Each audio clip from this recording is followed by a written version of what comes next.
Could I politely ask everyone to take a seat? We got a lot going on here tonight. We try to get started exactly on time.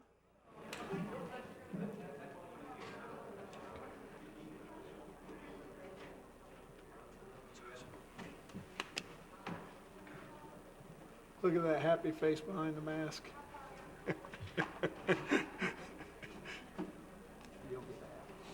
All right. Ladies and gentlemen, for those of you at home and those that are here tonight, I'd like to call the regular meeting of the Destin City Council, November 16, 2020, to order. Up first, Pastor David Butler, Faith Assembly Christian Church. Will you come up, Pastor, and lead us in invocation?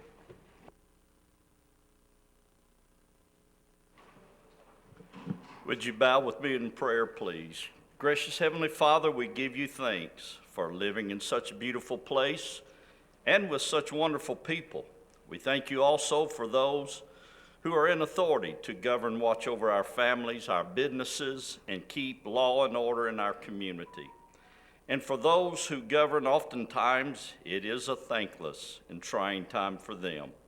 Thank you for the servant heart placed in those who serve this community. We come tonight and we bless those who are our outgoing council members: Parker Destin, Chatham Morgan, Siren Marlin, Stephen Mitchell. May they know that we do have hearts of appreciation for their service. And Lord, of course, we've come to speak a blessing over the incumbent council members: Dewey Destin, Teresa Hebert, Kevin Smith, and Johnny King. May your harmony and selfless guidance rule in this council. In Jesus' name we pray, and now I speak the blessing found in number 6. The Lord bless you and keep you. The Lord make his face shine on you and be gracious to you. And the Lord turn his face toward you and give you his peace. Amen. Thank you, Pastor. Mr. Marler, would you like to lead us in the pledge? Yes. I pledge allegiance to the flag of the United States of America and to the republic for which it stands, one nation, under God, indivisible, with liberty and justice for all. Thank you, sir.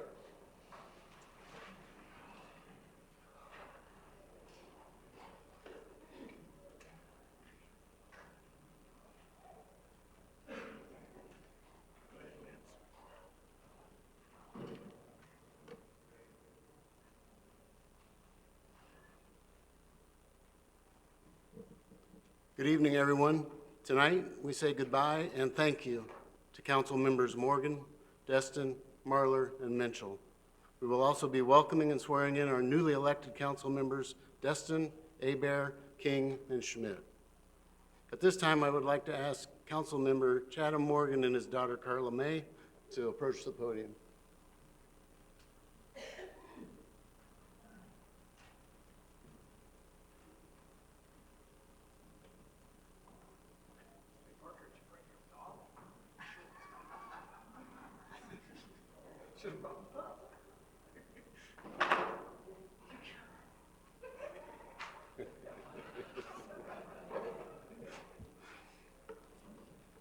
Mr. Morgan was appointed to the Destin City Council in March 2016.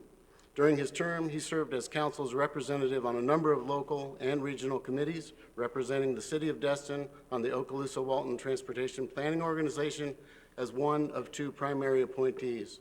This committee is a committee of local government officials established for the purpose of making transportation-related decisions at a regional level.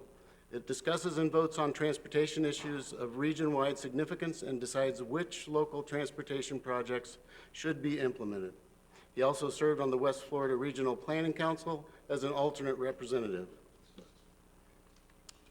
Mr. Morgan was instrumental in the food distribution program for our area and should be commended for his efforts there.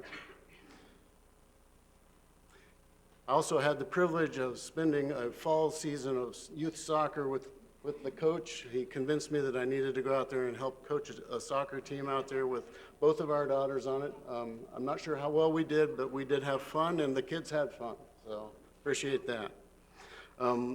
Lastly, he will probably be well remembered for his rooster ordinance that he brought to the city of Destin. At this time, I'd like to present Council Member Chatham Morgan with his parting gift, and we have a bouquet for your wife, too.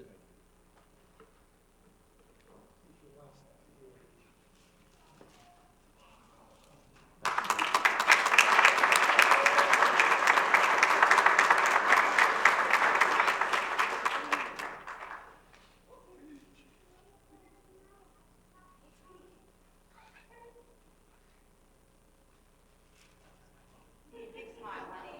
Awesome. Thank you. I've never been big on speeches, so I'm not going to start tonight, but it's been an honor to serve. And I said this at our last meeting. I'm in the restaurant business, and my goal every day is to make my customers happy. We don't always succeed, but that's our goal and what we strive for. And this job is almost impossible to do that. So I've been pretty uncomfortable for the past 4.5 years. So anyone that I've disappointed, haven't voted the way they like me to, I apologize. I always tried to do what was right up here. I certainly made some mistakes, but I think we did a lot of good, and I'm proud to have served with the people up here, and I'm proud of the people that volunteered and decided to run for this office, and I wish them the best of luck. I love this city. I always will, and thank you all very much.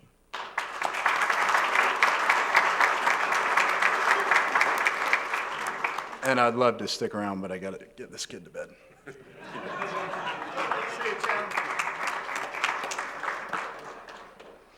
This time, I'd like to ask Councilmember Parker Destin to join me at the podium.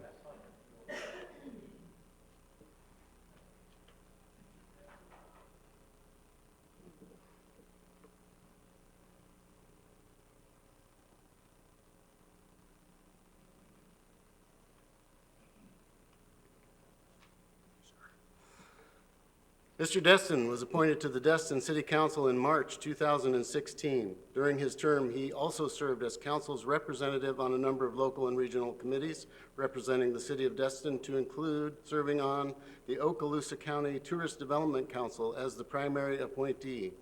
There, he was responsible for making recommendations to the Okaloosa County Board of Commissioners on disbursement of funds for projects and programs, and he always championed Destin's efforts with that group.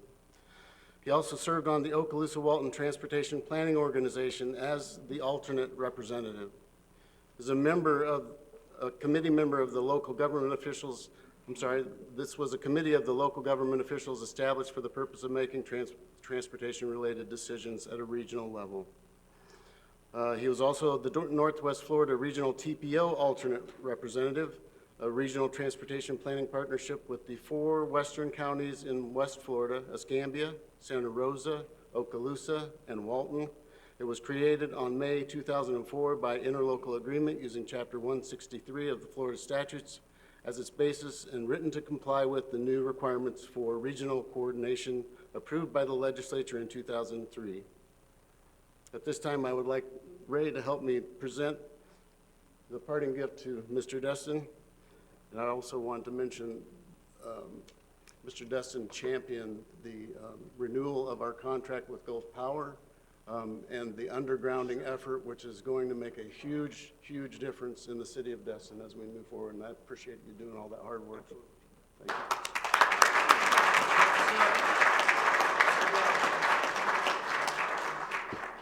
Well, it has been an absolute privilege, arguably the privilege of my life, to serve my community.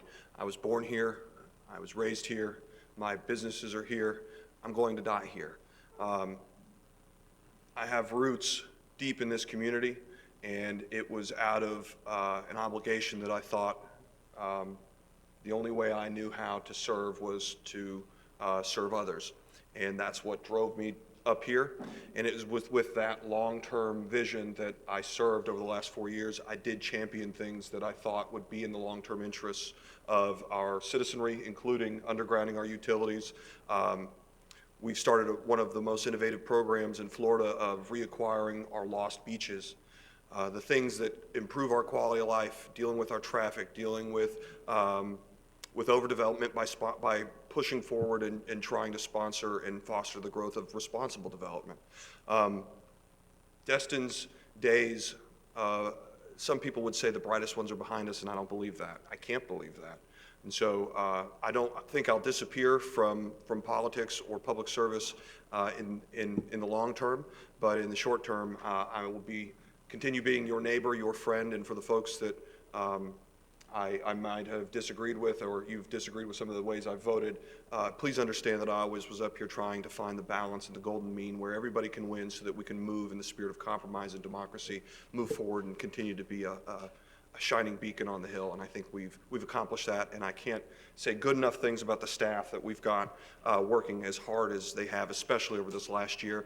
To my fellow council members up behind me, it has been the privilege of my life to serve with you. These men and women have your best interests at heart, and they're trying to do the right thing in a volunteer spirit, and that says a lot because this job can be very difficult. To all of you, thank you so much for having placed your trust in me, and again, it was the privilege of my life. Thank you very much. You don't want to push it?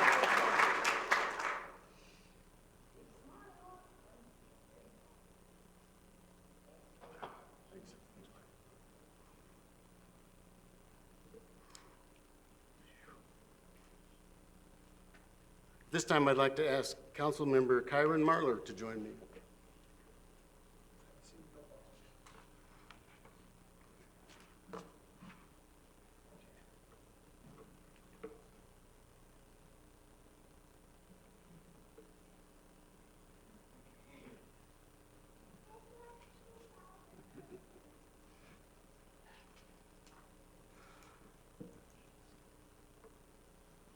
Mr. Marler was appointed to the Destin City Council in March 2012. He has served 2 previous terms on the City Council from 2000 to 2008 for a total of 16 years. He is the second longest serving City Council member behind incoming Council member Dewey Destin.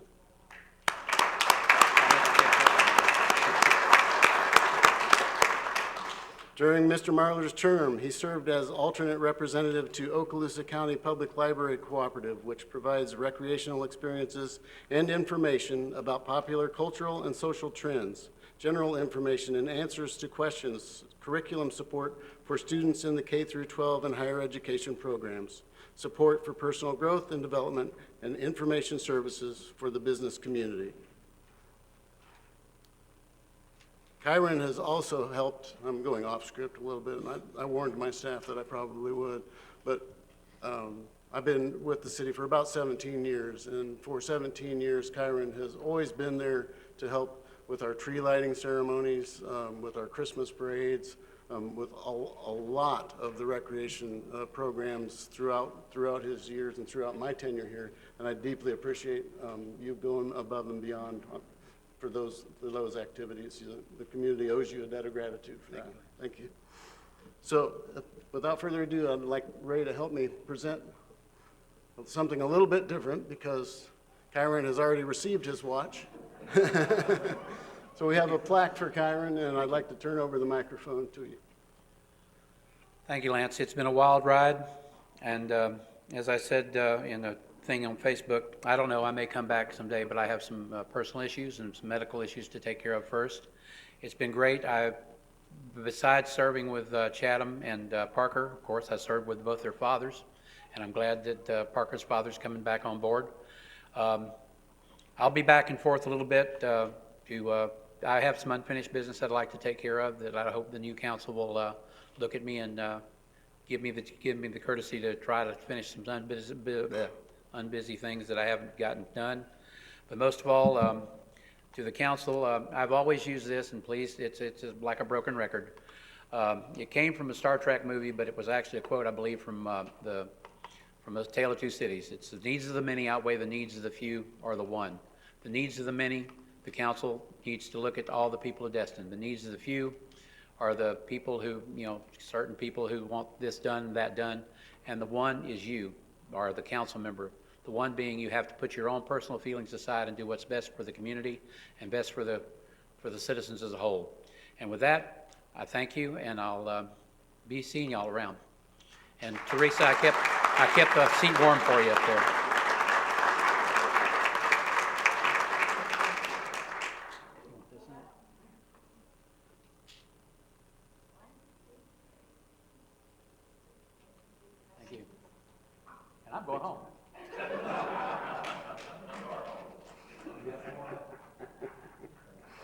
At this time, I'd like to ask Council Member Stephen Minchell and his wife, if she's here, to join me up at the podium.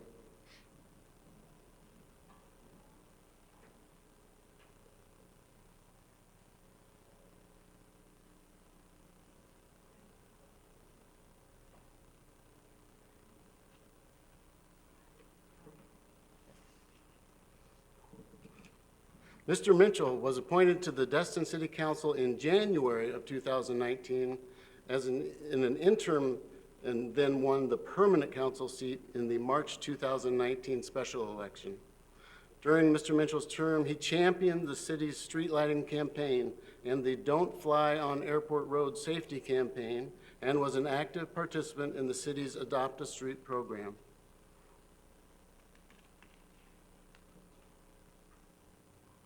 Finally got to where the pages stick together.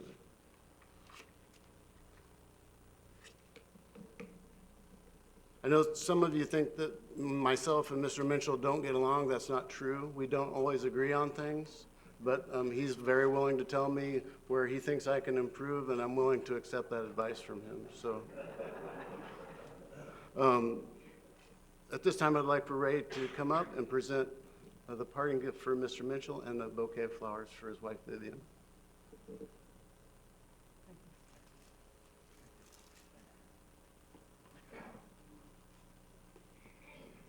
Thank you all. You took away all my thunder here, okay? It's honestly been an honor and a privilege. Like Lance said, number one, I came in a little bit unique situation in that Councilmember Dixon departed, and I was lucky enough to be appointed, and then I was lucky enough to have the citizens of Destin elect me. And again, like all of my other council members, it's been a privilege and an honor to represent the folks of Destin. I had a lot of people call me and say, what's wrong? Are you mad? Why aren't you running again? Well, my wife and I are leaving the city of Destin, so I wouldn't run again. That's simple. The one thing, I'm going to change a little bit from what everybody else has said. When you're the last person, everybody's already said the good things. I want to encourage citizens to please attend council meetings. We're only as good as you. You hold our feet to the fire by being here, coming up to this podium, and beating your head up and say, council members, do that. The folks up here represent each and every one of you, but without input from you, sometimes those folks don't get it. So I encourage the citizens that are watching television or out here to please take part in council meetings. It's to everybody's best interest, number one. And second of all, please get involved with the committees. Lance said, I've been involved with Adopt a Street. You see up there, my wife's been there also. We've done it for a long time, and I encourage a lot of people. I know Mr. Burgess has got a new campaign on that. They're going to be ramping up the Adopt a Street program. A lot of other opportunities to get involved with Adopt a Street, so please help the city stay clean. And lastly, Lance brought up about us agreeing to disagree. I want to just say this to everybody. I truly, truly am sorry about what I had to do at the last council meeting. And I encouraged future council members, okay, if I personally had a disagreement with an employee of mine, because the city manager's employee of all of us, council members, I should be able to do that behind closed doors. And unfortunately, because of the situation, it was brought about that, no, you need to do that publicly. That's the worst thing that could ever happen. That's not how I managed for a long time. So I'd encourage the future city council to look into that. And if that ever happens again, have the ability to meet with and write up something like that. I wish the city, I wish the new council all the best. And last but not least, look around and look what's happened. Look the year that we've had. Okay, I hope, the only prediction I hope we don't have any more hurricanes, okay? But this has been a year unlike any other year, and my hat goes off to everybody in staff. They've done a fantastic job, and the only thing I regret is they got these visitation screens now. I don't know what they're in here for, but they must be doing time. But again, thank you all very much. It's been a privilege and an honor. Thank you.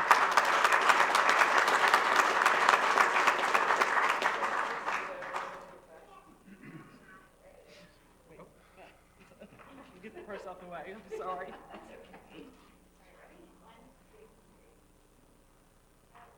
Thank you. Thank you. Thank you.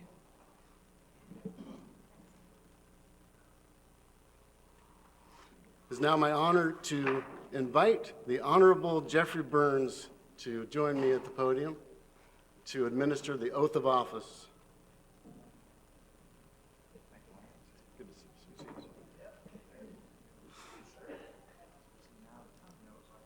First up, we have Mr. Dewey Destin to take the oath.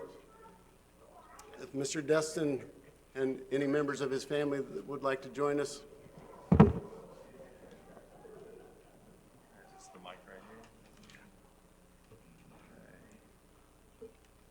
Double check it. Make sure. They've done this before.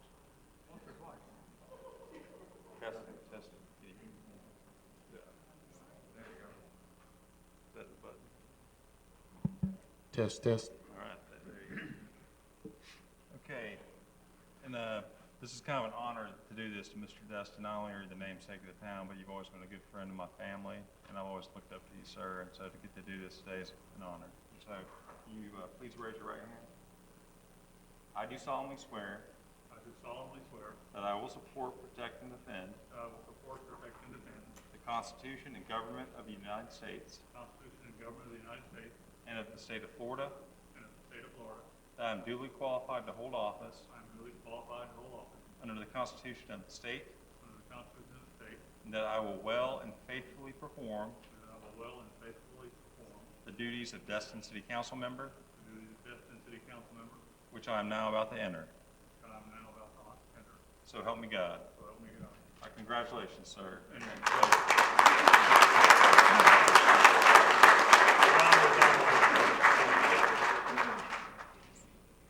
The epitome of the glutton for punishment.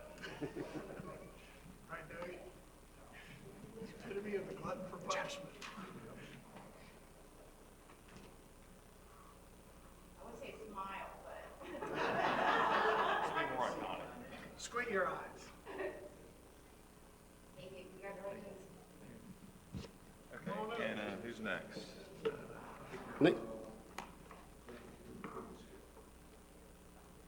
Next, we'll have Mr. Destin go to Ray's desk and sign his paperwork, and then he can take the chair of Mr. Stephen Mitchell.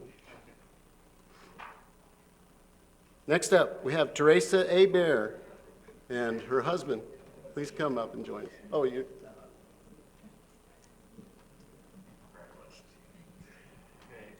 Okay, Ms. Abear, can you please raise your right hand, please? And repeat after me. I do solemnly swear I do solemnly swear that I will support, protect, and defend that I will support, protect, and defend the Constitution the Constitution and government of the United States and government of the United States and of the state of Florida, and of the state of Florida, that I'm duly qualified to hold office that I am duly qualified to hold office under the Constitution of the state, under the Constitution of the state, and that I will well and faithfully perform and that I will well and faithfully perform the duties of Destin City Council member, the duties of Destin City Council member, which I'm about to enter. which I'm about to enter. So help me God. So help me God. Congratulations, ma'am.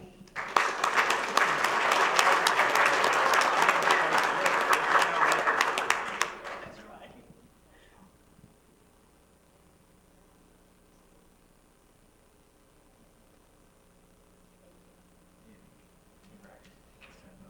Got your feet. Yes, please go see Ray to sign your paperwork, and then you will take Council Member Kyron Marlar's old seat. Next up, we have Mr. Johnny King and his family.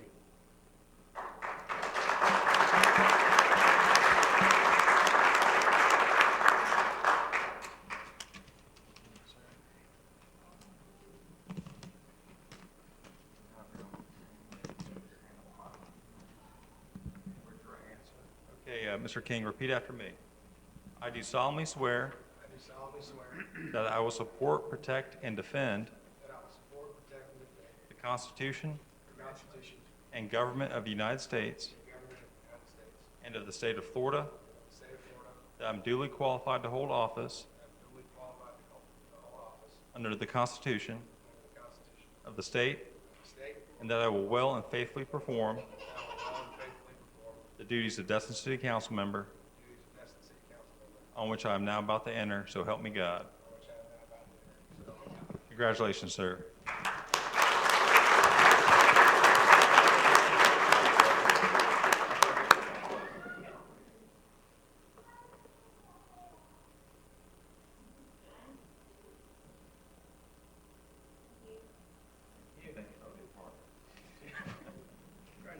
Congratulations. Please see Ray, and then you will take the seat of Parker Destin.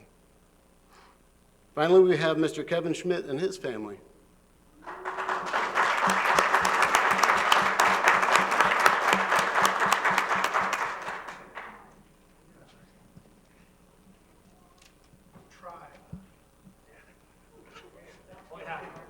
Difference between a gaggle of geese, right? Okay, Kevin, are you ready? Yes. Okay, raise your right hand. And, yeah, that'll work like that. All right. All right.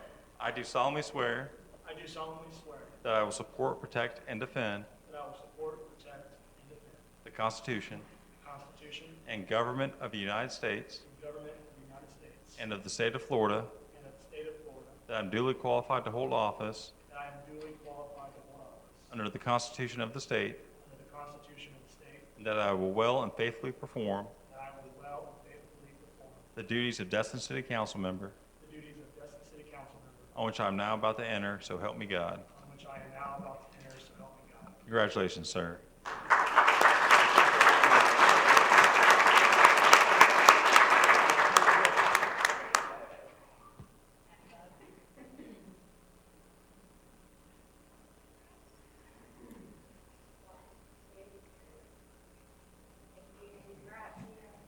And this is a true honor to do this, Lance. Thank you for inviting me. Thank you, Your Honor. And Kevin will sign some paperwork for Ray and then take over Chatham Morgan's old seat. That is all I have, Mr. Mayor. Thank you, Mr. City Manager, and congratulations to all 4 new city council members. Once we get done here real quick, everybody takes a seat, we'll move forward.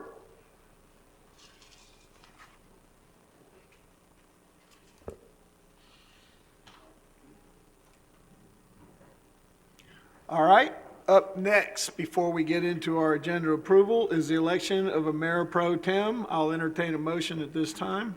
Mr. Mayor, I'd make that motion. Go ahead, sir. I know that our mayor pro tem that we currently have has done a fine job, and I think that she's done it for a while now, and she may be ready for a change. I'd like to nominate Dewey Destin as our mayor pro tem. I have a motion. Do I have a second? Second. We have a second. Is there any discussion? Seeing none, we will go ahead and take a vote.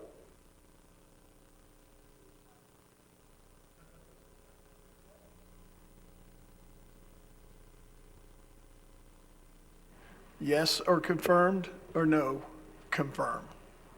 Okay, that's what it is. You voted yes to confirm the mayor pro tem, no. And we're confirming Mr. Destin. Hit it again.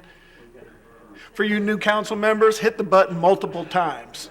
The vote is unanimous. Congratulations, Mr. Mayor Pro Tem, the Honorable Dewey Destin.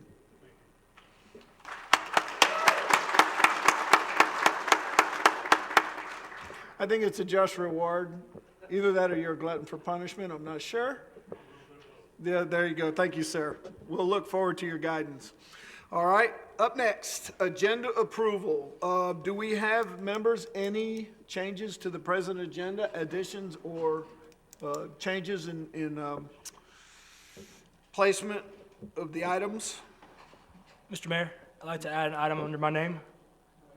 I'd like to have a discussion on the Christmas parade. Say that once again. I'd like to add discussion on the Christmas parade underneath my name. You got it.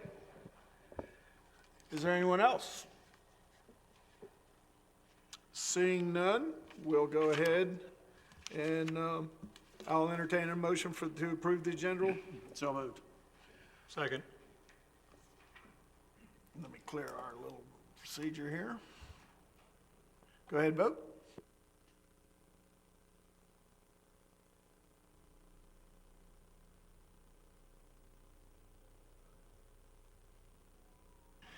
Vote is unanimous, so moved. I gotta get back in the habit of using electronic voting again after we've been doing roll call votes for the last, I don't know, since what, April? All right, approval of the minutes. Approval of minutes of November 2nd, 2020, regular city council meeting. I'll entertain a motion. I'll make that motion. Second. I have a motion, I have a second. Is there any discussion? Seeing none,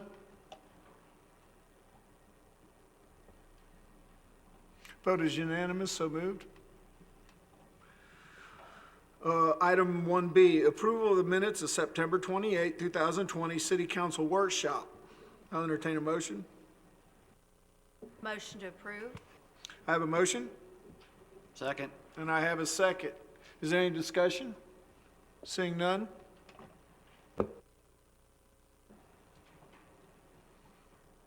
Vote is unanimous, so moved. All right, proclamation recognitions. I don't think we have any tonight. I think we've already accomplished all that, correct, sir? Thank you.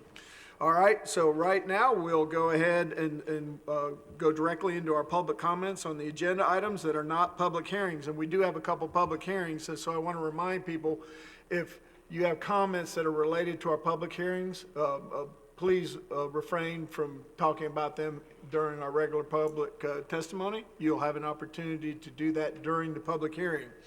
But any matter that is on the agenda other than a public hearing, or just something that happens to be an issue for you personally, you're more than welcome to come up here. You have 3 minutes when you come to the podium. Press the red button, state your name and your address for the public record, and then you'll have 3 minutes. And with about 15 seconds left, I'll probably politely ask you to finish up your thoughts as soon as possible. And what we'll do is I'll start with the far end of the room first and work this way. Then I'll ask if we have anybody queued up on the online, and then any emails or comments from you, Ray. So first up, I'm looking all the way to the left, my left, your right. Does anybody want to come up and make public comment over here in this corner? I'm working my way across. Anybody? Hallelujah. Because we got a lot of, I'm sure we're going to have a lot of comments during the hearing process tonight. So, seeing now that nobody wants to publicly comment here that's in the room, do you have anybody queued up that wants to make a statement online? No, sir, not at this time. Ray, do you have any emails, texts, or No, sir. comments? Seeing none, I'm going to close the public comment period at this time. I do want to remind everyone, however, at the very end of tonight's meeting, after we've gone through our process here and through our agenda, there'll be an additional public, an opportunity for public comment. So if you change your mind and want to speak, if you can tough it out to the very end, you'll have another opportunity. So we're going to go right into Lance, your city manager's report. Take it away, sir. Thank you, Mr. Mayor. First, I'd like for James to announce the names of staff members who are joining us virtually. Thanks, sir. At the moment, we have Kimberly Kopp and Lisa Firth. Thank you, James. First of all, I would like to welcome all the new council members. I look forward to working with all of you, and I look forward to continue to work with the existing council members. So here's to another good term. First off, we have item 4A is a city land use update. Mr. Louis Zanguzzi will be providing that input.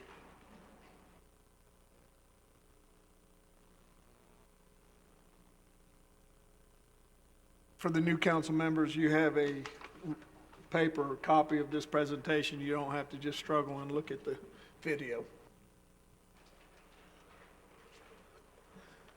Good evening, Mayor. New council members, welcome. Let me take this opportunity first to quickly introduce a couple of staff members that you'll have the privilege of interacting with during your tenure. They're a key component of my department's functioning. And these are first, the city building official, Noelle Bell. She's the head of our building division. Second is our new city engineer. I'm glad to announce that. Mr. Donald Smith. He's been with us now for about a week. And so he's still fresh, so take it easy on him. And he hasn't run away. No, not yet. With that, let me get back to the matter at hand. Today, as we pass the baton from the old council to the new council, I thought it would be most appropriate for me to give you an update of the road we have traveled in the land use arena in the city. I'll give you what we have done so far, and then also proceed to share with you what's left to do. But let me preface my remarks with this, that history is more than the path left by the past. It influences the present and can shape the future. Almost 2 years ago, when I started my tenure with the city, we had a major challenge in terms of our land use framework, in that our comprehensive plan, our future land use map, and our zoning map were all in conflict with each other. Specifically, there were 16 areas that had serious comprehensive plan, future land use map, and zoning map conflicts. Now, as you can attest as council members, it is extremely difficult, if not impossible, for you to conduct your business in an uncertain environment, especially when it comes to implementing development policies, when your instruments or your tools to implement those policies are not aligned. However, due to solid, diligent, and judicious work by the outgoing council, our land use attorney, and my staff, along with support from the city manager's office, we've been able to address these conflicts. And the result is that now we have a situation where our comprehensive plan policies, the future land use map, and the zoning map are all aligned. So, that's a very good beginning. What's left? Having accomplished that, now need to move to the future, the road ahead. Having accomplished the alignment of the comprehensive plan, the future land use map, and the zoning map, we now need to move forward to updating our land development code. As you know, that's the document that has the rules, the standards, and the requirements that implement our development vision outlined in the comprehensive plan.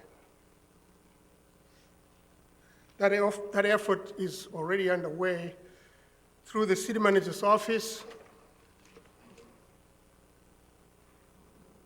I was able to coordinate with my fellow department heads to get a sense of what they consider to be the troubling issues with our current code. And each one of them has provided by department or division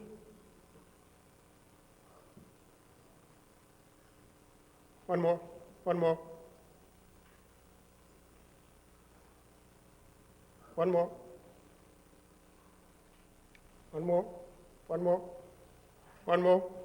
There we go. One more. Okay. So we asked each of the divisions and departments to provide a list of the issues that they were concerned with. Let's go through that list real quick. I'm not going to go through each one of those items, but you can see quite a laundry list of issues that we need to address in the new code. My department has got those issues over there. This is by division. Go ahead. So, for you folks in policymaking, these are the areas that I'm going to need help with. We have issues regarding our planning areas. We need to define better what they are supposed to do, what they are supposed to emit when development come in. I did share with you, I think earlier on, the previous council, which I think I'll do the same thing for you to kind of bring you up to date as to what my thinking is. We have to get to a point where when we describe a planning area, we indicate what it is that we expect development in that area to be, so that there's a clear expectation, both from the public standpoint as well as the developers, of what the intent of the city is. And so we'll be going through that. And then there are specific areas that we need to address. The multimodal transportation district. You know, you have, I know those that are still on council here have got some misgivings on the way it's being applied and some of the policies and the commitments that are in there that we need to address, make sure that it functions well. So that's something we're going to address. We also have the issue of the impact fees that we still need to address. And the last time we addressed our impact fees was back close to 6, 7, 8 or so years ago. So we're far behind in making sure that development pays its fair share to the community. So there are some thoughts that are going on as far as, do we do an impact fee the way we're currently doing it, or we do something different? So I'll bring those ideas to you so you can kind of decide which way to go. The other issue is we have the hold harmless issue with people who want to do fancy driveway pavers and so forth. That's been a problematic issue for staff as to how to handle it, and I got some ideas of how we can systematically address that issue so that it's not a problem the way it is today. And then the last issue is the utility requirements and so forth. So I'm just giving you a preview of the things that I'm going to come to you with and seek direction as far as policy is concerned, because these are major policy issues going forward. In the interest of time, I was going to show you just my thoughts about what the new code will look like, but I'm not going to do that. I just want to close this up real quick by saying the following things. And that is that it is important for us to note that the alignment of the comprehensive plan, the future land use map, the zoning map, and the land development code are the cement that seals our shared vision of development in the city. It makes meaningful our unity of what quality development is in the city of Destin. Those documents looked together defines who we are as far as development is concerned. So it's very important that we take it that way. So as such, this new council it has now fallen to you to tackle the land development code update and seek that precious balance, and this is tough, between quality development and just development in general. And that's what you're going to be dealing with time and again, to seek that precious balance which is so often threatened. And so it's now falling up to you to give us a code that gets that balance for us to be able to meet the kind of development we need in the community. So welcome to the effort. And let me close with this for the outgoing council. History is not the burden of one man or one woman.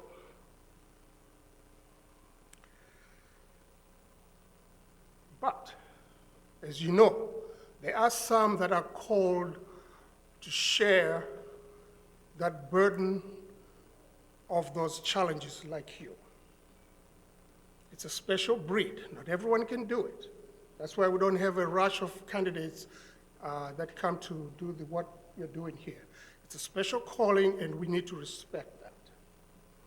And it is a duty for the outgoing council members that, to me, they've discharged with a dignity, determination, and distinction that I widely admire. So to them, I want to say thank you so much, and thank you for your service. I will take any questions that you may have. I have one for you. Under your titles where you said policies needing further discussion, it seems like that's a discussion that's just prime time for a workshop type session to where we can all brainstorm. Is that your intent Certainly, for that aspect of it? Right. I'm open to whatever format you want to take so that we can have the best discussion possible. I have some thoughts, and obviously you also do. So if we can have a forum where we can exchange those thoughts and get to a point where we can find that common ground, I think that would be beautiful. I'll have that discussion with our city manager, and he can reach out to the council members. Sure. The sooner the better on that, to get Absolutely. these new folks' feet wet with it. I do have some people that have some questions for you. Up first, Mr. Destin. Thank you, Mayor, and I would like to make a motion asking the city manager to set up that workshop for the council. I've read through this list of recommendations, and it's quite a long list, and a lot of them that I would wholeheartedly agree. But I hate to send you guys down the rabbit hole working on things that we don't agree on, so the council workshop is quite appropriate. So I'll make that motion. I'll second it. I got a motion, and a second, to have a specific workshop to establish policies needing further discussion is how we'll frame that. Seeing any further ideas or discussion on that particular motion? Seeing none, let's go ahead and vote.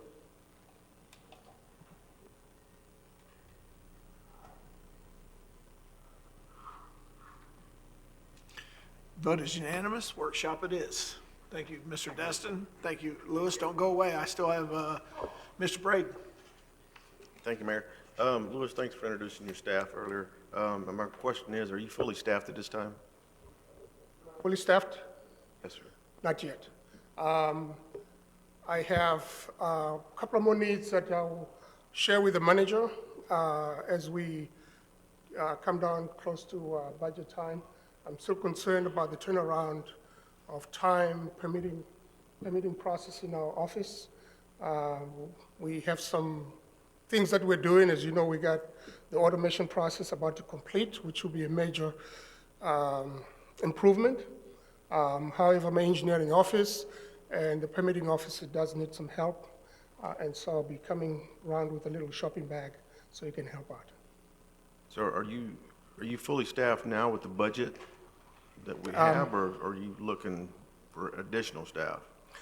Currently, with the staff that you approved a year and a half ago, I am recruiting. As you know, the engineer is here now, which is a great addition. I got 2 planners that I need to hire that I'm in the process of doing that. So Okay. to answer your question, I'm not yet fully staffed. Okay. I'd heard you lost 1 planner. I didn't know you'd lost 2. Yes.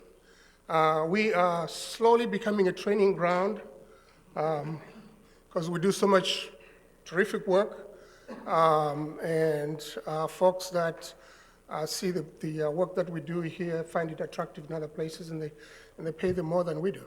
And so we're in that competitive environment. That's something that we probably need to address too. Any further questions?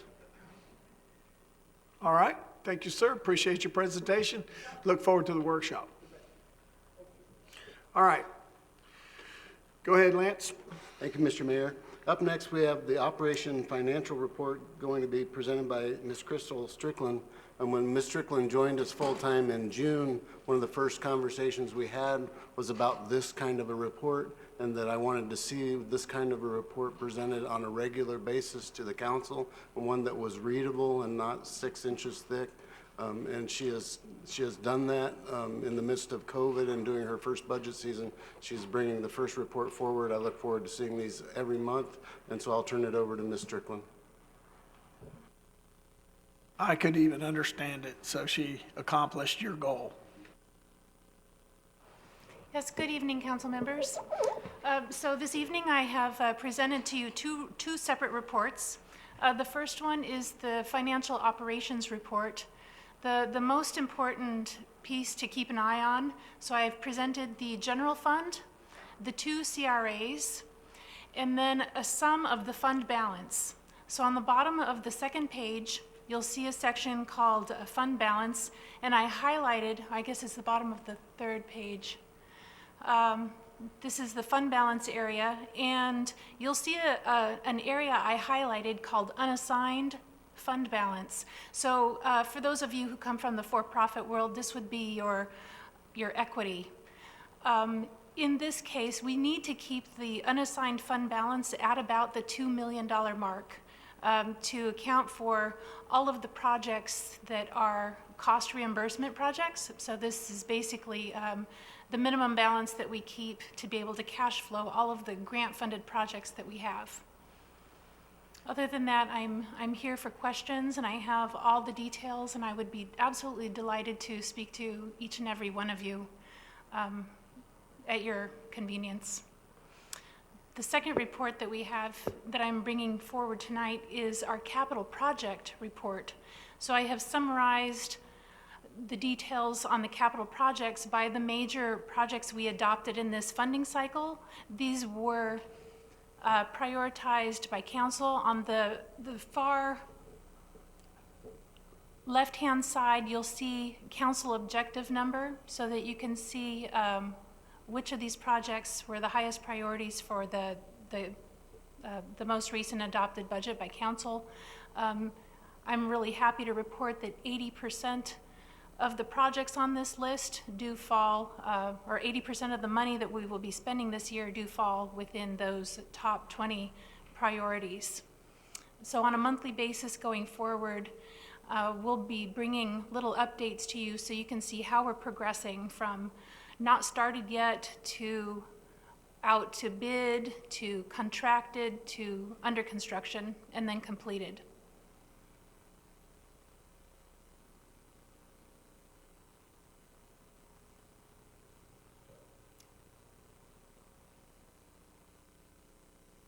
We done? Yes, thank you, Mayor.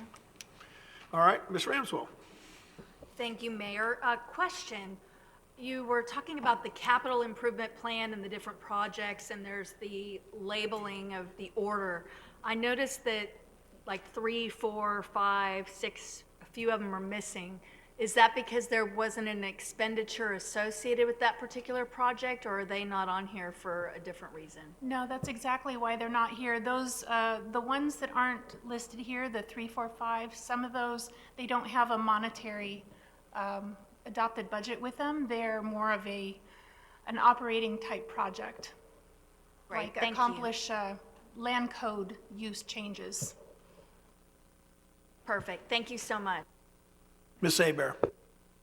So on some of these costs, if there's no funding, is there more money that you will have to come back to when you are finished with these projects?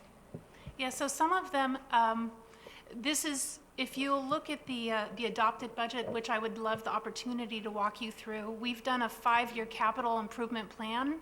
And so a lot of the funding is streaming in over future years and future periods. So some of them that are listed here, they're on the 5-year plan, but their funding won't start until next year or a future year.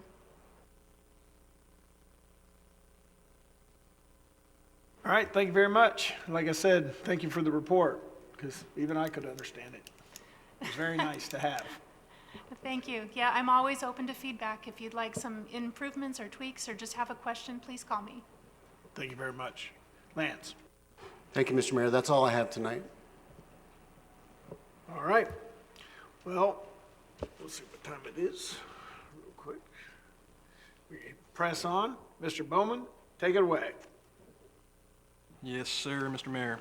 First up, we have item 5A. This is Emerald Coast Associates, Inc., requesting a major development order 2017 SP and preliminary plat approval of a major subdivision 2018 MS and conditional use 2001 CU approval. The project consists of 54 long-term residential townhome units along with associated infrastructure. The subject site contains 4.57 acres to be divided into 54 lots. The associated parcel IDs are 002S22031000E, E170, E17B, and E17A. At this time, if the applicant, any member of the public who plans on presenting testimony, and any member of staff who plans on presenting testimony could please stand and raise their right hand to be sworn in. Do you swear or affirm the testimony you are about to provide is the truth? All right, thank you. City Council, if at this time, if you have had any ex parte communications regarding this project, please disclose them. Seeing none. I have sitting on the previous board, this has been presented to us. Is that? No, you're fine on that. Okay. Yeah. But just for the public's sake, you want to disclose that there was a board LPA meeting? Yeah, this was presented to the LPA board, and the presentation was brought forward to us, and that was the first time I heard it at that time. All right, thank you, Councilmember Schmidt. With that, I will turn it over to Ms. Kim Kopp. Can you all hear me? Yes, Kim, loud and clear.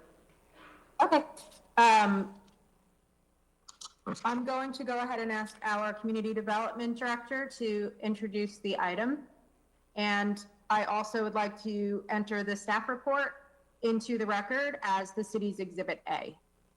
And for the record, does the applicant have any objection to that staff report being entered into the record? For the record, there is no objection.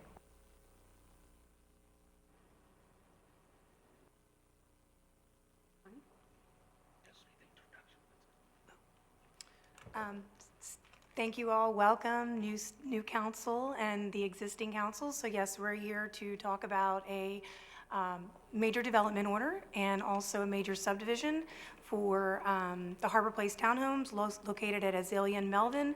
As the city attorney mentioned, this is a 54-unit townhome and approximately 4.5 acres.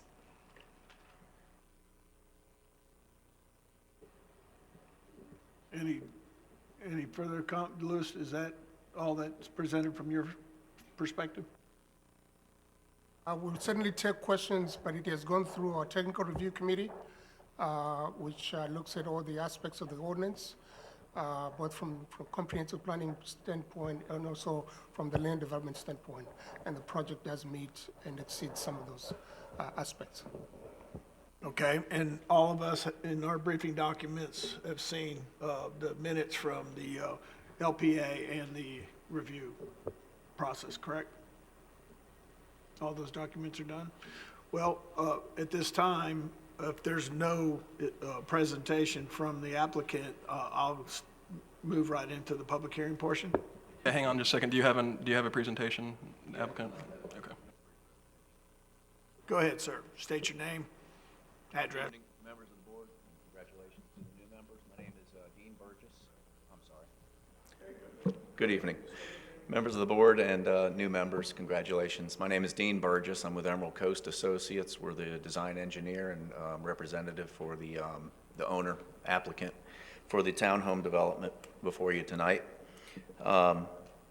This is located at the southeast corner of Melvin and Azalea, that intersection, what's left of Wildcat Mountain.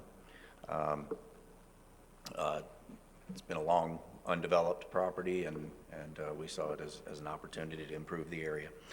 A little bit of history on this particular project and the procedure that we went through. You may recall Mr. Zanguzzi presenting to you the discrepancies between the land use map and the zoning map. Well, we fell into one of those. Our particular property was in the ROI land use category and was in the MDR, medium density residential. Those two don't coordinate with each other. So we went through a rezoning process to zone the property to its current ROI VR zoning, which does work with ROI land use category. There was a rewrite of the land development code as part of that, where some categories were collapsed. So long story short, we've been working on this presentation and this project for about 2 years, and we're happy to be in front of you tonight, and we think we have a good project and good product to offer. One of the things that's before you tonight is a conditional use. As part of this being zoned to ROI, townhomes are a conditional use under that category. They are long-term rental townhomes, and within ROI, single family can actually be short-term rental. So we saw that as an advantage, where we are, through doing townhomes, we're required to be long-term rentals if there are rentals at all. So we saw that as a positive. Part of the things that we need to do as a conditional use is demonstrate to you, the board, that we have done good planning practices, and as a conditional use, we have mitigated any impacts in the transition from the industrial development to the south of us to the single-family residential to the north and to the east. And as far as the land development code parameters, I'll go through them quickly. The allowed density is 12 units per acre. We're at 11.79 is our density. The allowable height is 35 feet or 3-story. We're only at 18.5 feet and 2-story. Pitched roof requires a 60% minimum pitched roof design. All of our buildings are 100% pitched roof, no flat parapet roofs. Front setback required is 20 feet. We provide a 70-foot front setback. Side setbacks are 0. We provide a minimum 15-foot setback. Rear required setback is 0. We provide actually a 55.5 foot rear setback. Required open space is 25%. We provide 48%, nearly double the required open space. So basically what those parameters I'm trying to demonstrate is we haven't just met the code. We've in many ways exceeded it, and in doing that, we've strategically and by design incorporated those in areas that abut the single-family residential areas. There's single-family residential here to the east, and across the street to the north are also single-family residential homes. Fortunately, the streets provide something of a buffer, but we've provided our increased side setbacks, front setback here provides additional setback from the single family in this area.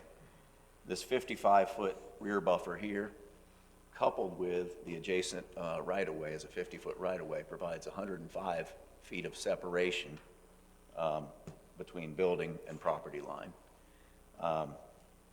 The increase in our reforestation trees has been, again, strategically placed in this area to try to provide the maximum amount of screening that we can against the single-family homes to the east.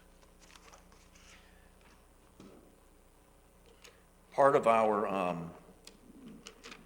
process with this development was a variance, which is in your report, I'm sure, and I'll summarize that briefly. As you're probably aware, the right-of-way that's to the east of our property is an unopened 50-foot right-of-way. There's approximately 23 feet of relief in about 65 or 70 feet in the middle of this area. It's a very, very steep hill. We looked at that, got with Public Works, and just looked at the impracticality of putting a sidewalk in that area, which was the requirement to place a sidewalk along that right-of-way. So we got with staff and discussed a variance, and they agreed it was reasonable to request a variance from that. But we didn't just ask for a variance to not do it. We replaced the amount of sidewalk in areas that are in need of sidewalks.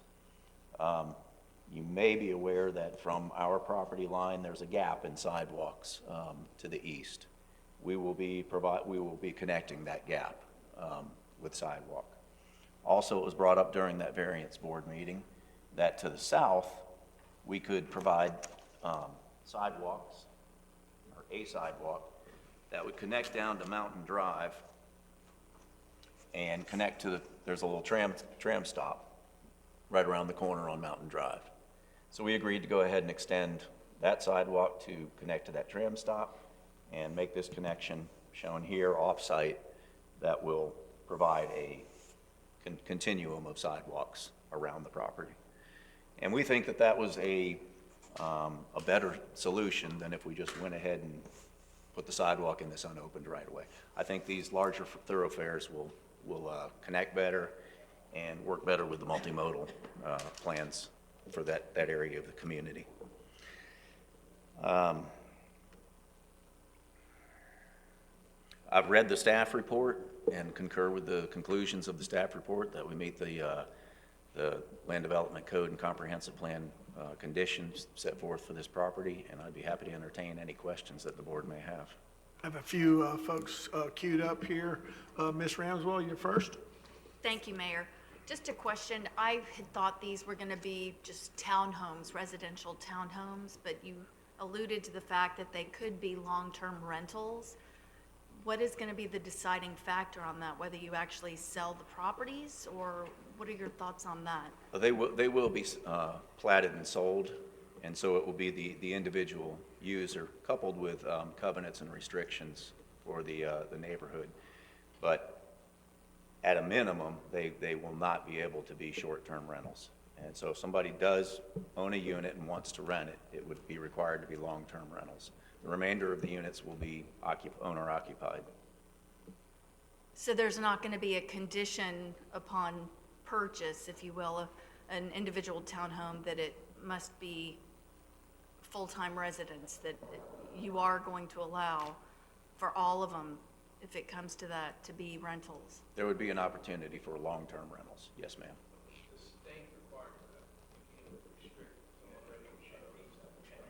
I think you need to say that in the mic. Sorry. What Shane's saying is there's a state requirement that, well, actually, that does not allow restrictions on the owner to rent the property under the guidelines of the local jurisdiction, which your guidelines say it has to be long-term rental. So they can't be precluded by law from renting the properties. Okay, thank you very much. All right. Ms. Aber. Thank you. That's a great presentation. It sounds like it's going to be a beautiful little setup there. My question is always about parking. How much parking have you got assigned to those units? There's a maximum parking number of 135. We provide 120 parking spaces. That's about 2.2 per unit. And what we've done is provided,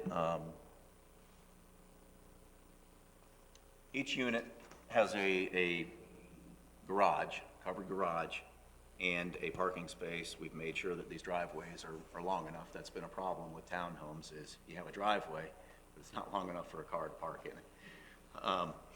So we've made sure that these are long enough. They're a minimum of 20 feet long, and with a car inside the garage. Then we have these additional parking spaces that are spaced throughout the neighborhood in areas where if there is a requirement for overflow, you have company visiting, they can be utilized. So it's a little over the required 2 spaces per unit. And I guess I've heard that there was some concerns about parking, and will people be able to park on Azalea or Melvin Drive in the right-of-way? Absolutely not. That wouldn't be a good look for the neighborhood, and that's not in keeping with the product that the developer wants to prepare. All right, I got a few more for you. Mr. Overdeer. Yeah, I know, and, traffic and congestion on the streets is always a concern. And I noticed in your presentation that they come up with 37 trips. What does that mean, 37 trips? That's calculated on the PM peak hour. And so during a weekday, the anticipated number of trips during a 1-hour period between 4 and 6 o'clock for the 5 o'clock rush would be 37 trips coming in and out of that development. That's a lot of times that's confused with how many trips per day there are, but it's within that peak hour. Mr. Smith. Thank you. Where's the ingress and egress of the neighborhood? How does that work with the map?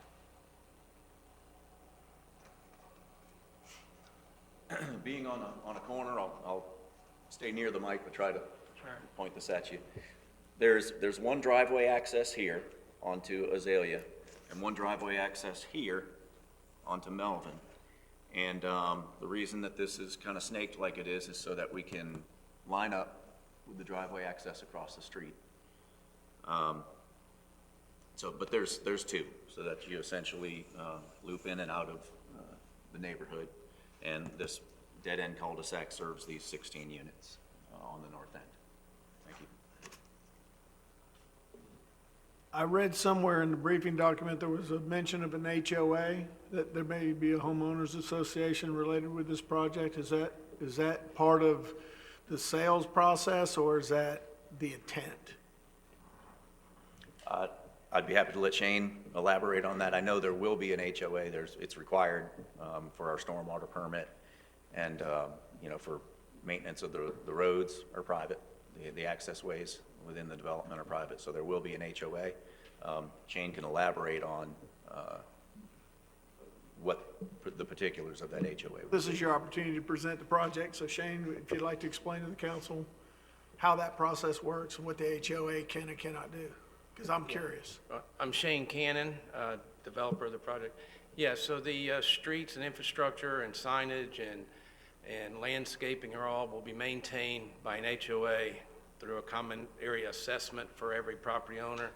The property is fee simple, so each person going, just like your single family home where you have a deed, every property will have a deed, be platted accordingly, but it will be restricted to their access and the governance of the HOA. So that would be everything from lighting to noise restrictions to satellite dishes, and all that will be governed within the HOA, what is permissible or not, and enforced like you would at a condominium complex as well.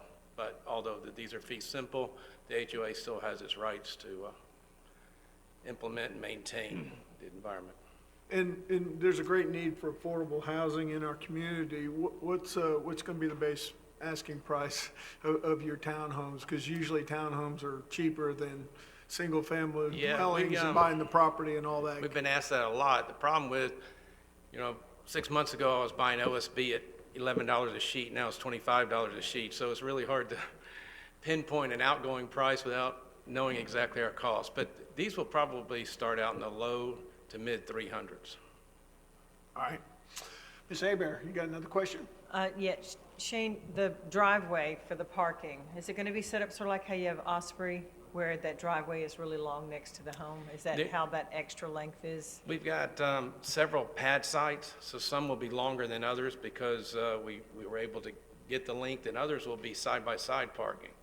So, and unlike Osprey, we have a lot of the area, we have community parking as well that's been capitalized in the cul-de-sac near the entry, one near the hill and the turn. We had about 5 bank parking, so each pad has a little different topography, and so we were trying to take advantage of it in that sense as well. Is there any further questions for Mr. Cannon or his agent? I've been, Go ahead. this will be the council's first conditional use application, is my understanding, and in the conditional use criteria I've been reading, one of them is compatibility.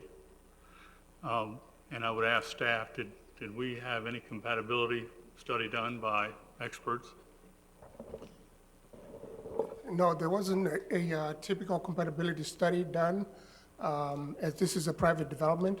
However, the project was looked at from a compatibility standpoint from 3 criteria. One was existing zoning. Second is the use itself, and then the comprehensive plan policies that are encompassed in that area. And so a review of that by staff and the product produced by the applicant led us to where we are today. Well, I know that in the past, when compatibility was a large part of our development order process, we were required to have expert testimony. And the only cases we ever lost were those where we did not have expert testimony. And I was trying to look around to see what's around it to see if this project was compatible. There's, I think, a single family project directly to the west. And I don't know what the density is, but the only thing that stands out to me real clearly is that 12 units per acre is probably not compatible to that. Across the street, across Azalea, and, I'm not sure if that's compatible. I like the project. The only problem that I have with the project is the density is at the very top of the limit. And so we have 54 units with 108 spaces. Yeah, back in the day, we did compatibility on almost everything. We did. And the city would hire a compatibility guy, and we'd hire one, and they were always made as instructed. Whoever I hired, of course, came out with a study that just said the developer's project is fully compatible, and somebody else had to come out with one, and then you fight, then you're in court and all that kind of stuff. We're an industrial in the south, so it's very difficult to get a single-family home backing up to a microbrewery or a carpet store or all the stuff that is industrial. ROI is residential, office, and institutional.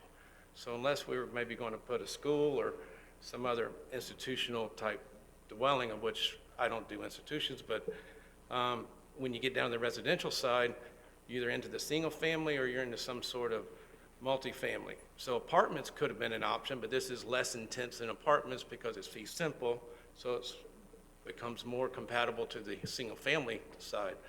We have a 100-foot right-of-way to the north separating us from single family on the north, and I think that's a 60-foot right-of-way to the west separating us there. So we are buffered pretty good from the only other single-family neighborhoods, and then we directly abut the industrial.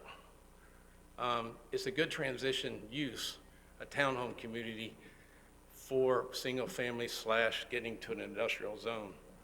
To me, it's a good compatible use. And as I said, I'm not exactly sold on that. You make a good argument. But 108 spaces for 54 units, if they have 2 cars each, that's going to take that up. So it looks to me like the parking is not probably adequate. I understand that under the multimodal transportation that we are using now, there was a substantial reduction in how much parking is required, both in a project like this and a commercial development, restaurants, et cetera. The only problem is, and I think our planning people alluded to it earlier when they said we need to look at multimodal. The problem with multimodal right now is we never built the infrastructure necessary to implement multimodal. Didn't build the garages, don't have the shuttle systems. So we're going forward with a system that has a 30%, possibly more when you add the credits in, reduction in parking without implementing any of the things that were necessary to achieve those reductions. And that's a real problem, and it stands out on this one with 108 or whatever it is. And of course, then you have a maximum parking that was put into the multimodal so that we would force people into the garages that we never built. As I say, the only issue I have with the project, it looks like a good one, it's just too much density for that site and for the traffic that is going to be generated around. I've got an issue with that. We are excited. We have 48% green space. That's 48, that's nearly half the project is green space. Our parking is 120 units, but ironically, your code has a maximum. You can't put more than 130, which is just part of the multimodal thing. So if we had 120, if we had 131, we'd be in violation of the code. And that's what's a problem with our multimodal at the time. When you build a restaurant under multimodal, you're getting about half the parking that you should have to have a successful restaurant. That's something that we're going to have to address very soon. As we go forward, continuing to use these multimodal numbers, we're just making a bigger mess than we have right now. Mr. Braden? Thank you, Mayor. That was the only thing that I was concerned with, was when I was looking at it with the maximum of 135 and providing 120 parking places with 12 bicycle racks. And that just seemed like there was 4 or 5 units. People were just won't even own a vehicle. They're gonna ride bicycles. And that's not gonna happen. So that was my concern, was we've always talked about how they get the benefit of the multimodal, but it's, you don't have to pay the price or however you want to put it, but that was my only concern. Thank you.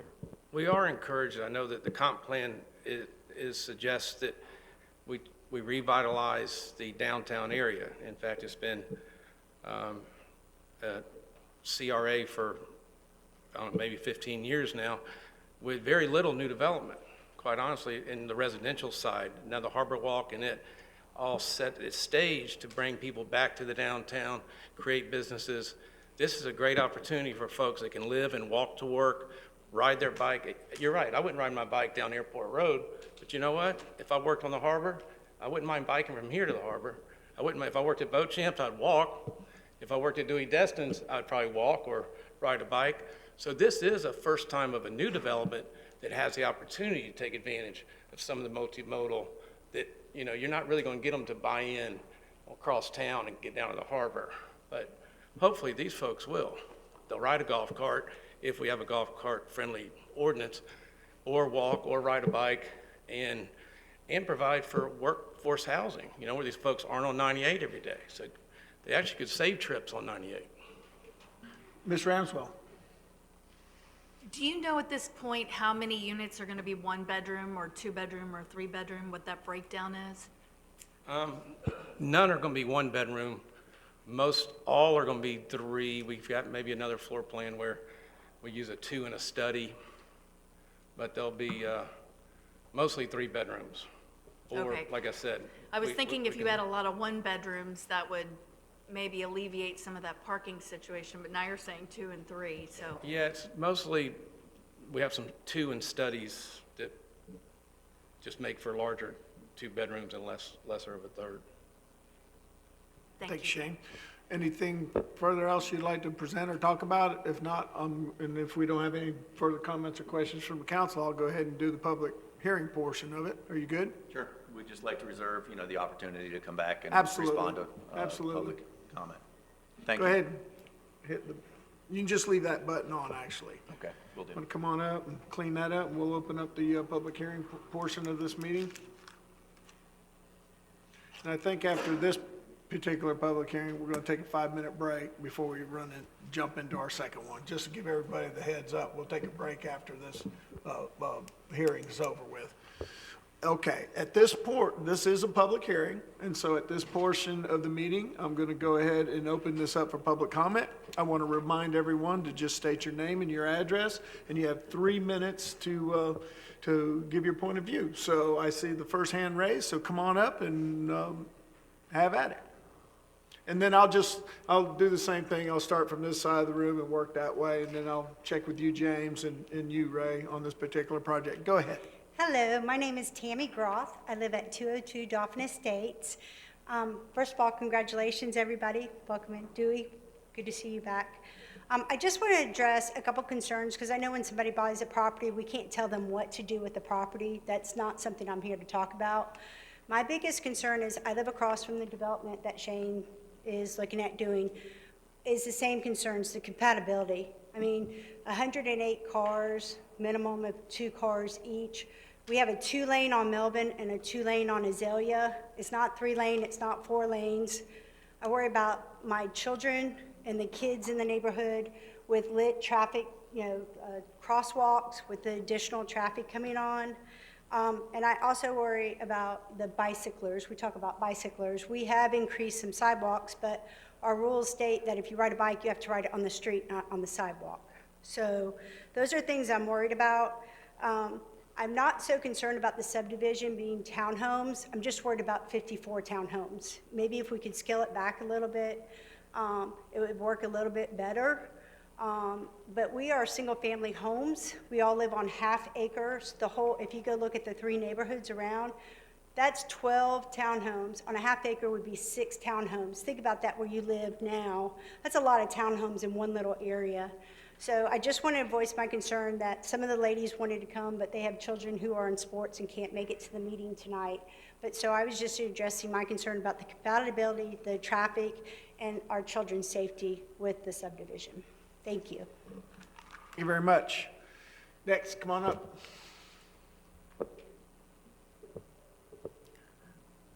Just give her a moment to wipe everything down, make it nice and safe. And state your name and address and go ahead. You got 3 minutes. Hey, good evening. Josh Tatum. I'm a business owner at 150 Azalea Drive. There we go. Down on the west end of Azalea. So as a business owner, we have approximately 20 people that work here in Destin and 65 globally. But here in Destin, we feel like this is a great solution to bring housing to our staff. So we speak in favor of it. Thank you, sir. Up next, raise your hand. Don't rush the microphone all at once. Anybody wants to comment here? I'm working towards the center. Come on. Don't hesitate. This is not Chippendale where you have to go after you. No, after you. Hi, it's Karen Bilger, 202 Dolphin Estates. Congrats. Got it. My biggest concern is how are these cars going to come in and out of Azalea and Melvin when they already have subdivision that really wasn't even informed I put out a flyer because I happened to get a, I actually happened to get something by mistake. So I inquired with the city planner and I asked for all emails to actually go through everything. And where they're proposed to go out, there's a home that has like driveways right there. So how are they gonna get out if all these cars are going to work, left to right? Right there, right when they say they go out, there, right there is a crosswalk that does not have any really good signage. There's no lighting. Kids cross there to get the bus. So that's a concern. And even if they come out of Melvin, it's the same thing. The crosswalk is right there. And there's kids standing there waiting. So they're getting dropped off, everybody works. So it is a concern as far as the time, as far as traffic. I'm kind of worried about the study. Just something to think about. Thank you. Thank you. Anyone else? Looking around? Go ahead. James, I'll be looking at you here in just a second. Good evening. Carl Trammell, 3823 Engine Trail, Shane's neighbor down the street. Our family owns the warehouses at 505 Mountain Drive. That's 250 linear feet abutting the south side of this project. I'm not really against the project. I've always known a similar project would be built, like he's going to build. But why would a local developer want to build so dense? I have two concerns, vibration and fencing. I'm concerned about vibration during the development of my block warehouses, like bulldozers being used instead of front and wheel loaders, and for land clearing site work. At the recent resurfacing of Melvin Street, like 3 weeks ago, my property experienced intense vibration, which can cause extensive damage to my buildings. I don't know why the packing machine was in vibration mode for asphalt. There was also an older home on the corner of Mountain and Melvin, and vibration damage could drastically reduce the property value. Roller packers can be used without vibrating. How do you make repairs on a concrete building with cracks?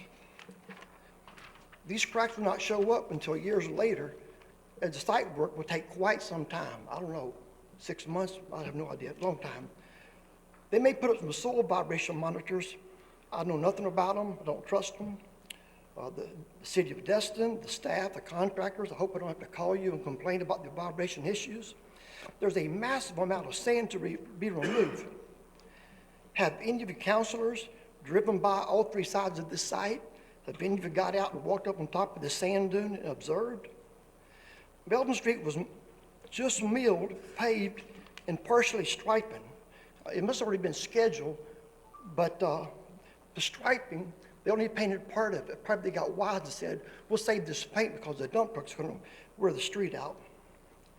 The city should have the power to demand using Azalea Street, as it has many cracks and would be milling, repaving soon. Don't put the dump trucks on Melvin Street. Put his impact fees toward Legion Azalea Connector. Also, when the Crosstown Connector goes in, fire trucks can reach the west side of Destin much quicker. Maybe the fire department should donate some funds toward this connector. It's the Destin City's taxpayers' money. If the city needs some white sand for a project like the old cement plant, you may have an opportunity to get some cheap sand. That sand's got to go somewhere. I have a 250-foot linear wooden fence, 6 feet tall, 20 years old, and it's still standing. Yes, the sand has eroded under some of the posts. I do not want my property elevation to be raised at all. As I read his survey, the new elevation on the homes abutting this fence, kids will be able to crawl under my fence, making a safety hazard. For my retaining fence, you come back 10 feet, our retaining wall is taller than this podium. And that was to hold that sand dune back. So the fence protects people coming on my property.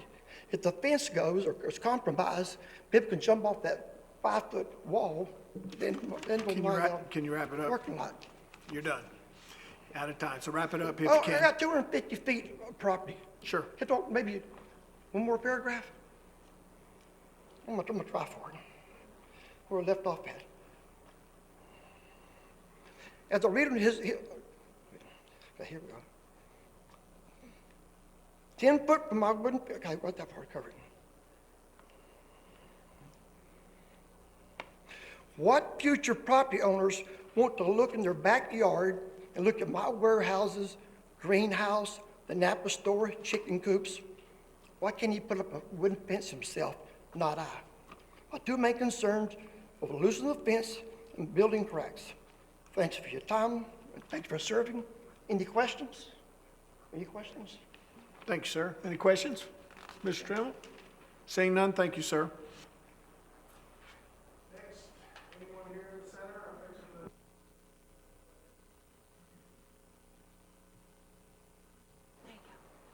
Thank you so much.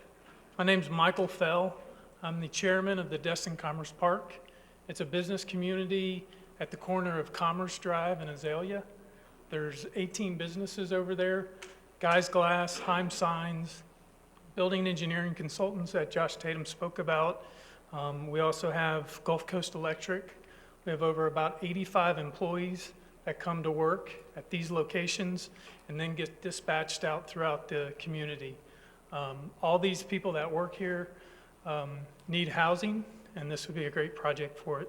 Love to see it get the vote so we can have an opportunity for our employees to live near where they work. Thank you. Thank you, sir. Anyone else? Go ahead, come on up.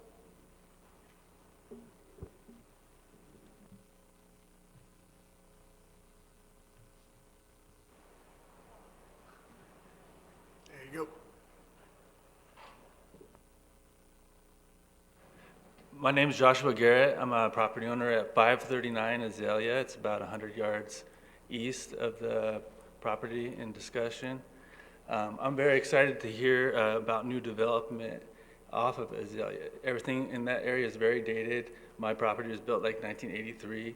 I've done lots of repairs and upgrades, but this whole area needs a new community. The property values in Destin have been very stagnant in that area compared to the new construction areas in Santa Rosa Beach, 38, stuff like that. So having a new community like that in old Destin would be very helpful. Also, Azalea is already used as a shortcut for 98. So you got the sheriffs constantly speeding down Azalea. You have all the tourists, all the local residents, myself. They use Azalea as a shortcut from the bridge to Benning Drive. So that road is highly traveled as it is by people commuting to work and just cutting around the traffic on 98. So there's already a lot of traffic there, but a newer community would be good for the area, I think. Thank you, sir. Anyone else? One last shot in the audience. Seeing none. James, do you have anybody queued up to speak? No, sir. No? How about you, Ray? Outside of I saw we had an email here on our No, sir. desk. Okay. If there's no other public comment, let's let the applicant respond. Okay, and that's what we'll do at this point. I'm going to go ahead and close the public hearing portion of the public hearing, the public comment portion of the public hearing. Go ahead. Thank you again, Dean Burgess with Emerald Coast Associates. I'll try to be brief with our responses and just take them in the order they were given. And if I mispronounce anyone's name, my apologies. First was Ms. Tammy Groth. She spoke to compatibility concerns, traffic, and density concerns. And again, we did it wasn't a compatibility report. It wasn't a compatibility analysis, that's required as part of a conditional use. And the things that I pointed out, primarily the buffering, the clustering of these toward the center of the property and away from the single-family homes, is how we feel we did a good job of mitigating that. A 70-foot setback along Melvin Street is significant, and that will be a vegetated 70-foot setback. In addition, along that setback, there are very few units. We have our cul-de-sac, our retention pond, and again, these were done in part, the land falls this way fortunately, but it also worked out well to mitigate the impacts. Literally, there's 2 units here that will face Melvin. The remainder of these units are set back even further than the 70 feet, and we think that will mitigate those impacts, as well as the landscaping. Again, our reforestation fills in those gaps of those areas. To the east, I had already talked about the essentially 105 feet that will be between us and our neighbors to the east. Traffic. Townhomes produce a lower trip rate per unit than single-family homes. And again, combined with the anticipation of using the multimodal that's available and bicycling in certain instances to get to the downtown and the proximity to the downtown, I think is a real consideration that will actually be used, and it's not just a selling point. I'm going to be brief with the people that were in favor, but I do want to reiterate their reasons for being in favor of it. Primarily were to have, there's a need for townhomes in the area, for a cost-effective way of having a single-family home that you own, that you're not renting, or you're not in an apartment. And I think all 3 of the people that spoke in favor, that was their biggest concern, and I think it's a real asset to the community to have people owning their own property. Next was Ms. Karen Bilger, I believe it was. Access, signage, and concerns with safety at the intersection. I think her concern was at this intersection of Melvin and Azalea. We are doing improvements with a widened sidewalk here. We are doing a crosswalk at this intersection to make it function better. So that we will be adding to the multimodal and the ability for students, as I understand, they come down to Mountain where we said where the little tram stop is. I believe that's also a bus stop for the school kids. So this project will help to coordinate and make that sidewalk system work better. Signage and lighting along that area as well, we do have as part of your multimodal requirements. And what we selected to do was lighting. So we will have street lighting along these sidewalks that we're putting in, as well as some benches for seating and so forth. And again, I don't think that's just meeting multimodal requirements. It's functional to this area that I think they will be utilized heavily. Next was Mr. Trammer, and during the LPA meeting, we discussed his fencing. The fence will be analyzed. If it's in good shape, it'll remain. We are intending to fence the entire perimeter of the development.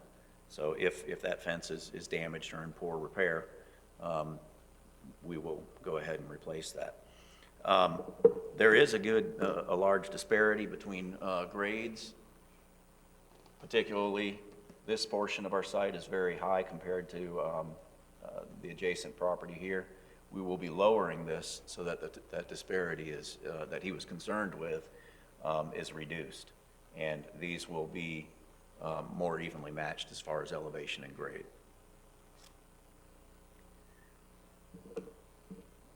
And I believe that was all the comments that we had. Do you have a question, Ms. Aber? I have just 2 quick questions. You're saying that where the kids are going out to get on the bus, which Ms. Karen Bilger brought up, that you're turning that to where it's going to be more lit up, changing the crosswalk, making it more functional and more sight-worthy? Is That's that correct. your intention? So That's that right. it will avoid the danger that the anticipation of those families. Plus, there is a different area that the bus picks up than what's anticipated. Is that correct? It's my understanding that down on Mountain Drive is where the school bus comes. And we are providing that sidewalk. That was part of our variance. We're extending the sidewalk south and around the corner to that bus stop.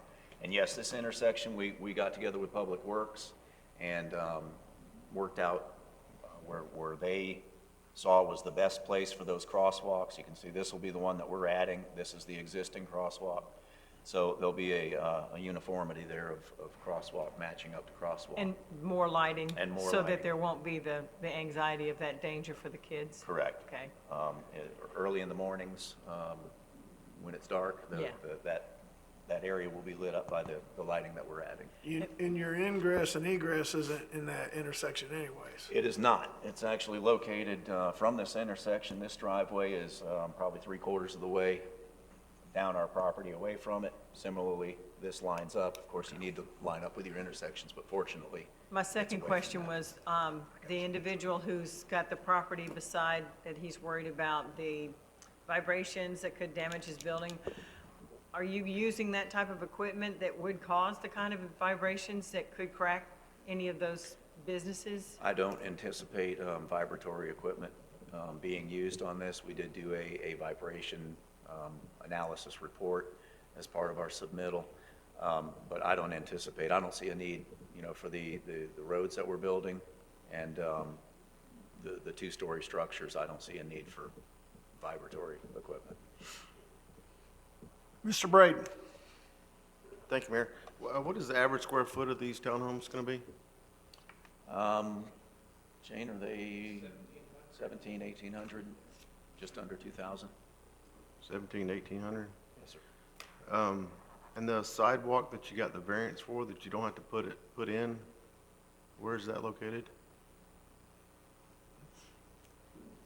The variance, and if I may approach so we can see. This was the right way where the sidewalk was to go along here. And this is the area. There's no road there. Steep. It's dirt. Is that where? It's Sand Hill. Driveway to Earman's house. And so you literally have a sidewalk along their driveway, and then this would have to be accomplished with stairs or something. There's no way it could be ADA compliant. Whereas these are all ADA compliant sidewalks. The additions, basically, we took the area along here, and we're actually going to get more square footage of sidewalk here and here. That what would be required here. Okay, thank you. All right. My only other comment was that, I know we heard from the public and they talked about, needing the housing there for the workforce. But to me, that is, it goes right back to the affordable housing. People has asked me over the years, well, as a city councilman, what can you do to bring affordable housing? Well, a home like that, at I figured $325,000 to 30-year fixed mortgage, I figured 3.75 was at $1,505 a month before taxes and insurance. That's not affordable housing for dishwasher, waiter, hostess, whatever. And I know Mr. Cannon's not going to pay the kind of money he's paying for that property and put homes on it, or townhomes, for $125,000 a piece, so you can have affordable housing on it. But to me, I don't feel like it's affordable housing, for the workforce around. Councilman that's a lot of Braden, money. I agree. When I was growing up, $300-something thousand was a rich man's house. But we also didn't have $15 an hour minimum wage when I was working for $4 an hour. Things are changing. These apartments around here that y'all have approved, their average rent for 900 square feet is $1,600, $1,700, $1,800 a month. So a house payment at $1,500 would be pretty attractive to some of those apartment dwellers to maybe pony up, save up their down payment and get there. It doesn't seem Well, like it, but. I agree with you 100%. I'm not saying that, you It's know, just- I it's a don't different agree with environment. it. Yeah, I mean, I'm just saying that I don't want the business owners that came up and spoke to think that, you know, when they're paying a guy to install glass at $15 an hour, you know, I don't think he's gonna be able to afford no $325,000 or $350,000 home. But I mean, I'm like, I mean, I like the project. I'm not saying don't build it because, you know, nobody's gonna be able to afford it. Oh, no, look, as a business owner, I'm paying $20 an hour just to get people to show up, and I hope they do a good job, and that's just to clean up my yard. So I don't know where it's going as far as wages and such, but I'm happy, honestly, if anybody needs work, to pay them $20 an hour just to be a day laborer. And you multiply that out, they're making a pretty good living in my book. Ms. King? Thank you, Mr. Mayor. I like the development. I think it's great. It's raised by a developer who does projects, has done some projects similar to this. The issue I see is it's not a matter of being able to afford $1,700, $1,800, $1,900 a month. It's being qualified to buy a house that's $325,000. That's all I've got. My only comments is what will go here in its place when we're talking about compatibility? It's gonna be another apartment complex, or is it gonna be another warehouse buildings lined up like what's across the street from it? So we do need a buffer, a project of some kind. I am a strong proponent of changing the CRA down there and provide places for people to live so they can live, work, and play in the Harbor District. I'm hoping we'll see some lifestyle centers even more expensive and bigger than what Mr. Cannon's proposing as we underground 98 and make that Harbor District a real a pleasing place to where people want to, instead of driving across a bridge and heading to 38, they actually want to stop there and live or vacation. So the only other comment is Shane lives here. I coached him in wrestling in high school. He hasn't left. He's a local too, and all of us have seen his projects throughout this town, and they always do a really good job. And it's always aesthetically pleasing, and it's in addition, his project that he just finished on Airport Road was a good project. So this ain't some folks coming in from outside from Atlanta, some investing group or something like this. It's a homeboy trying to put together a project that's going to enhance that area. He's a businessman, so he's not going to do it at a loss. I mean, we're not kidding ourselves there. But I'm in support of the project, even though I don't get to vote, because it steers us in the right direction for the Harbor CRA, and more importantly is I know what kind of work you do. And I think it'll be a good project. So that's just my 2 cents worth. You guys got to make the vote and the decision. So thank you. Unless you guys got some more, I'm going to go ahead and I guess we need to make a. Yeah, let me just make sure real quick that staff, do you have anything else to add? Does not look like it. So if the applicant has nothing further, this would be the discussion deliberation portion of the quasi-judicial hearing. Council's free to discuss amongst themselves, make a motion. There is a recommended motion in the packet. So. All right, well, here's what we'll do, following Robert's rules, is we'll go ahead and I'll entertain the recommended motion, and then we can have further discussion based on that motion, and then subsequently a vote. So, Mr. Mayor, I'll make that motion. I move the City Council approve proposed major development 20-17-SP, major subdivision 20-18-MS, and conditional use 20-01-CU. I'll second. I got a motion, I have a second, and even though we've already made comments and discussion, I'll open it up to the council. Does anyone have anything further that they would like to add? Dewey? I do. Thank you, Mayor. This is our first conditional use applicant, and I know that the new guys and I have not done a conditional use, and I guess no one on the board has yet. But my understanding is a conditional use means that this is allowed with conditions that the council thinks appropriate. And as I say, the project, I like the project, is too dense.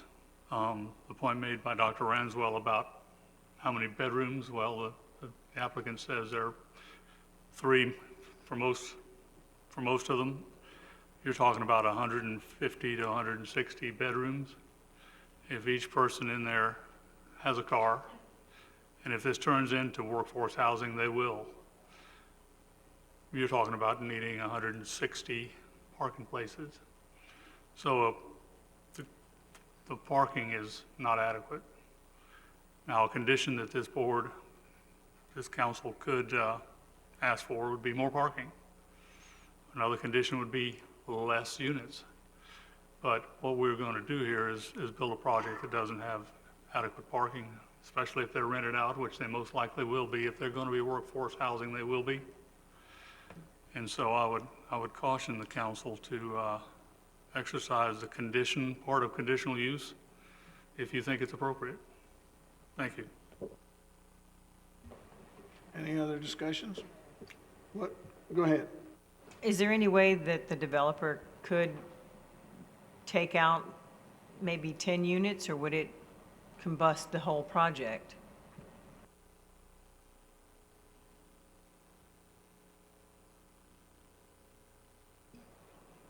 We have an area that we can add another, how many?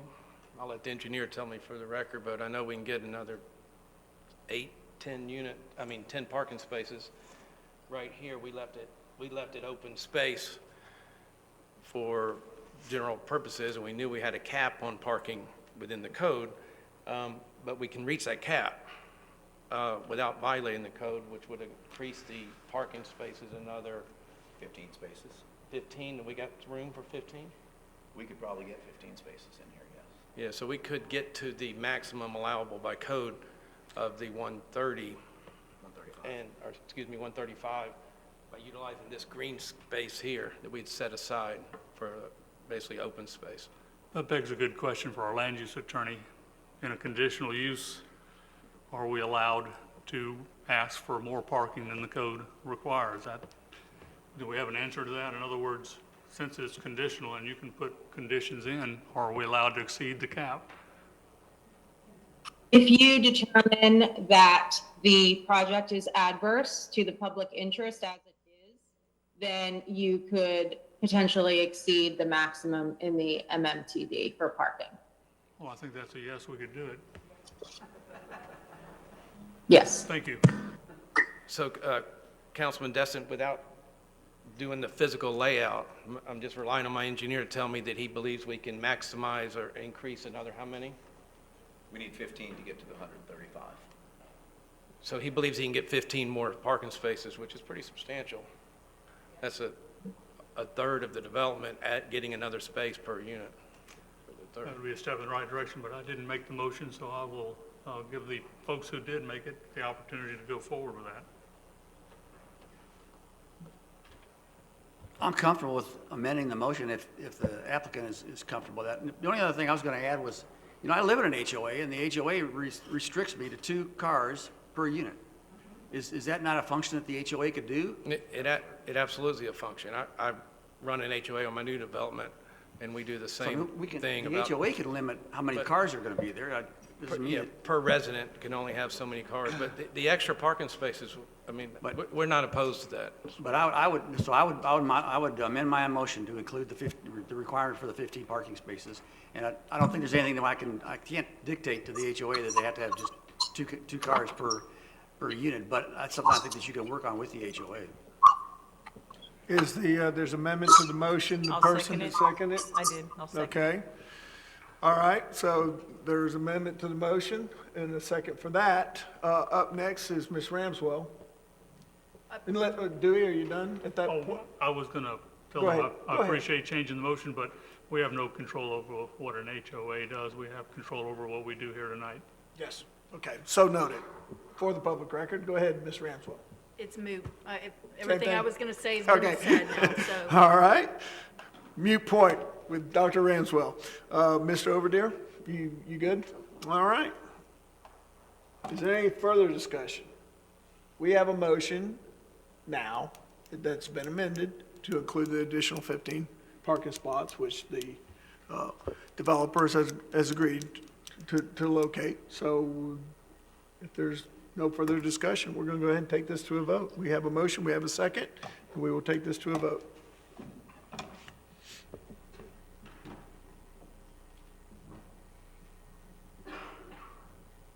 Ms. Aber, keep pressing. Ayes have it, so moved. You've been approved. At this moment, Mother Nature dictates that we take a 5-minute break.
back up the podium, we will reconvene.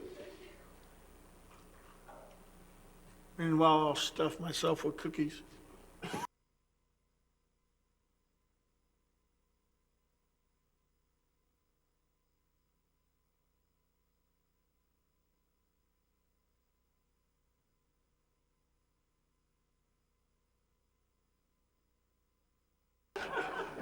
Kyron, we love you. And I must admit, before we had the plexiglass, Kyron would share his extra cookies with me. Because he always got the last ones. He always got the last ones. All right, we got everybody? We're missing, All right.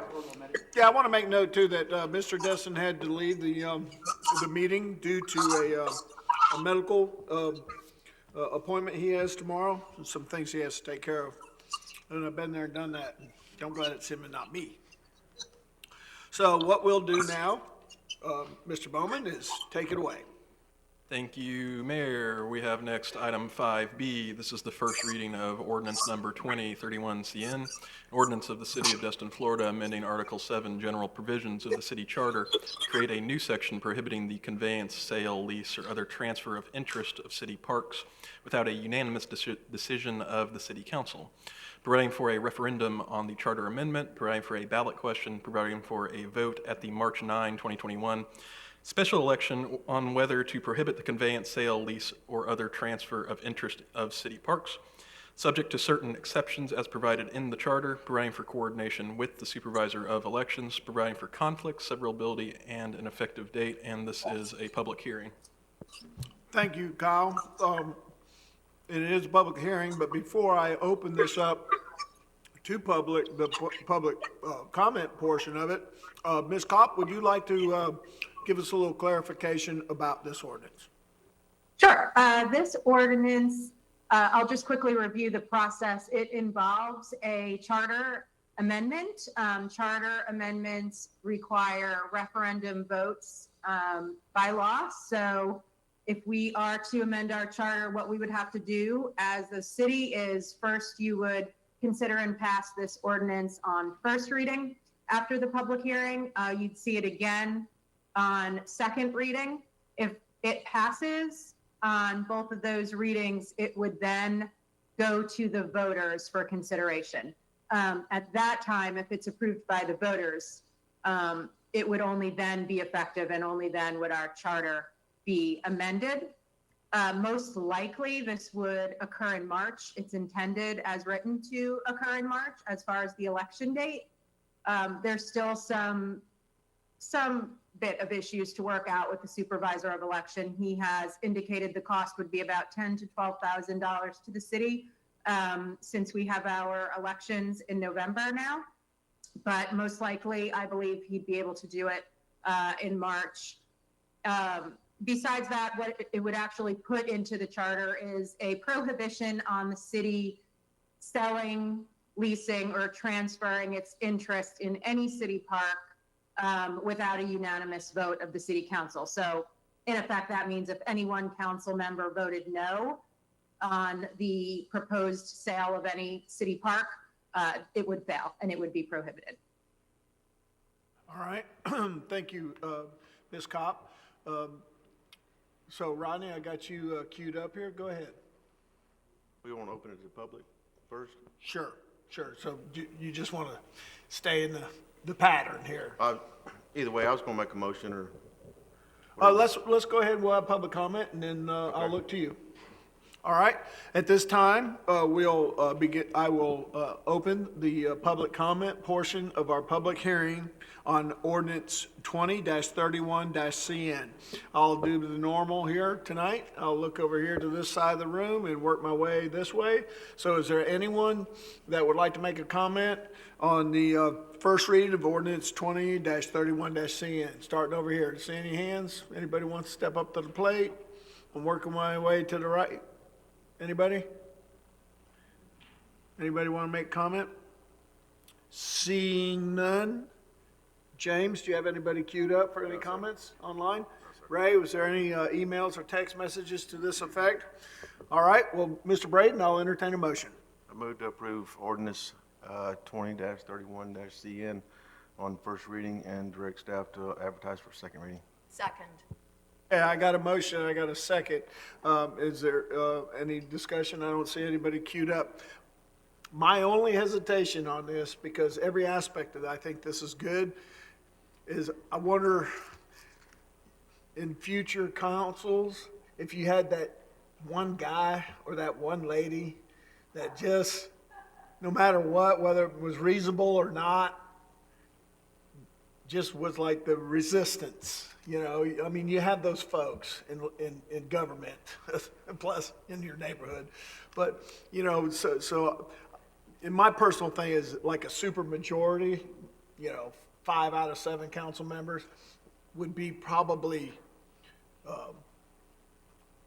we would probably see a little bit better government, because you may have in the future an issue, and of course this stemmed out of our lease thing with the fire department, but you may have an issue that was supported by the community even, and by the majority of the council members, but that one person would shoot it down because you couldn't get that unanimous vote.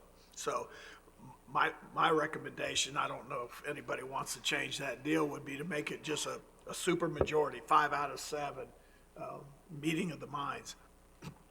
I might be out of line here, but that's just, I just know people, and we've all run into that obstinate person in our lives past, and it would be extremely frustrating, I think, to see that happen. Maybe not to us, but further on down the line. Kevin? Thank you, Mr. Mayor. Going along with that train of thought there, I do recall, I believe this came up due to the fire station situation. So at that time, there was a lot of citizens and others using the concrete plant property as a possible option for a fire department. So if something like this were to pass, charter was, voted and approved by the public in March, in the future, that particular property would not be able to be leased, transferred, or given to somebody for a situation, right? Is that, that's, sure, unanimous. So, it's hard to predict the future. But like you're saying, we don't know what might be needed at some of these properties. And I agree with you that to get a full majority of people to approve something is tough. And it's, I think we might be in trouble if we have that set in stone, because we don't know, there might be a need at one of our city properties that we all would like, the public would like you're saying. Even just recently, the public recommended that particular property, as an option. I know that's no longer on the table anymore, but just using it because that's fresh in our minds. So Yeah, just and keep in mind. I think the intent of the ordinance is true, is to prevent a 4-3 vote on a controversial issue that's before the council being passed when, half the community was not happy and the other half wasn't, and the same thing with the council members. I think by trying to prevent the probability of a problem with a total unanimous vote, but making it a supermajority, I think that might solve some of that problem if you had a real controversial issue. So I don't know. I just wanted to, get that out there to give people a pause for thought on if we want to go that far on that aspect of it by the total unanimous vote, or make it a super majority. And we already have a few things in our charter right now that require a super majority to be passed. It can't be just a simple majority vote. So my 2 cents. Mr. Braden. Thank you, Mayor. If I had to guess, probably we have 99, at least 99% of our votes are unanimous up here. And my only thinking of it is we're buying, millions and, tens of millions of dollars of property now, as far as we can go for the city. And if something did come up on one of our pieces of land that was in the best interest of this city and the best interest of the citizens of this city, and I couldn't imagine that it not be unanimous for it unless somebody had a personal reason behind it.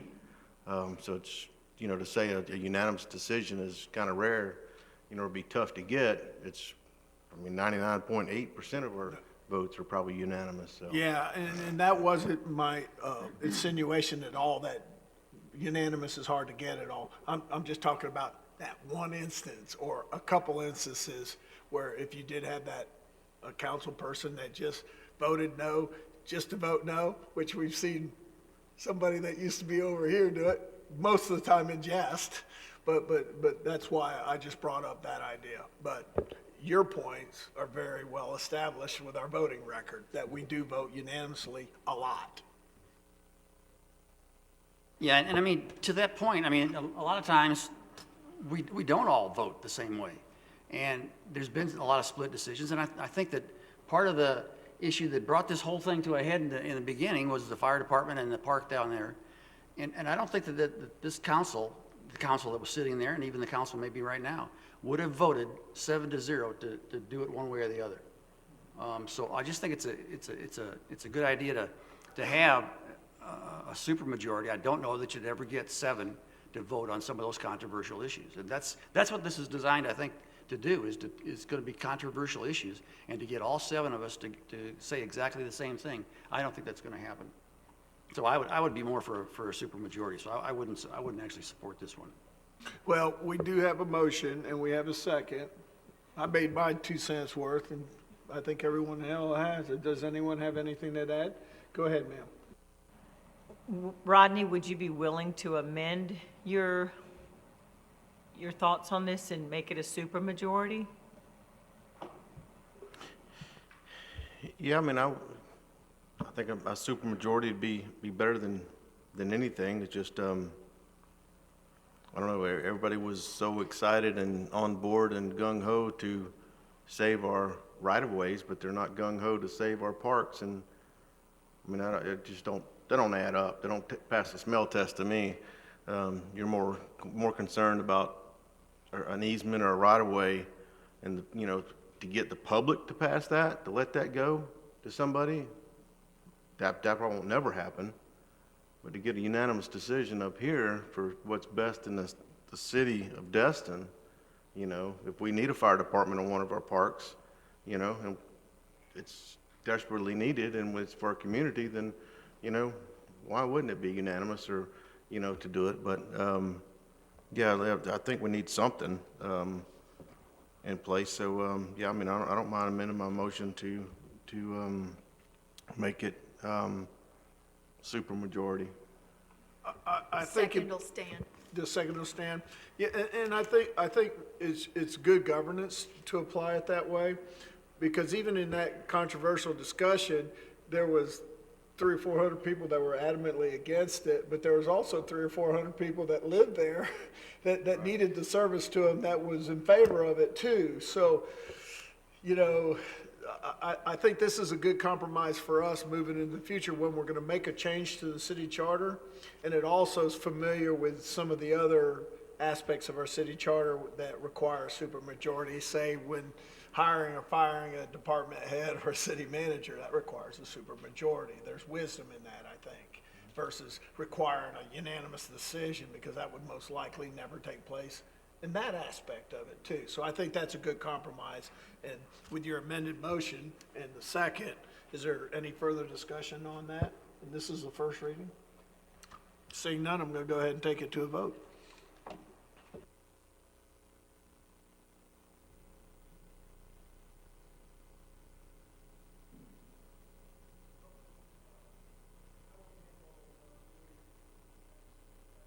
I think Webb's working on that.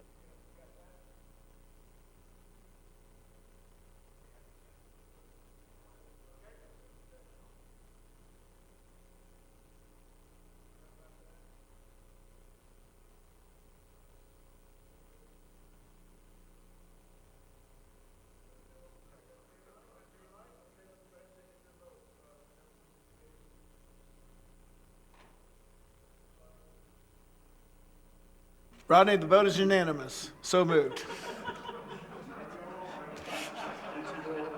Mayor, if I may, I'd like to confirm with the attorneys that this goes back to first reading.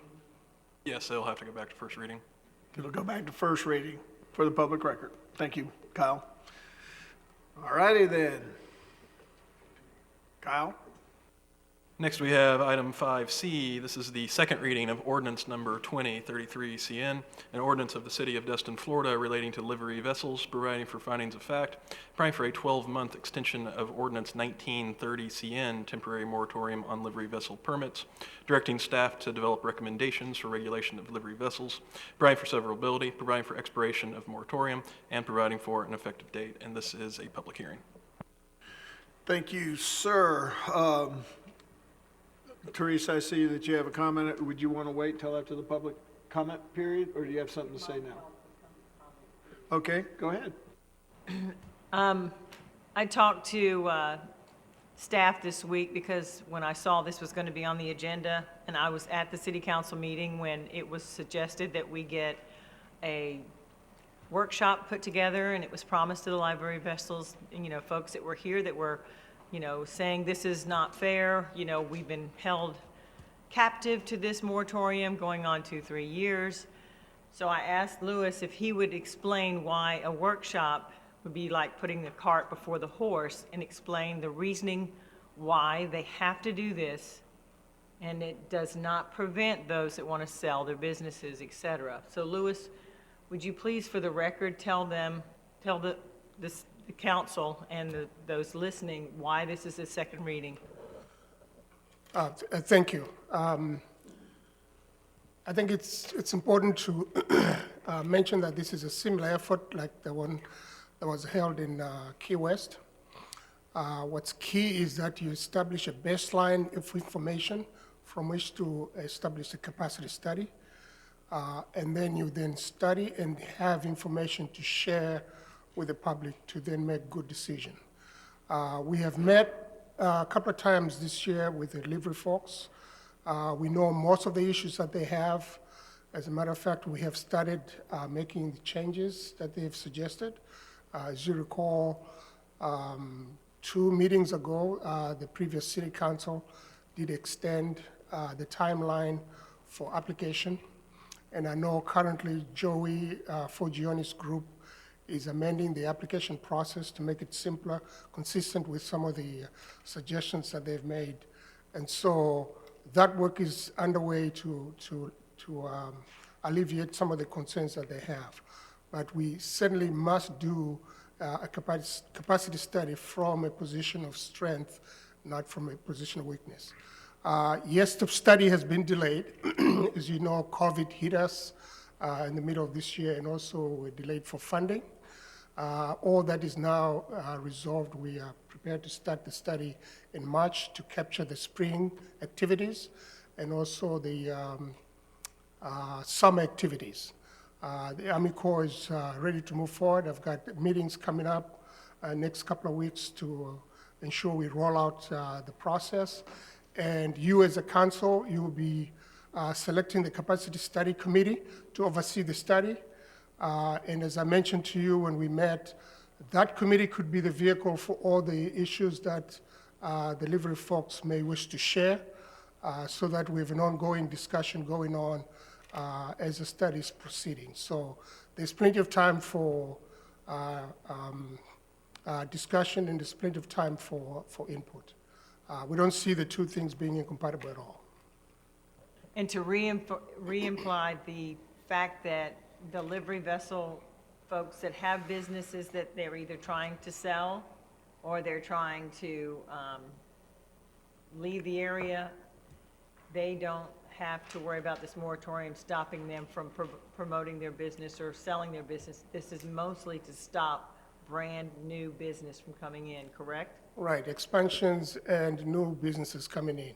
Anyone who has been with us last year is free to apply for this coming season and so on. And I'll let the land use attorney explain as far as the legal aspects of selling of property for businesses and so on, to kind of clarify that up, but it is not affected by this moratorium at all.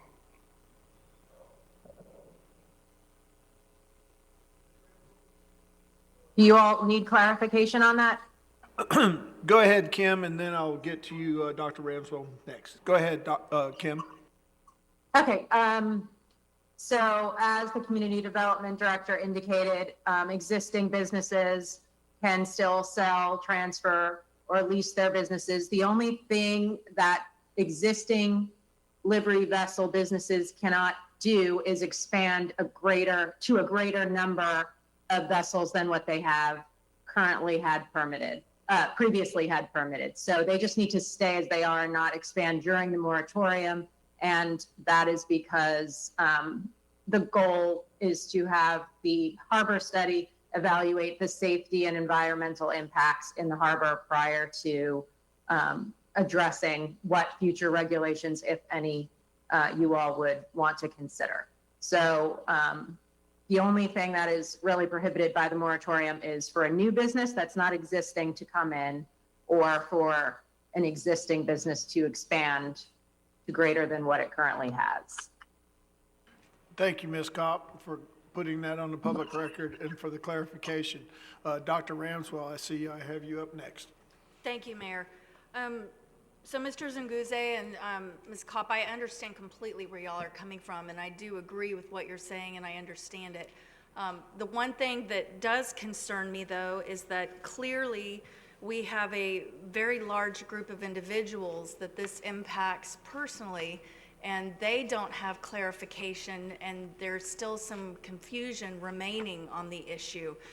To the extent that I know we received an email, at least I did this week, a very well put together 7 or 8 page document of different concerns that multitude of folks in this segment actually have concerns about.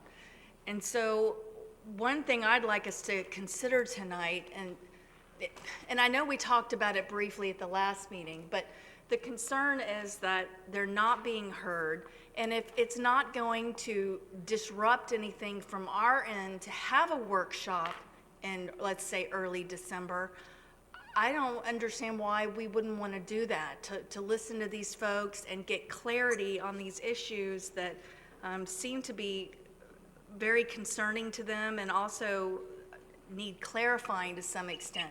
I read through some of these and it makes perfect sense, but then I read through what we're presenting and it makes sense, but clearly they're not one and the same thing. So I would really like to be able to see if we could table this second reading and perhaps wait till the beginning of January, or even at the second meeting in December, and then have the workshop at the first meeting in December, just like I've said, to beat a dead horse, to get some clarity on all these different issues. So not only the folks that this impacts understand and have clarity, but also all of us up here, and we're fully aware of what these changes are and why they're not in this ordinance, or if they should be, maybe we put them in there.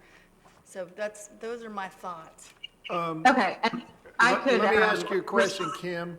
The reason we're going through this and the timeline that we're going is because the moratorium restriction is about to expire, correct? And if we let it expire, then they can apply for more permits because the moratorium's gone, and we defeat our whole purpose of exploring whether we're going to keep it limited or we're going to grow it or what have you. Is that the true issue? Is that the moratorium's going to expire? Is why we need to go beyond the second reading? So let me just respond to that and as well tell the council its options.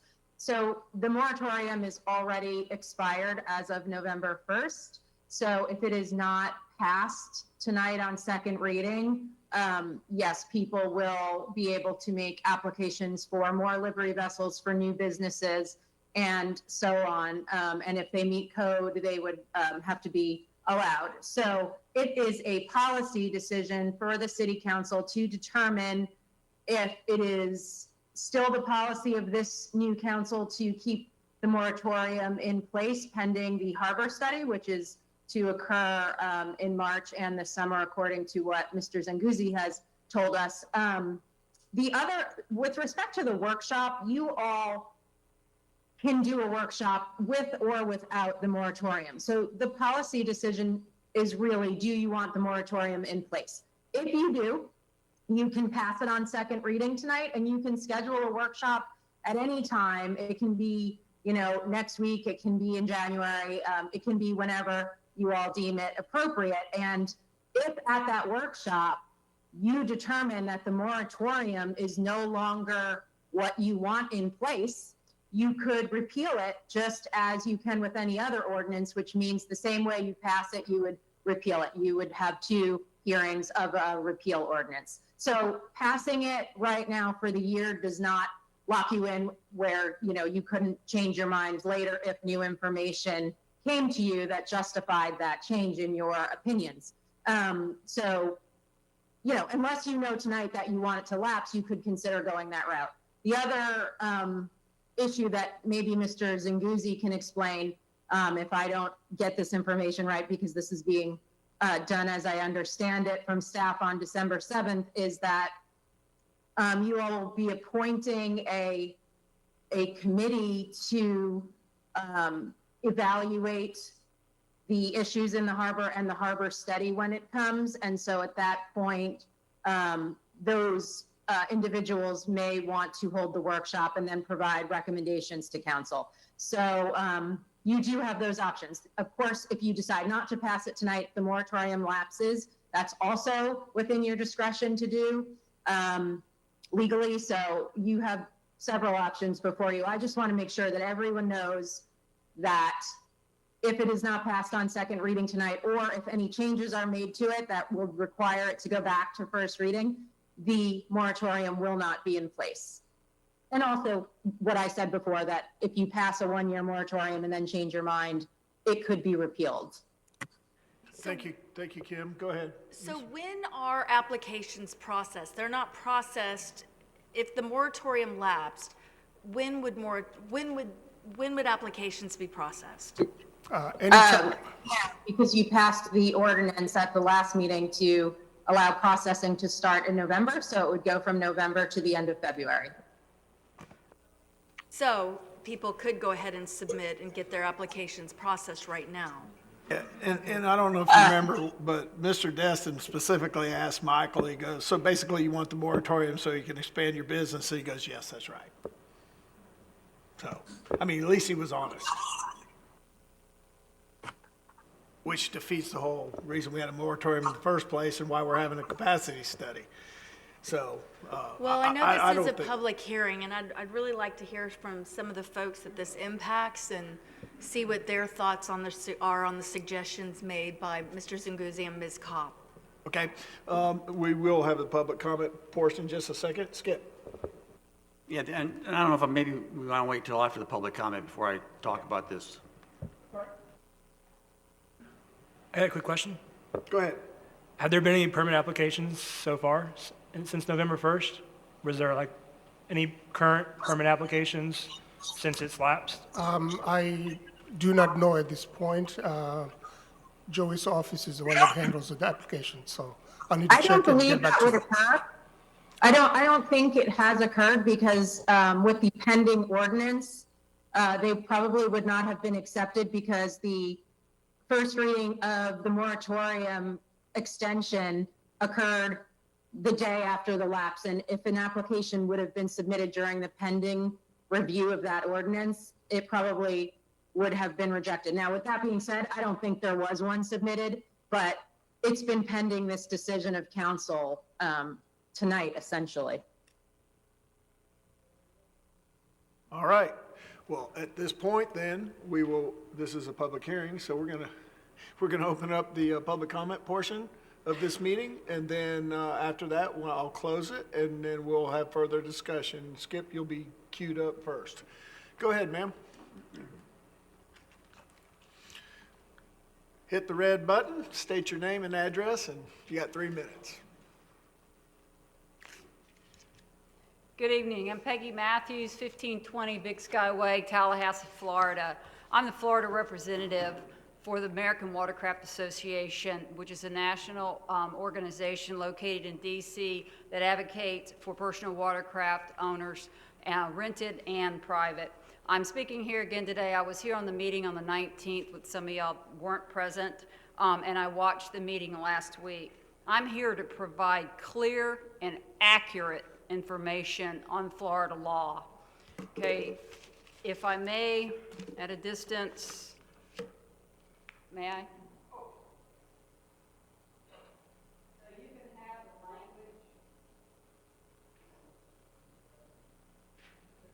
Would, Kyle, we need to have that introduced into the public record at some. Sure, that'd be fine if I could get a copy too. I'd appreciate it. All right. And hand a copy to our city clerk. This won't go against your 3 minutes.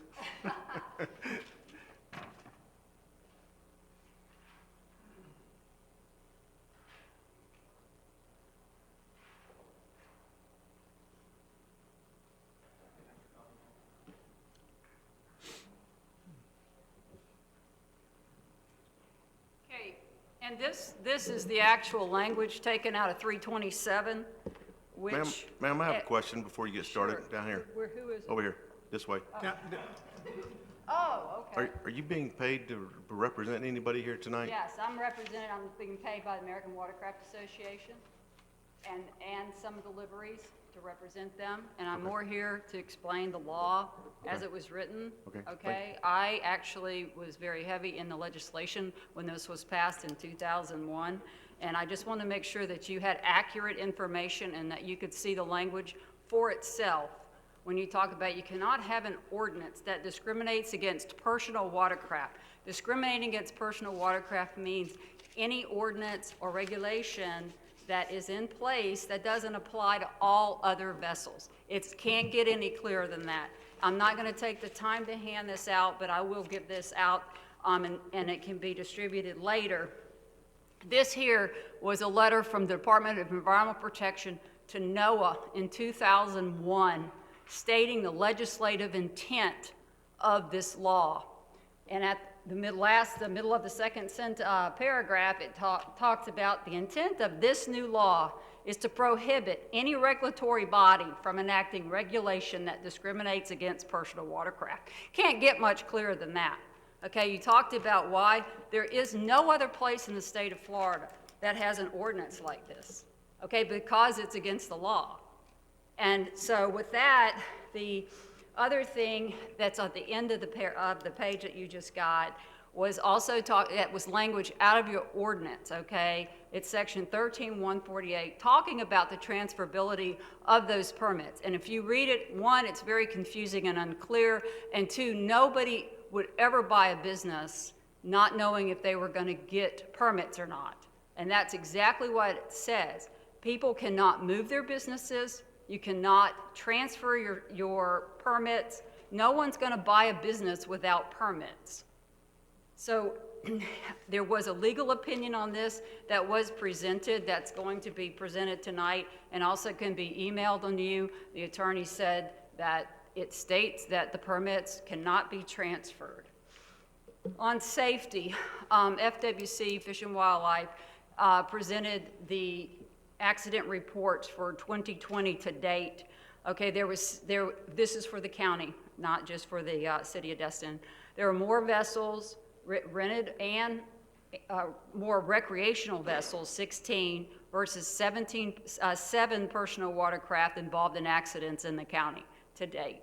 So when safety is talked about, the liveries provide extensive safety before they allow people to go out, and that's required by law.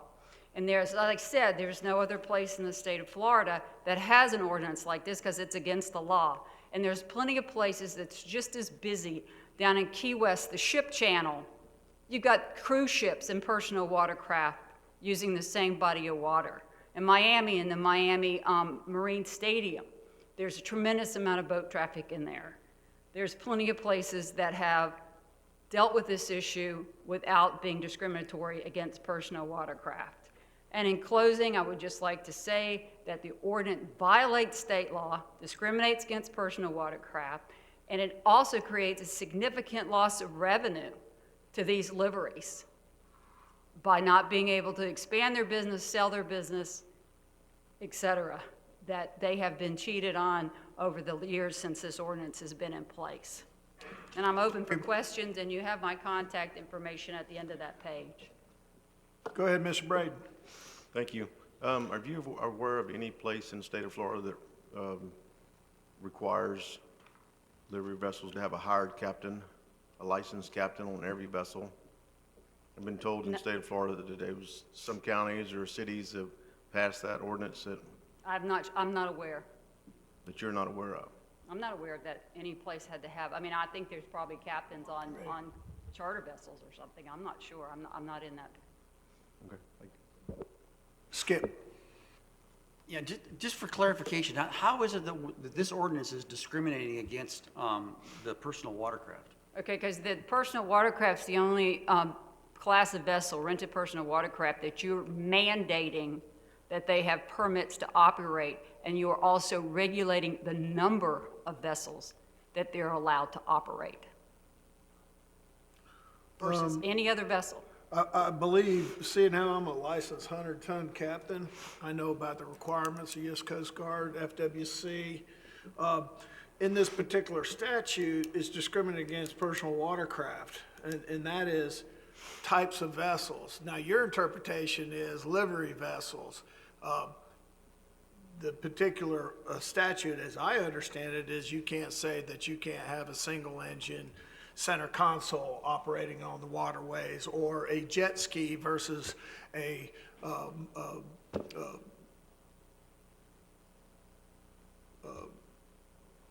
kayak or that type of thing, and this ordinance doesn't do that. As a city, we have the right to issue business tax receipts for people to do business in the city, and the requirement for livery vessels to have a permit for their vessel is part of that BTR process. It's not discriminating against a vessel per se, according to Florida statute. So that's I guess it's an issue that might have to be dealt with in the court of law, but Probably so. But you telling us that we're discriminating against personal watercraft, I beg to differ, because that's not how our ordinance reads or how it's applied. It's not applied to a particular type of craft, a personal watercraft. These are not personal watercraft. These are leased vessels that are not maintained by a licensed captain or operated under the same safety requirements as a state licensed guide boat or a charter for hire operation, or even some of our cruise boats, sailboats with six-pack vendors. All those people that are taking people out for dolphin watches and cruises, they're all Coast Guard inspected. They all have permits and licensed captains. So maybe we don't have an ordinance against those because they're already under governmental regulation. This is governmental regulation on unattended for hire personal watercraft that is in a harbor, unlike Key West, because I've been to Key West. Our body of water that these things are operating in has a channel that's about 60 feet wide, and it's full of not just livery vessels. It's got every vessel known to man, thousands of them. In fact, we have thousands of livery vessels, don't we? So, you know, I mean, it's your opinion, you represent the industry, and I respect that, but I just want to make some clarification that particular statute that says discriminate against personal watercraft is a description of the type of vessel, not how it's being operated in a business. Okay, but personal watercraft, and I know you weren't here the first time I represented it, originally, all your statute was, your ordinances addressed personal watercraft as jet skis. And jet skis is a trademark for Kawasaki. Personal watercraft, whether they're Sea-Doos or Yamahas or Kawasaki's, they're all called personal watercraft. That is a class of vessel that's defined in Florida statute and in the Coast Guard. That is a class of vessel.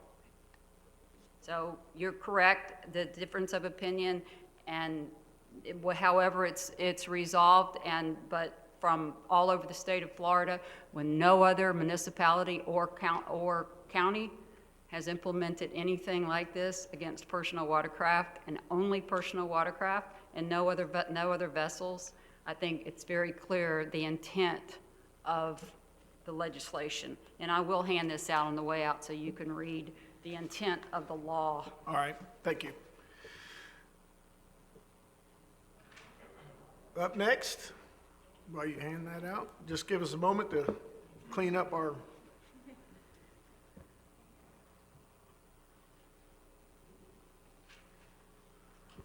Thank you, ma'am.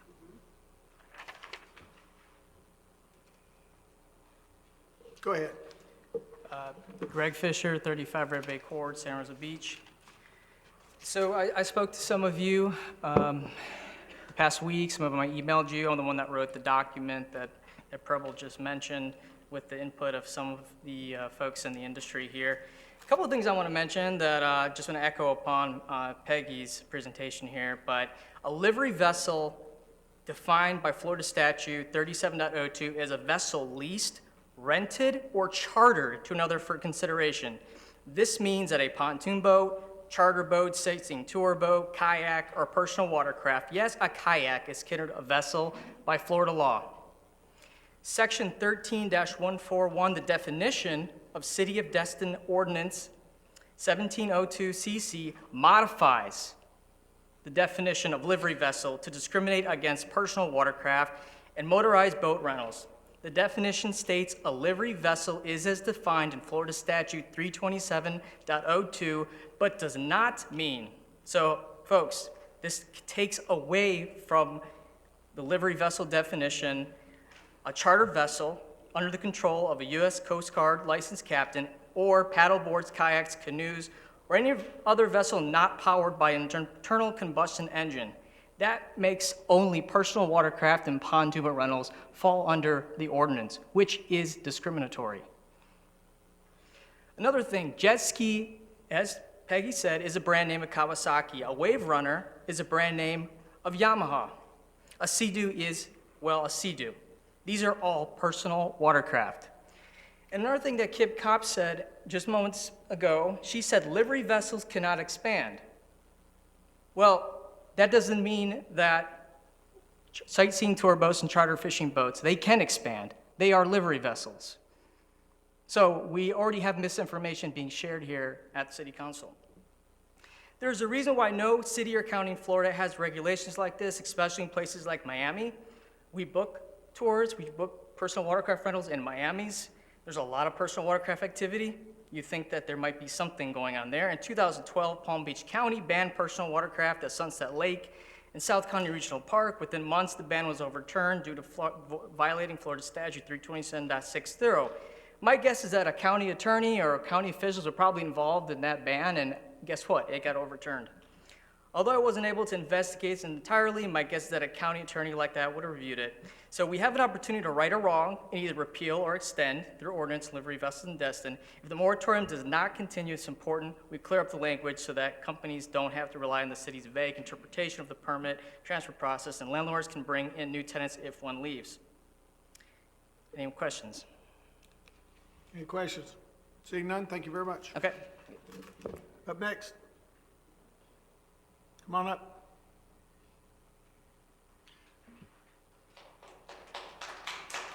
This is not a cheerleading session, folks. Just pat him on the back as he goes back to his seat. And even though you have a mask on, I know who you are. State your name and address. John Stevens, 4025 Indian Trail. I actually wasn't going to talk, but then it's more or less with the process of application. I guess it was told that we can start applying now. Back in October 21st, I actually emailed staff asking with this second reading of the livery ordinance if we can start applying in November. I was told that we were not because of the new software program was not up and running until January. But Ms. Kopp just stated for the public record, the reason they are not accepting them is because we have this pending ordinance. So there's a third reason. Did you have that one down? Well, but she also said that you can apply starting November 1st, but I was told you couldn't. Well, but there was a caveat to that, correct, Mr. Bowman? The caveat was that we have a pending ordinance that would prevent any additional permits outside of the moratorium to be approved. But if the moratorium is delayed or whatever. That's correct.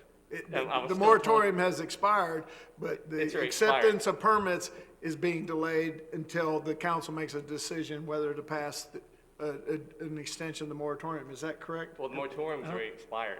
Correct. So it's not extension. Right. This ordinance is. Go ahead. Could you clarify, please? Yeah, and I think Kim is still on if she would rather clarify. But go ahead, Kim, if you heard that exchange. I just want to make sure I'm repeating correctly. No worries. It's just more or less like if staff said one thing. Mr. Mayor, I think what she said was that the second reading of the application change of date was read shortly after the November 1st day. That has been approved at second reading. So now the application window is open. It's officially open for applications. Cop online again. Ms. Cop? Yeah, I don't know why it wasn't letting me put the video on, but the moratorium lapsed on November 1st, which was a Sunday. The meeting was Monday. It was passed on first reading. Had it not been passed on first reading, applications would have been accepted, but it was passed. So for that reason, there's a pending ordinance doctrine. That means we're not going to take the applications during the pendency of an ordinance that's about to pass and allow things that violate that ordinance to occur. However, if it is not passed tonight, applications will immediately begin being accepted tomorrow. So that is a policy decision for the city council. Okay. So is the software working? Just for clarification for you. Yeah, I guess the question though, is the software working? Because I was told that the software is not working, so we can't apply. I'm not aware of any of that issue. That would be a question for staff that deals with, this is the first I'm hearing about software. Webb, could you answer that? You're the software guy, or at least kind of the software guy, even though James is the software guy. Matt's the software guy. Do you have an answer to that? I don't have full context of this conversation. What I can tell you is that our Compass software will be going live in January, and that could be what was referred to. But I don't have full context of the rest of the conversation. So just for the sake of argument, can people, if we don't pass this tonight, can they submit an application tomorrow and it be processed now? Yes. Yes, if this is not passed tonight, they can submit an application tomorrow. Okay, that answers my question. Straight from the attorney. Go ahead. Okay, that's all I got. Okay. Thank you so much, John. All right, come on up.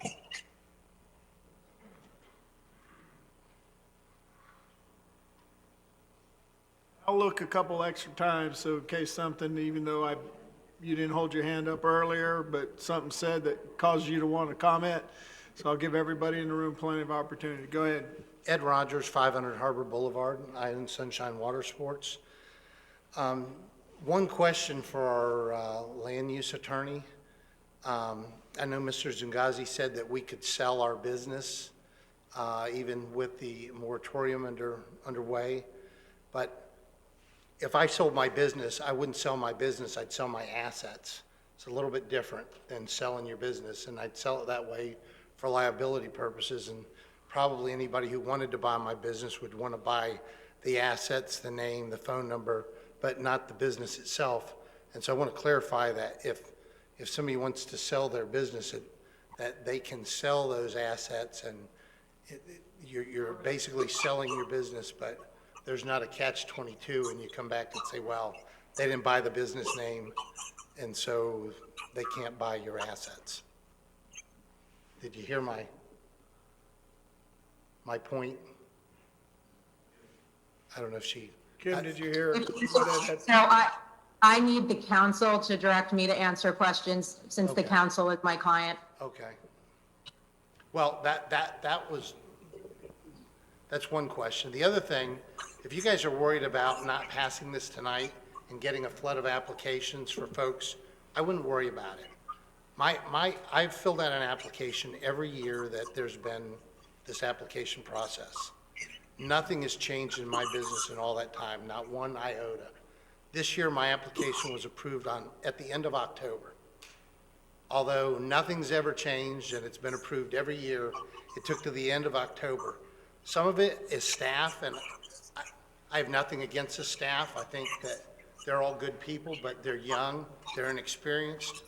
I was told this year that my fuel was illegal. Well, it wasn't illegal, but I was told it was illegal 3 times, so I had to have the person at DEP send them an email to say, no, it's not illegal. So, and I think the answer to it is the workshops. You know, if we have regular workshops and we're talking to these folks, they're going to learn a lot from us. And I've not met a single colleague that's unreasonable, that expects something unreasonably, that, you know, it's a communication thing. We don't hear about it until you guys are voting on it. And then we read about it and go, holy cow, this is really going to affect my business. And I don't think there's a need for it. If we're having some kind of communication with staff, most of these things can be worked out. The other point I want to make, last point, is the moratorium, we don't need it. We have a parking ordinance. If you don't have parking, you can't have any more boats. I'm one of the small guys. I own my own property, but I only have parking for 10 boats. So I have 10 boats. I don't have parking for any more. I can't add 3 or 4 more boats. I'd love to, but I don't have the parking for it. And most of these guys are maxed out in parking. Some of them had to drop boats because of parking. In fact, I know of at least 2 businesses that dropped boats because of parking. So, you know, if the parking ordinances are enforced, then you're not going to have a flood of boats, because you guys see the harbor. You know what it's like. Thank you. Yeah. Just give you an extra time. You've been operating under the moratorium now. This is what, 3rd year of the moratorium? Yes, sir. Okay. And how's that moratorium affected your business, other than the fact you've been taking I had the forever best to year I get your ever permits? had. Okay. All right. And listen, I think a lot of guys will say that. You know, our concern is, you know, if we have restrictions where we can't sell our business or we can't operate our business, that, you know, once one thing's passed and we're made out to be the bad guys, and we're not the bad guys. I know somebody made a point about, you know, the fishing charters and maybe we affect them.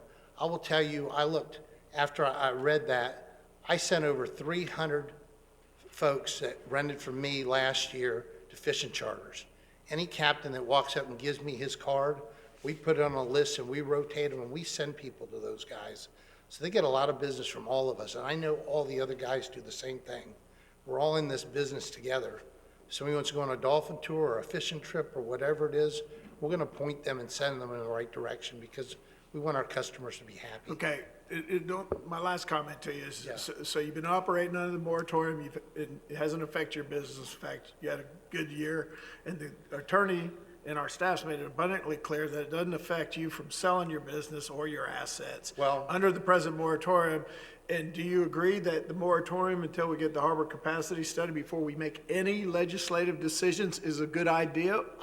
Or you just don't like the fact that there's a moratorium? So let me speak for myself. Okay, I'm asking you. Yeah, I'm an old guy that this is a job in retirement. So 10 boats for me is good, because, you know, my knees don't work and it's a lot of work. It's fun, it's a labor of love, but there's a lot of young guys and they're trying to grow their business and they're trying to have something for their families and their kids. And so, you know, what affects me is different for some of these other guys, because and if I was their age, I'd be wanting to grow my business too. You got a question? Yeah, a quick question. Can I ask Ms. Cobb to answer the fact that what is the business? Is it the assets or is it the business name, Ms. Cobb? You're on mute. Unmute yourself, Kim. Kim, you're fine. It's showing me as not muted. You can't hear me? We can hear you now. Go ahead. They can sell it in whatever manner they want to, as long as the number of vessels either stays the same or is less. They just can't expand, so they can sell their assets. Also, let me clarify what has been erroneously stated regarding the code language regarding permit transfers. What that means is that a permit can't be transferred. And what that means is that you can sell your business, transfer your business, sell your assets, lease your business. But the new entity that takes on your assets or your business has to simply get another permit under their name so that the city has that information correct. It doesn't mean that you can't get another permit. So under the moratorium, when you transfer your assets or your business, the new entity gets a permit under their name. and they are allowed to do so under the moratorium. Thank you. Thank you. All right, thank you, Kim. Thank you, Ed. Next up, I know there's some other folks that want to chat. Anyone else have any comments? I wanted to give, my questioning was poignant because I just wanted to hear a little bit more from you, Ed. Go ahead, come on up, Michael. It doesn't matter. We got time.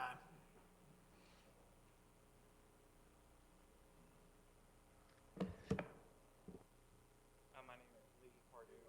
Oh, my bad. All right, my name is Lee Pardue, 168 Stonegate Drive, Santa Rosa Beach. And I've been in a lot of these meetings. I don't really say much, but at this point, I feel I need to step up because, as you said, you want to hear from the people that this is actually impacting. To Ed's point with, it hasn't affected his business. Well, it has affected my business. My business is growing, and it has a cap line, and I'm having to turn guests away. Over 300 phone calls a day on average this summer.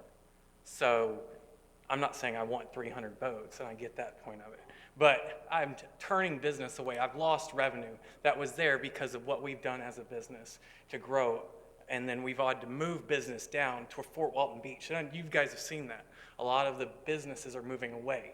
So this is down the line is going to have an impact on all the businesses in Destin, not just our business. Less boats, there's less traffic here, there's less people here, there's less revenue in the Harbor District completely. As far as emissions, all of my boats have CARB-3 ultra-low emissions. Well, what does that mean? Just know it's the gold standard of emissions for boats.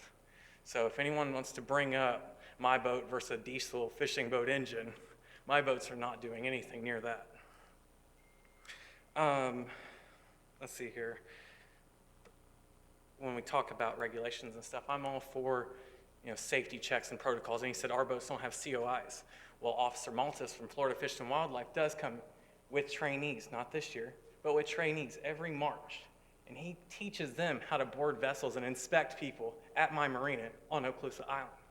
So I would think that something along that lines would be more better fit to everybody if we go along that route versus cutting down businesses, get more involved with everybody, have more policies in place to help people out and to make sure there is safety involved instead of guessing. Well, it's the boats. Well, we don't really know that. And then, let's see here, we got that, and then we have a lot of good kids in this community that are growing up in this industry. It's a great first job for them. So as we reduce the rate of kids that we're going to be able to put into jobs and put into the workforce and train and to add into this community, they're going to go elsewhere, just like all of the businesses just going to move elsewhere. So I'd hope at this point we'd move away from this. We spent 3 years with a moving needle. We've had our permits every year, just like Ed said. Maybe it was June, maybe it was March, but we did everything the right way, whereas other businesses for the last 3 years have not had a permit at all. So for us to have followed these rules, done what was asked of us the whole time, for other businesses who have not have ever got a permit, just seems a bit unfair at this point. So structurally, this needs to get adjusted before we do anything else. Thank you. Thank you, sir. I have a question for you. Go ahead, hold on. Where's your business located here in Destin? So I am the Director of Ops for Aloha Pontoons in Destin. It's at 404 Harbor Boulevard. Is that on the harbor? Marina Cafe. Marina Cafe? Yes, sir. And so how many more pontoon boats could you have there with the parking you have available? Over 40. We're So you- permitted for 30. So you have enough parking to have over 40 boats? Yes, sir. At Marina Cafe? Yes, sir. Am I correct? Yes, sir. Okay, thank you. Thank you. All right, next, Michael.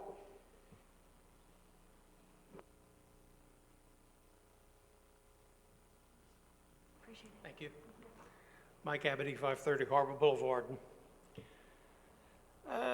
I'm not against the moratorium at all. I'm against this moratorium and the way it's worded. There's a couple of things in here, one being certainly the state statute issue, which not only involves the moratorium, but it involves the overall livery vessel licensing process, because that included jet skis, discriminated against jet skis also, so they could have repercussions that go back to the last 3 years, okay? Basically, that's one of the issues. I was happy to see that everybody, the new council members signed in tonight, and they took an oath to defend and uphold the Constitution of the state of Florida. And in that Constitution, there happens to be a little statute that says there's no discrimination against personal watercraft. So I'm not an attorney. I think we've gotten legal opinions, and the legal opinions that we've gotten are somewhat different from the legal opinions that the city council is getting, okay? You can understand these people over here. These are good people. They've gotten legal opinions, and the legal opinions are telling them that it's not as easy to sell their businesses as your staff is telling you. So there's some confusion there, okay? What is is it better to do this quickly, or is it better to do this the right way? And the right way is to take our time. The city made a mistake. They should have never extended the time period for November and December until we had a workshop and worked out all the details, and then they could issue new permits if they wanted, once everything was worked out.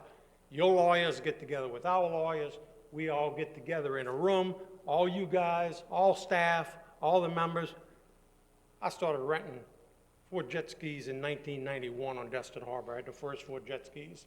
A couple of years later, I had 2 of the first pontoon boats on Destin Harbor. So I've been doing this for 30 years, guys, okay? So I got some experience. I kind of know a little bit about it, okay? I'm not real smart. I'm not as smart as any of you guys. But in my industry, I kind of got some pretty good knowledge and some pretty good information that I could share. Got some young guys over there that are very tech savvy.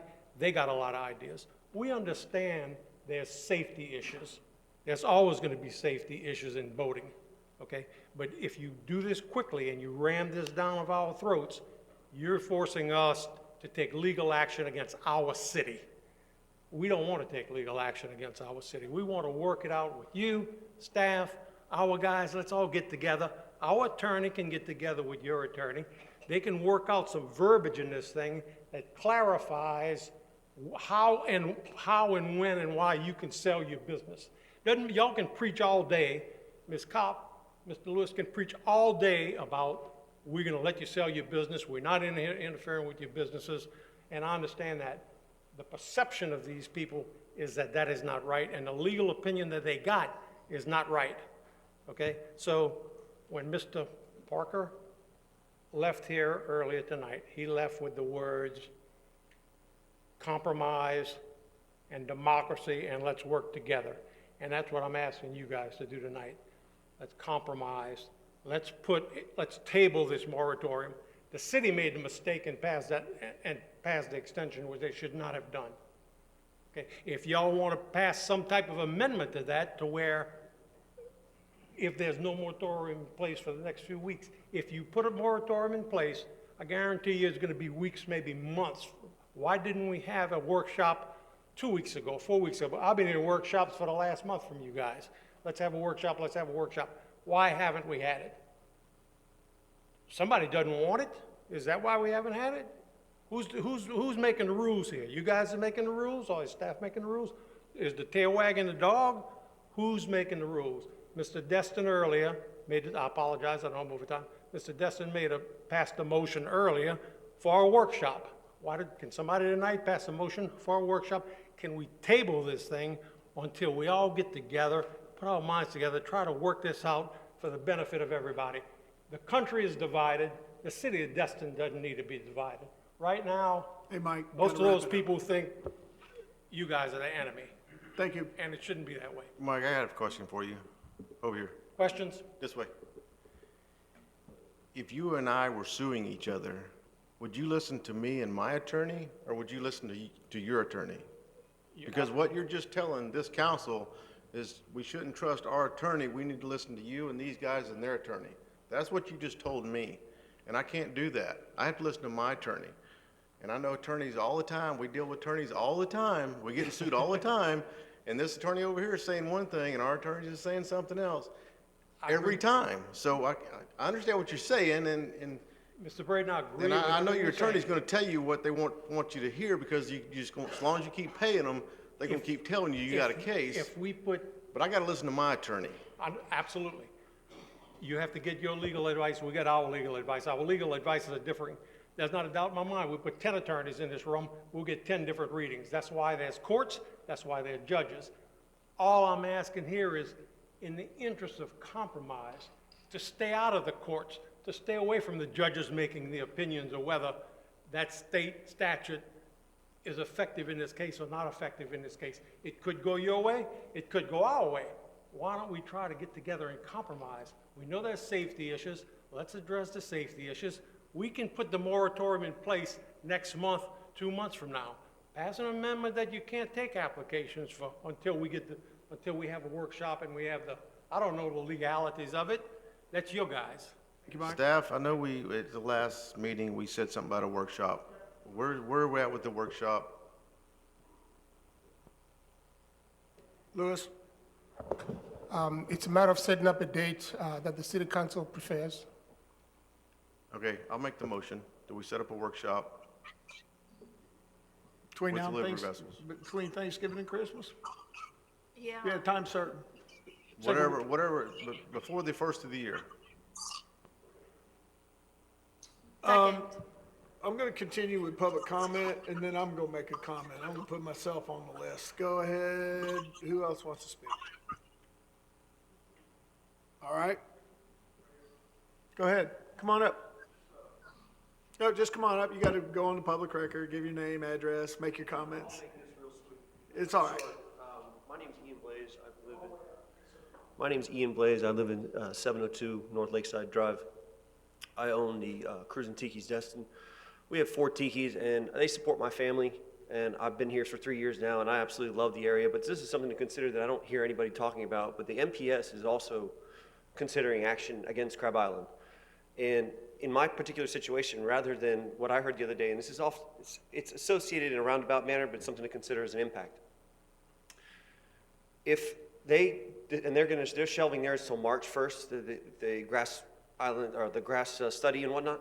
If they pass one of their proposals, their strategic plan, they're talking about eliminating captained vessels. This goes for pontoon boats and everything. And from what it sounds like to me, is the pontoon boats. If there's a chartered captain on board, they're not going to issue a CUA. That would affect me. That would affect a lot of other companies out there that are offering safe options, captains on vessels, whether they be pontoon boats, glass bottom boats, snorkel boats, etc. If they don't issue CUA, I'm not going to let Joe from Montana drive my boats. That's not going to happen. That's unsafe, and they're just going to tear it up. They're going to tear my dock up, my landlord and whatnot. So at that point, I will no longer have my business. I'll have to look at something else. Selling assets would be one consideration, but who's going to buy those assets? When you cannot get a CUA. But with that being said, I'll need to find a segue. I'll need to figure out how I can continue to do what I love, working on the water, and pontoon livery vessels is one of them. And this goes to the BTRs and for new applicants. I mean, I'm not trying to expand enormously like a lot of these guys. I just know that this limitation will affect locals like me. That if I try, because the MPS and the federal government decides to do something that challenges my pursuit, I won't be able to spin off and get 4 little pontoon boats so that I can continue to provide for my family. And this is an element that it's a consideration. That's all I'm asking. Thank you. Appreciate it. Any further comments? Looking around the room again. Hold your hands up. If not, I'm going to go ahead and close this portion of the public hearing, public comment portion of it. And we'll go ahead and I'll entertain a motion and a second, and then we'll have discussion amongst ourselves before we take it to a vote. Ms. Aber. Wait, Wasn't there don't we already a have motion and a and second a on- second on the table? Ronnie already did a motion. Oh, okay, that's right. I forgot about it. Yeah, because we normally wait and do that after our public comments. In fact, I told you, Rodney, that I would have you queued up first, but are you made your comments, questions? Okay. I was just going to basically say what Kim had said was we could pass this second reading, have the workshop, and if at the workshop we find there are some very big disparities, we can repeal this and start over with a completely different situation. So I kind of have to support that and do the workshop as soon as possible, hopefully the first week or second week of December. I don't want to wait till any later than that. Christmas and all that, everyone's going to have vacation. So I would like our workshop to be very soon, and then that way we can repeal this if we have to. Mayor, if I may. Go ahead. The city manager asked me to see what we have for the workshop, and I came up with December 14. That's the second Monday in December, if that's acceptable.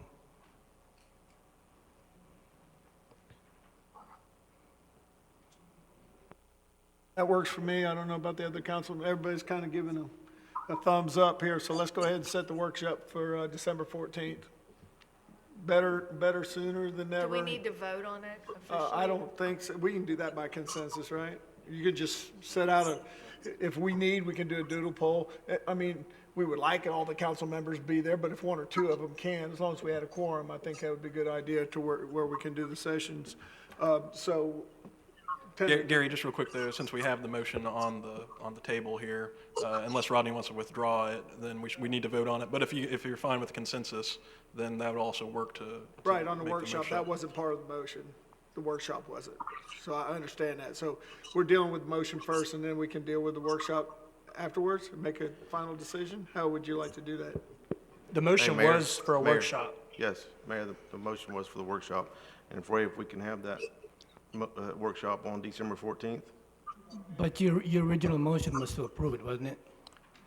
But The motion was to set up a workshop Okay. before the end of the year. So if we can have that, Lance, if we can have that workshop on December 14th, I will remove the motion on the table, as long as we do have the workshop on December 14th. We don't need a motion to have a workshop. We just got a consensus, and we have one here, so let's December 14th. And go ahead and public notice that appropriately. I'm going to go ahead at this time, entertain a motion on this ordinance, the second reading, and so we can have further discussion amongst the council members, because the public comment portion of this is over with. Kevin? I'll make a motion so we can get this discussion. That's what we're saying, right? So we can start having a discussion? Fantastic. There's a Unfortunately, I don't have- recommended motion, or you can make your own. I don't have the designated motion here, unfortunately. I don't have the iPad version yet of the agenda. I'm still new. Skip, you have the recommended motion? Skip always has the recommended motion, so if you ever fail, look right here. Go ahead, Skip. I move to approve ordinance 20-33-CN on second reading. I got a motion. Do I have a second? I got a second. So discussion. You want me to make my comments first? I think, or would anyone else like to weigh in? I'm going to make my comments first then.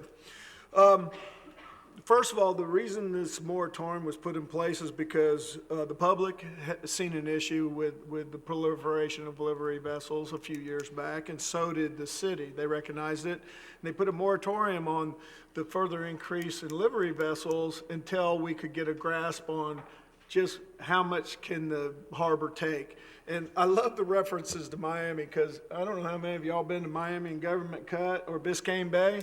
It's a whole hell of a lot bigger than Destin Harbor, like 20 times bigger. And that entire area, in fact, most of all of Florida isn't concentrated like this harbor. You go anywhere, Johns Pass, Clearwater, Madeira Beach, Lucy's Inlet, all that. None of those communities have what we have. That's what makes Destin so special, actually, is we have this beautiful harbor and all this activity that goes on, a working waterfront, this festive, what they call it, festive marketplace.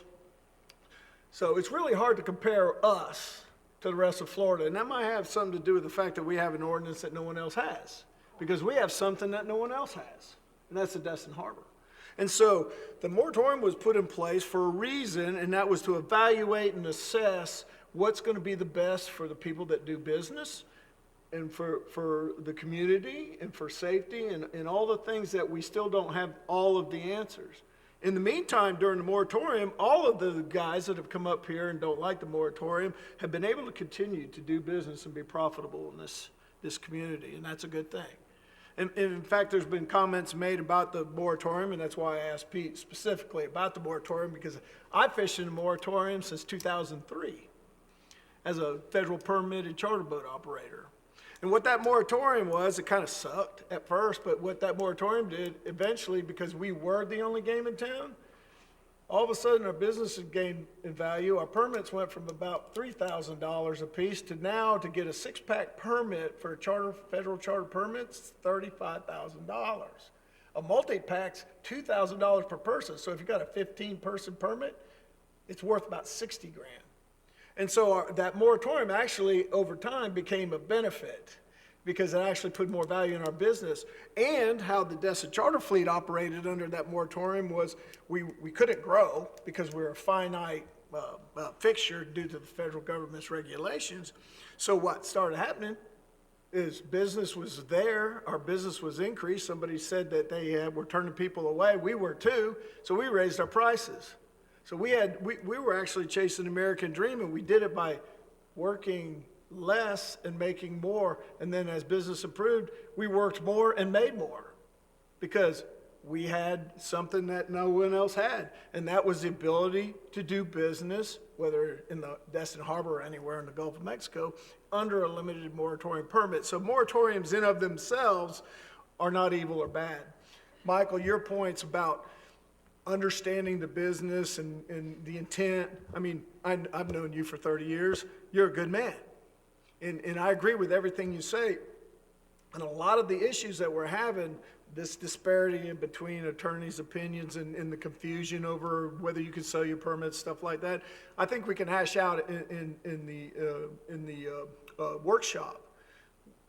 If we pass this ordinance tonight, which I hope we do, so we can maintain status quo until we have that workshop, until we have the capacity study, so we gather all this information, even from the industry itself, then when we finally do come back to legislate, we do it as informed, intelligent folks that has heard every aspect of the issue, not a perceived one. The public, a lot of people don't like the delivery vessels in the harbor.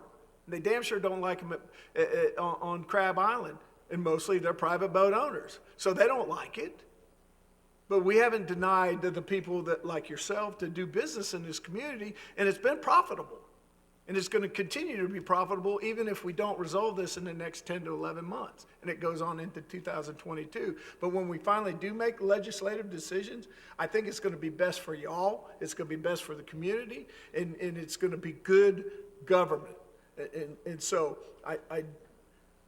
I hear the angst and the wailing and gnashing of teeth about the moratorium.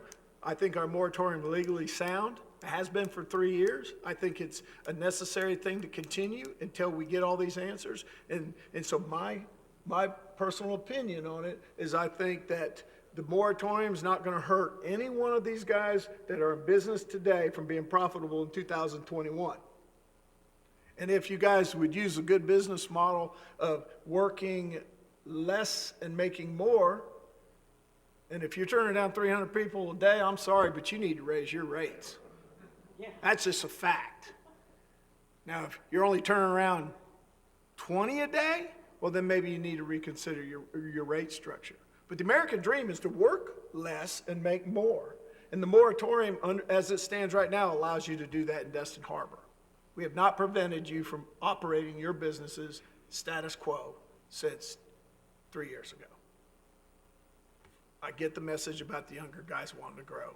But if we're going to allow them to grow after we have all the information, maybe we can structure it so it's grown in a manner that's good for the safety, health, and welfare of our community. So that's just my talking points. I'm sure I haven't made you happy, Mike, in my position, but I really feel like at this particular time, this moratorium and the processes that we're fixing to get into, including the workshop where we get to rub elbows with everyone, social distancing elbows, of course, that we get the discussion, hash out all the minutia, the issues with the issuing of permits and how long it takes and maybe even the form itself, that we can resolve some of those issues that still don't have much bearing on the moratorium and the capacity study, but it does make maybe your daily application of doing business with the city of Destin more manageable and timely and stuff like that. And of course, Joey wasn't here to make any comments. So under the workshop format, we'll be able to have a meeting of the minds and resolve some of these extraneous issues that really doesn't have actually anything to do with this particular ordinance at this time, because a lot of what we were hearing today didn't apply to what we're actually working on. It was other stuff, and the other stuff I think we can resolve in the workshop itself, and also set the table for us to do good legislative rulemaking as we get information from our capacity study. So that's me on the soapbox. I've got a couple people up next. Rodney? Thanks, Mayor. Just something you brought up that made me think that, just because your attorney interprets it, different, that they can't sell their business or whatever, they say and transfer, whatever. But when this council and the entire staff and our attorneys, everybody is saying that that's not true. If you want to sell it, if you want to transfer it, you can do it. I mean, you ought to be able to take that to the bank, in my opinion. Because everything's recorded, audio, video, and it just doesn't seem like I would, as a business owner, I wouldn't worry about being able to sell my business if everybody's telling me, that it's basically holding the purse strings. But no, that is not the case, that you can. Sure, love to hear from you. Please. Go ahead. We'll allow you to interact. I just want to answer Mr. Braden. I understand everything you're saying. You're perfectly correct. But remember this, in the last 3.5 years since they started discussing this livery vessel ordinance, the city of Destin has not done one thing to help our industry in the last 3.5 years. So understand where these people are coming from when they say they don't trust. You saying one thing, you saying one thing, city attorney saying one thing, our attorneys are saying something else. You have to follow your attorneys. We have to take it, attorney. This is not etched in stone. There's a way to get it etched in stone, Well, and we can Michael, etch it in stone at a workshop. That's where I think this. But there's no trust. I think the right now. workshop will maybe begin to establish that level of trust. Okay? Okay, me too, because that's going to be my goal personally. And just FYI, we get the same thing from the short-term rental people. Same thing. We're picking on them. So, I mean, I understand what you're saying, and I understand what you're saying, and we need to hash it out at the workshop and make sure everybody's on the same page. What we'll do. All right, Kevin. Thank you, Mr. Mayor. Oh, man, this is a good one to start our first meeting on, right? So please bear with me as I got some questions as I've been trying to do research and talking with different people on these things. So my first question is for Mr. Lewis. Could you tell me specifically, or us, the harbor study that we've been trying to get for a couple of years? I know there's the funding issues and things. What is the ultimate scope of work or the goal that we are trying to achieve when we're asking the Army Corps to give us a harbor study? Yes, as you know, the harbor is one of the most active places we have in the community. We have business, we have leisure, we have environmental issues, and then just normal living in the harbor. And so a combination for those things in that small area is a concern. There have been a number of issues that have been studied by the Harbor CRA. In fact, this is where the whole issue has been discussed thoroughly. And so when we brought this over to the City Council, what we're going to be looking at is the economic viability of the harbor, the leisure aspects of the harbor, and the environmental aspects of the harbor. Sure. And what do all these activities mean when they're all put together? Thank you. A similar study wasn't done in Key West, and they managed to come up with very sensible regulations and policies after that. And you said that they told you that they're ready to start in March, but has the funding actually been secured that they are going to be starting, or they're just telling you that they're ready to start? Yes, we will be starting in March. We have the study questionnaire done, and we have a tentative timetable right now. You will be selecting a committee on the 7th, I believe. Ray, is that correct? To spearhead the study work, and yes, we are going to be launching in March. Thank you. You know, the moratorium, I mean, there's good and bad with it, and I've spoken to many people that have shared the same thoughts. But I have some concerns with the way that the moratorium is written, I guess you could say. Just to start with, I mean, I don't know how official these things are, which I know we talked about transferred, and I agree with, you know, Councilman Braden that we said you could sell it, you could sell it, but, just specifically like the entity shall notify the city within 10 days of change in ownership, or any permit shall be deemed automatically revoked. Just the language in that alone, to me, I mean, let's just take the case of owner passes away. I mean, I hope not, but let's just say they pass away. I could only imagine what they're going through with the funeral arrangements or whatever else. And then one day when they transfer that business to the child or whoever that is, well, hopefully they remember 10 days from now to also call the city real quick, because if you don't, it says they're automatically revoking you. I mean, that's harsh, in my opinion. And then the language in the ordinance, there's a few, pardon my, uneducated terms of how you call these sections in the ordinances, whereas parts. But Mr. Lewis just spoke about the harbor study and the importance of it, looking at the entire harbor as a whole, the economic, the environment, and everything. And I didn't hear him specifically say how our delivery vessels going to impact the harbor. So we have language in here talking about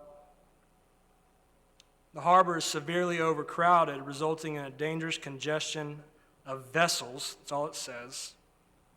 And then it also says that delivery vessel businesses significantly contribute to that due to inexperienced and ineffective vessel operators. And then it also says delivery vessel rental businesses significantly contribute to the deterioration of water quality, which, I mean, if we haven't had a harbor study, how do we even know that they're significantly contributing to that? So, I mean, it's just, what's to stop a current business owner on the harbor to put chartered vessels behind their business? Jet boats, I'm not trying to single anybody out, but I'm just asking, bringing this comment up, but not pontoon boats, but other boats that can be out there. What's to stop them right now from adding 5 to 10 of those boats behind their business on the harbor? Those 5 or 10 boats, vessels, are going to add to traffic on the harbor. So, yes, there is a chartered captain there, but if the study is to look at the environmental impact, the economic impact, and everything, well, we shouldn't be just looking at inexperienced captains that are chartering, that are using pontoon boats. So I just, there's good about the moratorium, but, earlier on discussions from some of the public about singling out, at the end of the day, we kind of are singling out, because if an owner behind one of these businesses wants to add an allowable item, as long as they meet code, we're going to do it. But they're not going to be able to do pontoons right now because we're singling pontoons out, whether you agree or not with the language of the law. But that to me sounds like we're singling a pontoon boat out rather than adding 2 more parasail boats. And again, if you're a parasail boat owner, I'm not trying to single you out, but it's just an example that if they can meet code and add 5 more parasail boats, they're going to do it, and we're not going to stop them. But we just added 5 more vessels in the harbor, shuttling people, as well as the dinghy that shuttles them back and forth as well. Just concerns that I have about the way the moratorium is. And if we do a workshop, from my understanding, a lot of discussion at that workshop, it's going to be about delivery vessel application permitting ordinance that Mayor is talking about, and I agree. But then that's just still going to be way down the line to eventually get that done. And if we want to change the moratorium after the workshop. It's going to have to come back to a first reading and go through this whole process again. And I don't think the workshop is going to look at the moratorium. It's going to look at the delivery vessel permit section, and which are two separate things. So I just wanted to bring up those points. Let's see. Yeah, just one more quick question on top of all my comments. I apologize. I told you they were lengthy. If I wanted as a business owner if I had property and the moratorium wasn't in place, I'm not sure who to direct this question to, but what do I have to prove to you to be able to operate a livery vessel business in the harbor right now? How could I, if this moratorium wasn't in place, could somebody walk me through those steps as somebody doesn't know that current process? Kim, do you want to answer that, or Lewis? I can give you a general answer. Probably staff has the actual details of what they look at better than I do because I'm not involved in application review. But generally, they submit an application. It's reviewed. It should have a site plan.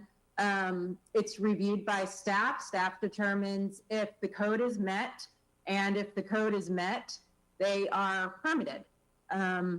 If you're talking about how to approve them during the moratorium specifically, though, they also have to show that they were legally in existence before the moratorium was enacted, unless one of the exceptions in the moratorium ordinance applies, such as a substantial hardship. Thank you. I'll just finish with just reiterating the fact that, again, if a new business were to come to Destin right now and want to start a water business, a chartered vessel business, whatever, we'd let them do it as long as they meet code. It's just, it just seems a little odd how we're doing that with this current moratorium the way it's written. Well, let me just share with you another Please. little tidbit. Right now, we have 64 state licensed guides, which they're not under federal regulation, they're under state regulation. They got to buy a permit. They do have to have U.S. Coast Guard licensed captains on board to operate. They have restrictions on where they can operate. They got to stay in the bay or inside of 9 miles. So the state dictates that, and the federal government. They don't allow them to run charters. But what they're facing right now is a lot of them are launching their boats at Joe's Bayou or down there at Ming's or in Fort Walton Beach because there's no place for them to operate. So they're being regulated with the opportunity to do business in Destin because there is no place to do business. And it has nothing to do with moratoriums. It's the fact that there's no slips available for them to operate their businesses out of.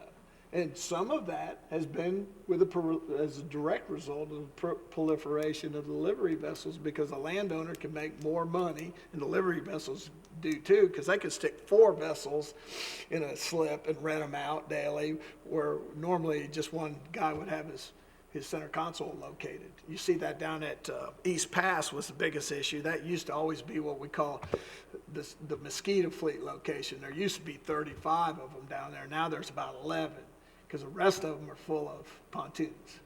So and I hear what you're saying. So I just want to let you know that there are issues with not everybody can do business in the Destin Harbor outside the livery vessel business realm based on the opportunity. There's not any slips.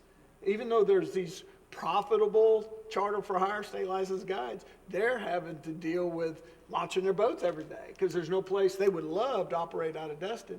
Some of them are trying to unload and load illegally at marinas on Destin Harbor, and our code compliance is starting to nip that in the bud. And so that's another hardship on them, but it's one that they have to deal with. So I just want to kind of paint a full picture.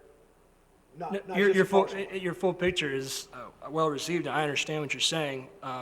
Your first point about the operators, I agree with you, but my point wasn't about the operators because it's about the harbor study is ultimately to show us how busy our harbor is, impactful, the economy, the environment. So whether they're inexperienced or experienced, it's a moot point for most of that. But also, if the business owners, the landowners are making more money, like you said earlier, charge more, make more money, work less, I mean, they're living the American dream. And they're doing what you said by making more money with the pontoon boats instead of, unfortunately, some of these these boat captains that aren't operating anymore. I mean, so then now we're gonna go tell the landowner, we told you to live the American dream, you're making tons of money, but, it's not fair to the charter boat guys that are going on the Jones Valley. Maybe I misinterpreted That's not the it. argument I was making at all, Okay. Kevin. I was just Sorry. painting the picture that not everybody can do business in the Destin Harbor that Gotcha. wants to. That's the point. Yeah, I hear Now, you. I'm not making a distinction which one's better than the other. I'm just letting you know that there's more to the story than what sometimes you hear just at the podium. My whole focus of this whole thing was to do the harbor capacity study, so some of the questions you just asked, we have the answers to. And it's not just on our community development person or our land use attorney who's trying to answer questions about waterways and harbors and stuff like that. So knowledge is power, and not to disparage our new council members, but the information in the harbor capacity study will not only help me and Ms. Ramswell, Dr. Ramswell, and Mr. Braden, who've been on this council already 6 years now, I guess, make a better decision, but it dang sure will help the new guys and girls on the block make a better legislative decision by going through that process. So that's my whole argument. Ms. Kopp made it absolutely clear that the results of this harbor workshop, if we realize after listening to the folks that are in the trenches, what their intent and their challenges and stuff like that, well, we can rescind this ordinance in 2 meetings. So nothing's etched in stone. But I think as mayor, this is an opportunity for me to provide some leadership, and I think the leadership is this: let's go through the proper process and gain the proper knowledge. Unfortunately, I know you guys feel like you've been waiting forever, but when you are going to pass legislation, I think it needs to be passed in a manner that we have all the information, and our final decision may not make anybody happy. But we got to do what, as a council, what you think is overall going to be the best for our community for the long term. So that's my comments. Ms. Hebert. Thank you, Mayor. I'll make it brief. Kevin covered several things I was going to ask, but more importantly, reading our permit not transferable of the library vessel rentals. When we're in this workshop, I think we need to rewrite this verbiage here to make this a whole lot more user-friendly, and especially discussing if somebody passes away, you got 10 days or you lose it. So I just want to make sure that, it's on the record that we will repeal this if this doesn't work out after our city council gets together with those that are involved and get this workshop to discuss and get everybody's feelings and effectiveness and make this either work for everybody or we repeal it and we do something different with it. But I think we need to at least move on and do something with this tonight and then get the workshop together. All right, so Call a question. go ahead. Call the question. I'm going to go ahead and take this to a vote. Ray, you want to read it? The preferred motion is that we approve the motion as presented. I believe the recommended motion, which would approve the ordinance. Skip read it. We had a second. Here's a vote. Let's just go ahead. Thank you, Mr. Braden, for calling the question. Ayes have it, so moved.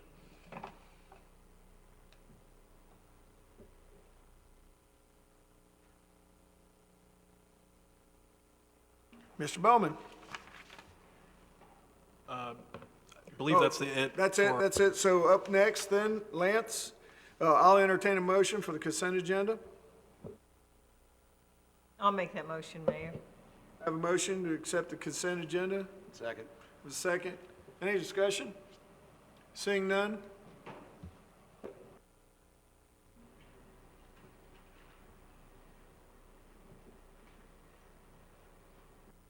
Keep pressing your buttons, folks. Mr. King, Ms. Hebert.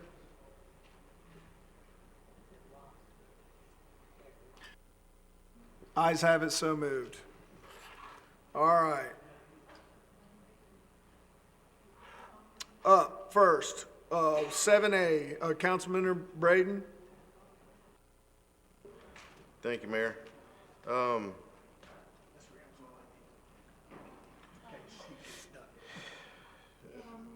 Lance, can you comment on that first one? I know we had somebody that's saying that we don't listen to somebody that's not a citizen of Destin. Yeah, and I can't speak to what the former councilman's intent was, but I've never known this council to not listen to someone who wanted to speak about a subject.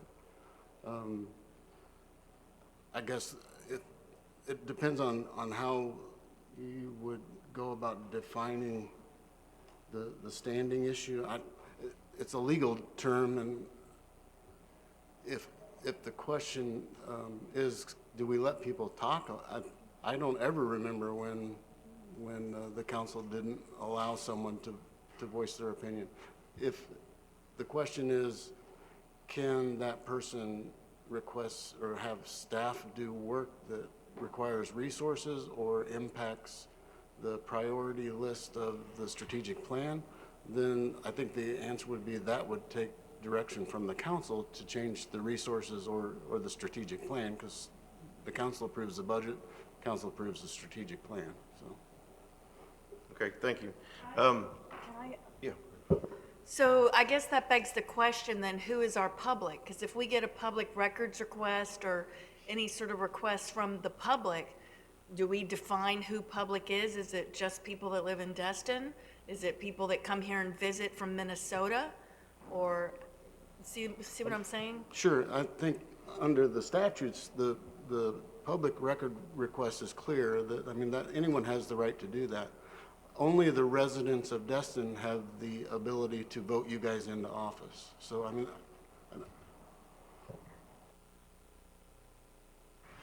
Okay, one of the issues that I have is when we were receiving emails from tourists that were leaving Destin and accusing the city of Destin for sticking them for another $4.50 on the way out the door when they crossed Mid-Bay Bridge and got told by a plate, we responded to that. We returned their email or answered their questions, whatever, and that's just one example. But it seems like lately that we're picking and choosing of who's sending emails in and want questions or wants answers. We're picking and choosing of who we're actually going to answer or whose phone call we're going to return. I'm getting complaints about that I just can't get a phone call, leave messages, emails. I can't get nothing. I can't get any response from staff. And I'm getting that from citizens of Destin and from people that are not citizens of Destin. And we also, you know, people that live in another state but they own property here, we cater to them as well. So the question came up is, you know, are we just going to cater to the people that live here in Destin, or are we going to answer and, you know, everybody that, you know, either calls, emails, or whatever to the city of Destin? So could you answer that? Is that, I mean, are we picking and choosing who we're going to communicate back and forth to, answer their emails or phone calls?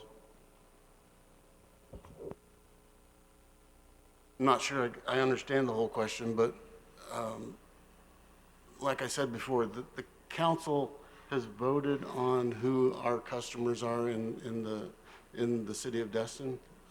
In priority order, it's the residents, it's the businesses, and then the visitors. And it's up to you if you want to change that. But I mean, that's what the previous council had voted on. It's in our strategic plan. Do we try to answer questions? Routine questions, I believe, yes, absolutely. We do try to answer routine questions, but I'll go back to what I said earlier. If what the person is asking has got to divert resources, whether that's human resources or financial resources or any type of resources that would or should be used for other purposes, that would be a policy matter that council could direct us to address that. That would normally mean, if we were doing our budgeting correctly, that we would have to take that money away from something else and use it towards towards that project, but I don't know if that answers the question or not. That's good, thank you. Hey, Rodney, I know myself personally, I read some of those emails, and some of the people I respond to, like, they'll be complaining about they didn't get a refund or something, you know, and I'm sure you do the same thing. I know Dr. Ramswell does. I think all of us do at times. Don't answer them all, because sometimes you just don't have time. But I think when somebody's asking for a public records request, or, you know, investigations, or maybe your attorneys ought to take this up, you know, some of these folks want to, if they want a legal battle, let them hire an attorney and spend their money to look into those things. Otherwise, I think in certain issues, if it's a purvey of this council to look into something, knowing that we're going to attribute man hours, we're going to take away time and effort from some of our projects or some of the things that the people normally do on their daily walks of life. You know, before we task Mr. Burgess to do things, we always look at it and we task him. But I think receiving outside emails, especially ones that are going to take up resources, I think, you know, Lance owes us a responsibility to come to us and say, hey, I'm getting this. It's going to take X amount of time and X amount of dollars, and this is the opinion of our legal team, and do you want them to spend, you know, be billing us hours to investigate this as well? And then the council comes together and say, yeah, you know what, this is a valid deal. You know, I remember when Mr. Osborne came and talking about the water quality issues and kind of insinuating that we need to kind of basically slap Walton County upon the head. Well, we got together, Lance and I and the attorneys, and we met with the county, and what we came out of there is before we go punching somebody in the nose, maybe we ought to look at our own stormwater runoff and our own challenges with water quality and spend our money and our efforts there first and pat Mr. Osborne on the head and say, we believe in what you're saying, but that's not our fight at this time, because we're trying to drain the swamp over here. So I think that's, on some issues, that's how we have to handle it. And if you put it on the agenda and you bring it up and we have a discussion and there's a motion made that we're going to expend resources to look into that, then I think that's valid. My next one under my name is the Noriega Point. Let's go with the number 3, the survey that we received. Can you comment on that for us, Lance? I'm sorry, I'm going to the survey. Can you comment on the survey, please?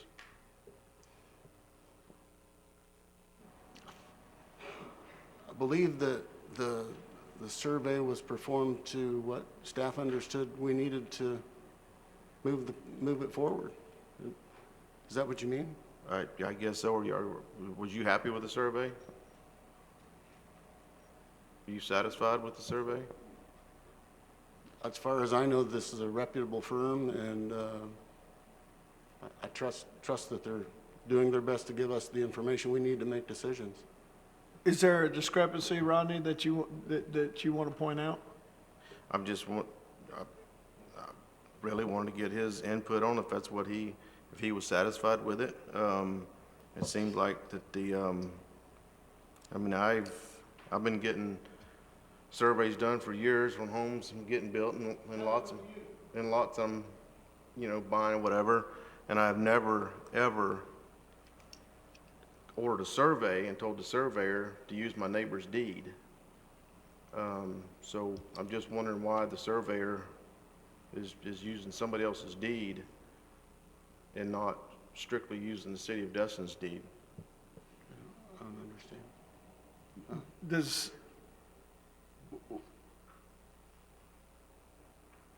I'm sorry, Ron, I don't know which deed you're talking about. Has anybody done an overlay? I mean, there's like a 1961 deed, a 98 deed, a 2004 deed, a 2009 deed that they bought the 9 million. Has anybody just laid those surveys? Michael, could you answer that? Has anybody like taken transparency and laid those lines over and see if there's any disparity? Because I'm just a lay guy, and I think we all got the same emails. And of course, I don't have the transparencies, but looking side by side, and I'm not a surveyor, But everything, the measurements are the same, the lines kind of look the same. Has anybody seen a disparity? Yeah, they're not the same Where? on the survey. But just point it out, it's all I'm asking. And you can, I don't see a line on the east-west line or the north-south line. hang on.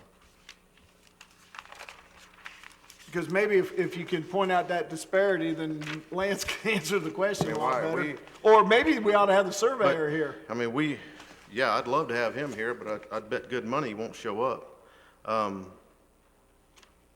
mean, one is, how did we get a survey with the information that this council ordered when the surveyor never even set foot back on that property since the first time he went out there and pulled measurements or shot any lines? When did they shoot the lines? That was, When did they shoot the lines? I believe the field survey was conducted in August and September. Okay, so they did a field survey where they went with the transection, with all Yeah. the equipment and shot it. And did those lines change sometime between September and the 11th of November? Okay, let me address a few things here. Okay. Mike did talk to the surveyor this afternoon. The surveyor is willing to come to the next council meeting or whenever you guys would like. At this point, the surveyor stands by his product. Sure. He's aware that there were some questions raised, and he stands by his product. I believe the surveyor's opinion is that the shared boundary line between the park and the 1 Gulf Shore Drive is the same under all deeds that he has seen. That's his opinion. I'm not saying he's correct, but that is the surveyor's opinion at this time. And again, he'd be happy to come to a council meeting and address that and any other issue with council. He just did not have enough notice today. Dr. Ramswell, I heard you give a moan, so would you like to weigh in? but I'd like to answer your question first. Oh, okay, Rodney. And if he can be here next council meeting, it would be perfect. We have some questions for him, but on one, I'm looking at on the deed of September 1598, there's a north that he shot, that was shot at that time at 54 degrees, 47 minutes, 38 seconds west. And then on 2009, that same one was shot at 0 degrees, 9 minutes, 43 seconds north. I mean, you're shooting different lines for different things. And it's not different things, but it's the same line. It's shooting two different lines on it. So yeah, they're different. And you know, a foot here and a foot there makes a huge difference. So yeah, I would love to get the surveyor here so we can ask him questions, ask him what he's been told, why he's doing what he's doing, and why is he using somebody else's property or deed or whatever? Why isn't this just strictly the 98 and the 2010? I mean, it's just simple. That's all we want. And we want it, all of our property. We want to know what the city of Destin owns in their property, not somebody else's. So yeah, if you could get him here next meeting, that would be awesome. Maybe we can clear it up. I was when the council last time asked the staff to go to the county to clarify the deed and dedication on the road. Did you do that? Yes, we did. Lance, I'm asking you that question.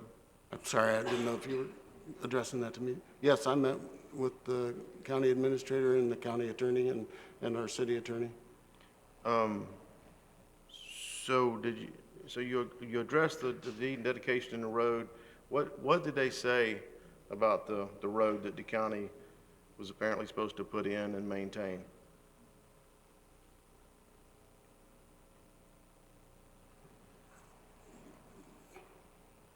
Not a lot about that at this time, because we have a pending application, in process.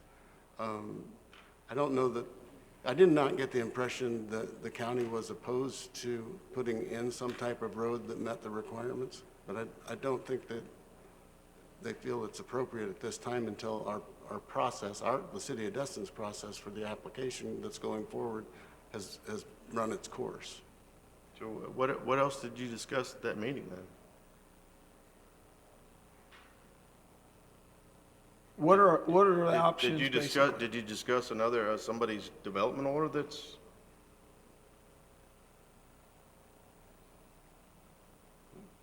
Yeah, we addressed everything that was related to the road, to include a pending development application. Because that's not the direction of the council for staff. The direction was to go and ask to talk to the council, the county about the deed dedication of the city has with the road, and if they were, what their intent was, if they intended to putting it in and maintain it. Well, the answer is no, they do not at this time. Okay,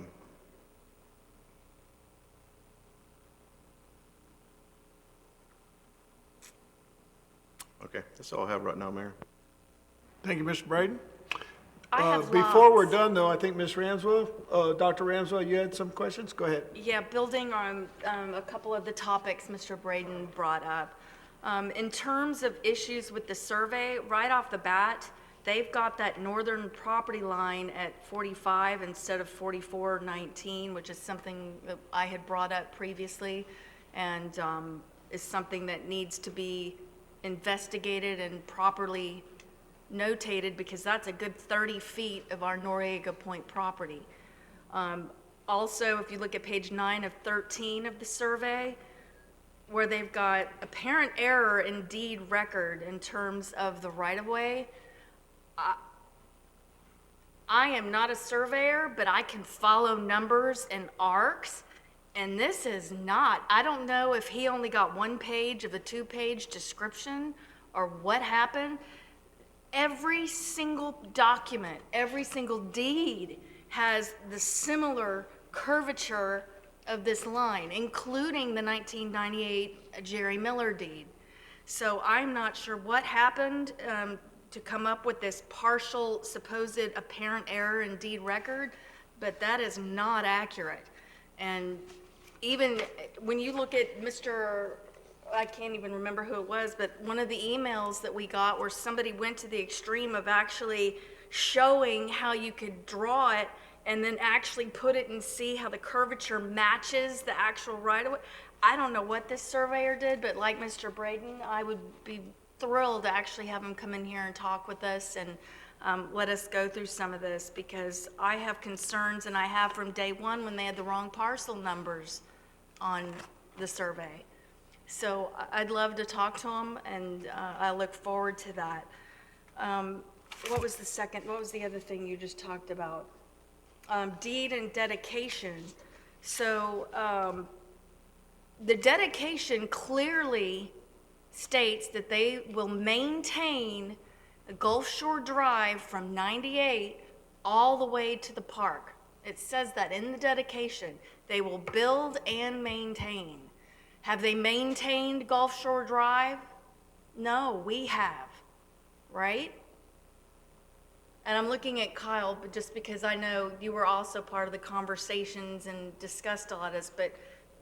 Yeah, I don't, specifically as to the maintenance, I'm not sure. I mean, we addressed the unbuilt portion through One Gulf Shore Drive specifically at that meeting. Maintenance of the road in general, I don't have knowledge of. I don't know if anyone's staff does. I'm sure they do. Yeah, because when we have that dedication, the dedication clearly says, and I know we've got some new folks on here that aren't perhaps privy to that yet, so it'd be great if you guys could get copies of that somehow. I don't know if Ray can send it or whatever, but it clearly states that they're responsible for building that extension of Gulf Shore Drive and maintaining it. So for 20, 30 years, we've been doing this, and there's still no road. So the excuse of there's a pending DO, well, yeah, there's a pending DO on that parcel, but our right-of-way is our right-of-way. We have a pending DO of our own, the Noriega Point project, and that's part of it. Do we want the county building the road? They're supposed to. Did you have a discussion with them about that? Yeah, the county is not totally opposed to building a road, but you have to understand that it could have other impacts on other issues in the city. For instance, the county administrator stated that it would probably come out of TDC funding, which, if you understand how the county does their TDC funding, generally each area has a specific bucket of funding. So if funding is used from Destin's TDC funding, Destin's not going to have that much funding to build or to acquire beaches, for instance, that kind of stuff.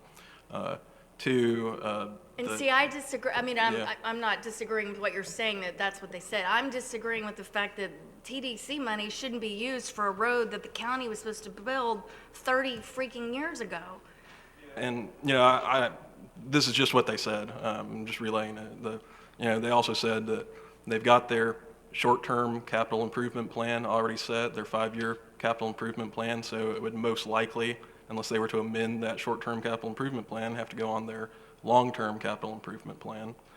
So it would be, more than 5 years before that road would get built in all likelihood, unless they were to amend their current capital improvement plan. And then I think Lance alluded to this as well,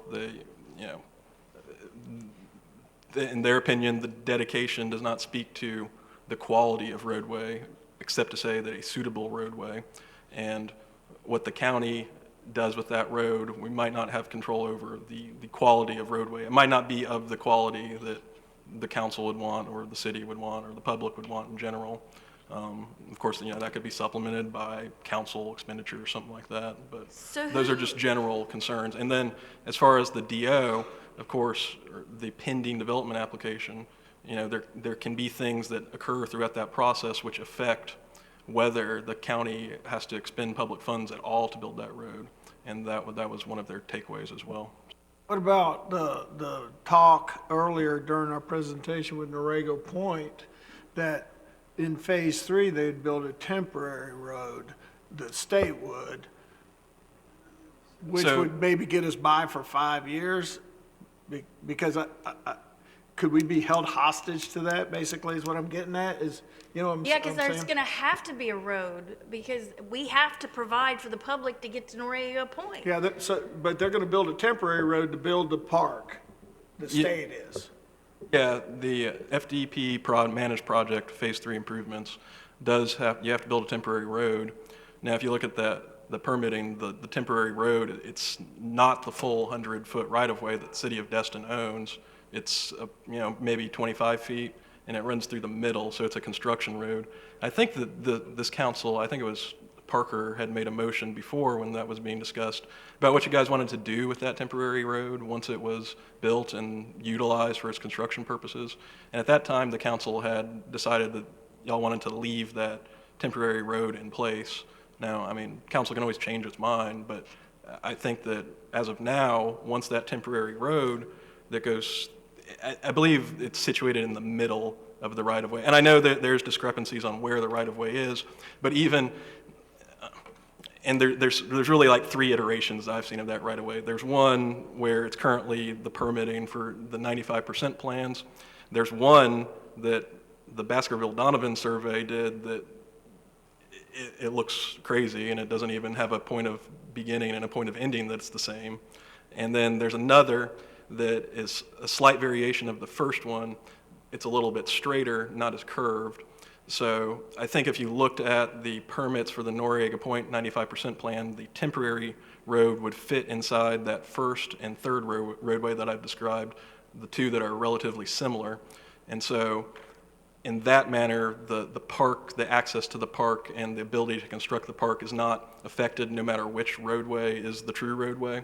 And of course, the efforts to determine what the true roadway are ongoing, and throughout the development review process, which will have an indirect effect on this, a lot of that I think will be determined through that process. And because of the special rules related to quasi-judicial hearings, my advice is really to let Lewis and Kim and Lewis's team do their job on that particular matter and do it good like they always do. And they will come back and tell you guys where that true roadway is. I have no doubt about it. If there are particular issues with that will be brought to light throughout the TRC process and that development review process as a whole. So. And at that point, when you present it to the council as a developmental order, we can ask all these same questions or get answers to them? Okay, but I mean, are that's we putting the cart before the horse is all I'm asking. Well, and here's my concern. That DO is for an adjacent property owner. We have our own DO right now, the Noriega Point Phase 3 project. And this is the road that goes to Noriega Point that we supposedly got to have parking accounted for, right? We've also got to have ADA parking accounted for. With a temporary road, we're not going to get that, especially one that's, 30 feet across? So that's why my concern is we've got to work something out with somebody. And like I asked a year ago, who's paying for this road? Well, it's not the adjacent property owner because that's another issue, but they weren't responsible for building the road. The county was. So now here we are 20, 30 years later, there's still no road. We've got a project coming up. We have no way to get to the project nor to supply the proper parking. Yeah, I mean, there's no doubt, Councilmember Ramswell's right, that there is an access issue to Noriega Point Park and its Phase 3 improvements. It's just that the timing is such that, and the impact of a pending development application is such that, they'll probably all occur during the same time, and that process may affect who is building that road, particularly whether we want to try and press forward with the county building the road, maybe try and negotiate something out with the county on some of these issues they've raised and their, kind of hardline stance at this point. So that's all I'm saying is that process could have an impact on the particulars of who is building that road. Sure, and I see what you're saying, but that doesn't change the fact that we've got a plan for our project, which is in progress right now. So I'd really like to see us work with the county, talk to the county, bring them here.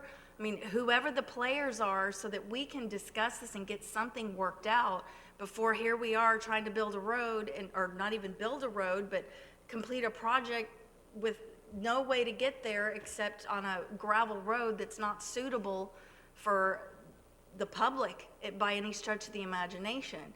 So I know there's a lot of tangential pieces and problems that go along with this, but we got to start working that out, especially if you're looking at the other issue that Mr. Braden brought up, which is that property line, because that's 30 feet that could be this way or that way.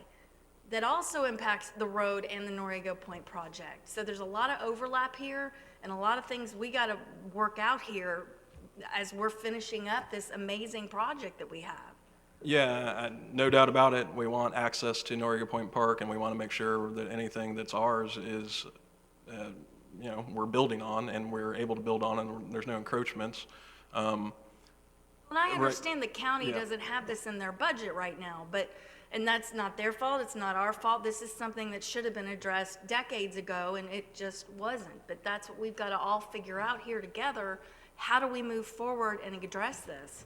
I think probably we let the state build their temporary road to build the facility because we don't have issues with ADA and parking and stuff until they finish the park. And what's that date? I mean, when is the expected completion? Sometime in spring by now, because they were already supposed to be started on Phase 3 and they're not, remember? Yeah. And so I think in the meantime, while they're building the park, which I don't think they're gonna get done until April maybe or May, the way things are going for them, the application for the development order and that issue will be done and it'll be before this council. Maybe the road issue can be resolved during that process, and if it's not, then we're gonna have to deal with the county, because we'll know what's going on, Well, and the other private thing and public aspect of it. And then I guess we just have to work with Mel Ponder, our new council, our new commissioner who's representing our area, to light some fires and see what transpires of it. And by no means am I making a recommendation that we wait, but what we do is I think we got to allow the process to to play out. It's kind of like what we were talking about in the Sure, moratorium but deal. allowing the process to play out is one thing, but providing what we have to provide in terms of access to the point. And the other thing to think about, that's an ingress, egress, right-of-way, road, all put together, which means piping, laying lines, all that has to be taken into consideration. So they need to know where it is, where it ends, where's the property line, and what type of road is gonna go where, and how deep down to the pipe. I mean, there's a whole lot of other issues that build into this. That's what I was talking about, the process. You've described every aspect of it. Part of it is what Mr. Braden requested too, was getting clarity from the surveyors on the lines and the surveys. I mean, it's a procedural type deal. We're gonna bring that guy in to answer those questions for us, and where our road is and where our land is. We got a DO that's being reviewed, but I guess it's in the process. I don't know if it's to the technical review committee, but that's going to be presented here, I'm sure shortly, and with some hardcore drawings and recommendations. I know when somebody makes a development order that there's things that the city can request that the developer do that might play into the building of a road. So that's the only reason, my only recommendation is to let the process play out. Is we're going to be getting answers along the way. I think that's going to satisfy all your questions. Well, it's not going to satisfy all my questions. It might to some degree, but the point, we've got to work with the process to establish what needs to be done before So the process do is you have complete. any clear recommendations or things that you want to be seeing? Because we can Yeah, go I ahead. think we need We to- can make a list or a motion and go down that route instead of being supposition. But we do have to be careful because a DO is a quasi judicial proceeding, so we have to be careful that we don't put the cart before the horse and Sure, that's somehow what- yeah. somehow prejudice ourselves in that discussion, because we do have to mitigate legal liability. So I just want to be, I want to offer caution. I mean, what's your opinion on that, Kyle? You are. Focus on our project. Sure. Yes, I mean, I think Councilmember Ramsdell, Dr. Ramsdell is right, that of course, we not only should provide access to the Noriega Point Park, we really have an obligation to the public to provide access to the Noriega Point Park. I do think that given the current circumstances, there is a degree of caution we must proceed with. And if we don't proceed with it, it puts this council at risk and the city at large at risk. I do think that the development review process will bring to light a lot of issues that have been discussed, even as it relates specifically to our park, because the issues are so entwined at this point. And specifically as to, I haven't heard any recommendations right now, but maybe one thing we could do, and even individual council members could do, is we can try and open that dialogue back up with the county and see, maybe explain to them the Yeah, I think county, Yeah. us, Taylor Engineering, who's doing our project. I mean, I think all these different stakeholders, we need to all be talking together. And of course, our new council members need to see some of these documentations and make up their own mind, read through the stuff and do. So, yeah, I mean, January, I'm thinking, is probably going to be the soonest, most reliable, and I hate to even say that. But I think time frame wise, that might work out best. Yeah, and to add to that, I would say that also coordinate with FDP, and keep in mind, before the last council meeting, I talked to their general counsel, and we did agree to exchange information. Now, I didn't have any specific information to exchange until this Friday when we got that survey. Frankly, I haven't even looked at the survey yet, nor any of the concerns. So I need to take a look at it before I talk to their general counsel again. But that I do fully intend to discuss this with their general counsel. And they were also looking at the matter, and they were going to share any information they gathered with us. So it is a collaborative process. There's a lot of players involved, and there's a lot of special circumstances that we just got to proceed cautiously with at this point. But yeah, I do agree that certainly with the pending completion of the park, there are certain steps that we need to take to ensure that the public has access to that park.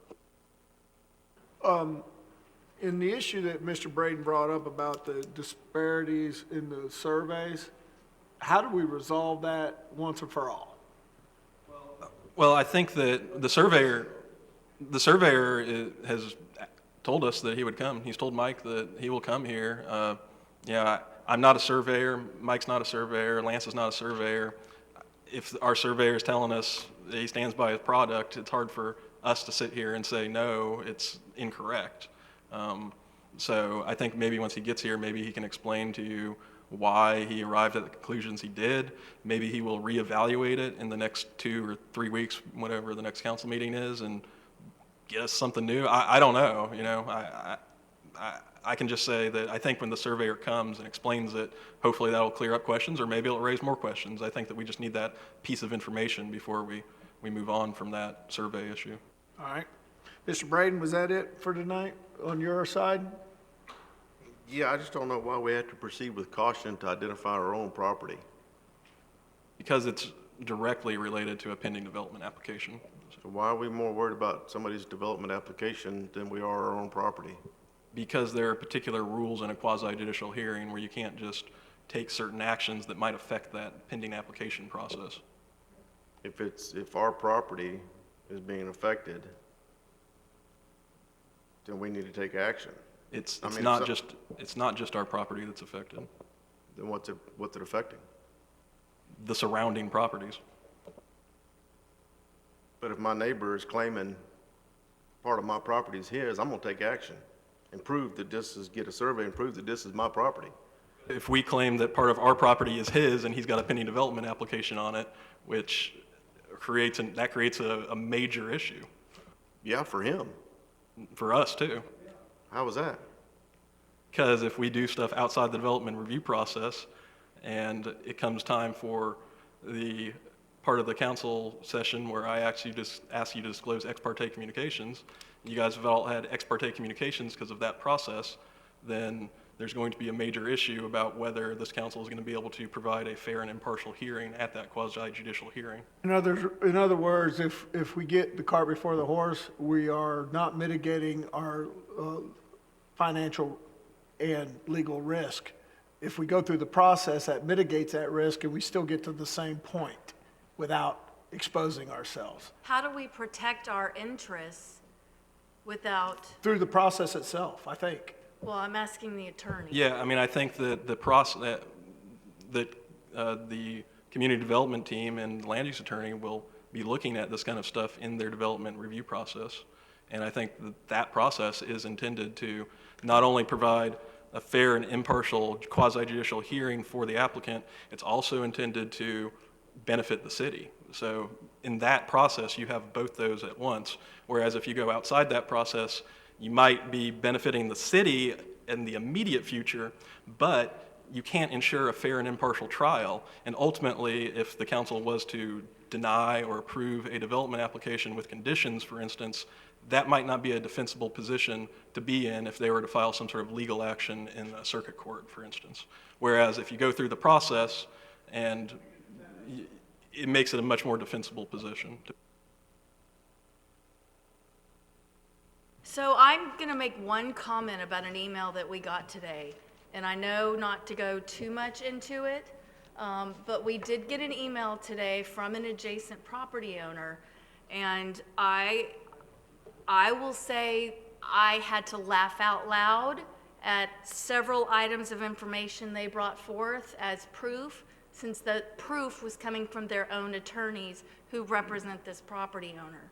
So there's a lot more I could say about it, but I know this is a legal issue, so I'm not going to get too in-depth until it comes time to actually get in-depth on this. All right, it's your turn. I have nothing. Welcome to our new council members. Righty-ro. All right, Mr. Desson is in an enviable position I'm glad I'm not in at this particular moment. Mr. Desson, if you're listening, God bless you, sir. Mr. Overdeer. I have nothing tonight except for welcome new members, and I look forward to working with all of them. Councilwoman Abear. Nothing, Mayor. Thank you. Councilmember King. We just want to say thanks for staff making us feel so welcome. I'm excited to get to work for our town and work with current council and just really excited to be here, especially after this fun-filled meeting. It's been great. Thanks for having me. And it's only 10:30. And my promise, my pledge, I think, when I ran for election was to keep it, that we would get done by 8 o'clock. So I have failed miserably in my campaign promises 2 years ago. But tonight's meeting was a special night, of course, and there was a lot on the agenda, apart from all our presentations and swearing-ins and all that. Having this many public hearings, a couple of them controversial, just requires time, and unfortunately, I failed. Councilmember Schmidt, you had the Christmas parade as one of your items, and we'll start there. I appreciate it as well. Thank you for the warm welcome that we've all received. I'm looking forward to it as well. I did add the Christmas parade, and solely, and I know it's probably a weird thing to bring up on your first night in the council, but it's November 16th, and growing up and being here for a long time in Destin, you know, the Christmas parade is a very special thing for me, my family, kids, and everybody. And people have been asking me recently, and I actually got a call from staff asking my thoughts about some things, and I brought up the question today of what's the deal with the Christmas parade. There's not a current decision been made about a Christmas parade in Destin yet. I don't know. I think the assumption is the boat parade is on. The boat parade's on. We did the pinfish tournament. We're going to be doing some basketball with different rules, but there's currently not a decision about a Christmas parade. And I mean, we're probably already limiting the amount of entries already, since it's, I imagine, in the next 3 to 4 weeks at the most. But I would really like to see if tonight we could give staff the support to proceed with having a Destin Christmas parade.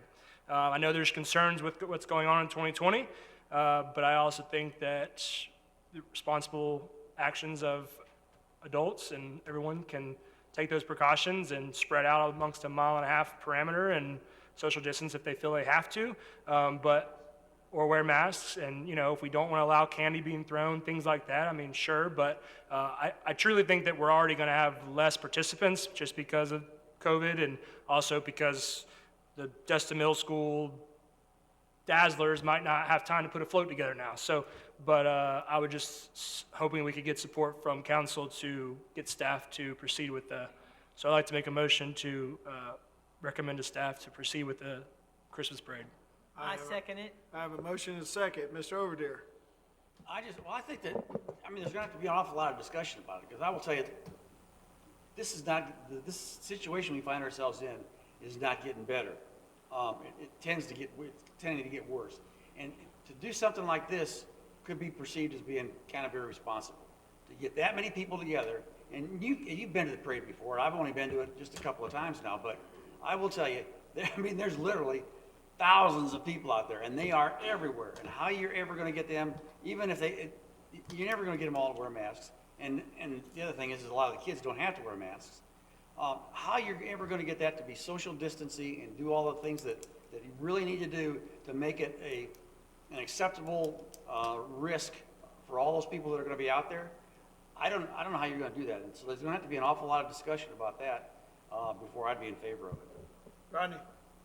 I'd like to hear from Lisa Firth if she's still with us, but I think she told me that Crestview, Niceville, Fort Walton, everybody's doing their Christmas parades.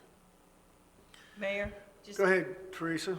This is up your alley. Yeah, Lisa and I had talked about it, and if you watch the science, it's not the crowds that you get the infection from, because everyone's very cautious about it. They're wearing masks. It's when you're around your small groups, because people are letting their guards down. And I think that the large crowd, you're out in the open. It's not like we're going to be in a closed building doing this. I really feel like people are smart enough, and that other cities are doing it, and I think that we need this. This is something that, it's not a lot of time to put it together, but we need to do what we can to give people some sort of normalcy. And, if they're feeling like they shouldn't be out, people don't get out. So I think we should go for it. Maybe we could extend the path of the Christmas parade, start at the track versus starting at the Main Street to spread the people out. I do know in some other communities, mostly controlled by Democrats, sorry, Charles, that they've done Christmas parades where the floats and the bands are all socially distanced, and it's a drive-by. You actually, the people that want to go to the parade drive by the parade participants. It's almost like a parade in reverse. So I'm not sure I want to go down that route, but that is an option to consider. But I'm with you, Kevin. I mean, it's just, I mean, we're all going to Walmart every day, Home Depot, and we do the things to stay safe. Mr. Mitchell's wearing a mask right there, and there's nobody within 20 feet of him because he doesn't want to get COVID-19. So he's made a personal choice. You know, we got these little screens. Our staff's made a choice for us here at the dais. I think that, you know, not to get too political, but Mr. Trump had his rallies and was criticized. Everybody was out dancing in the street with the election results. They weren't criticized, so I love a parade, you know, and I think we do all those things from our public information person to make sure that we recommend that if you're in line at the parade that everyone wears a mask. And if they all are wearing masks, we'll throw them some candy. If they're not, we won't throw them any.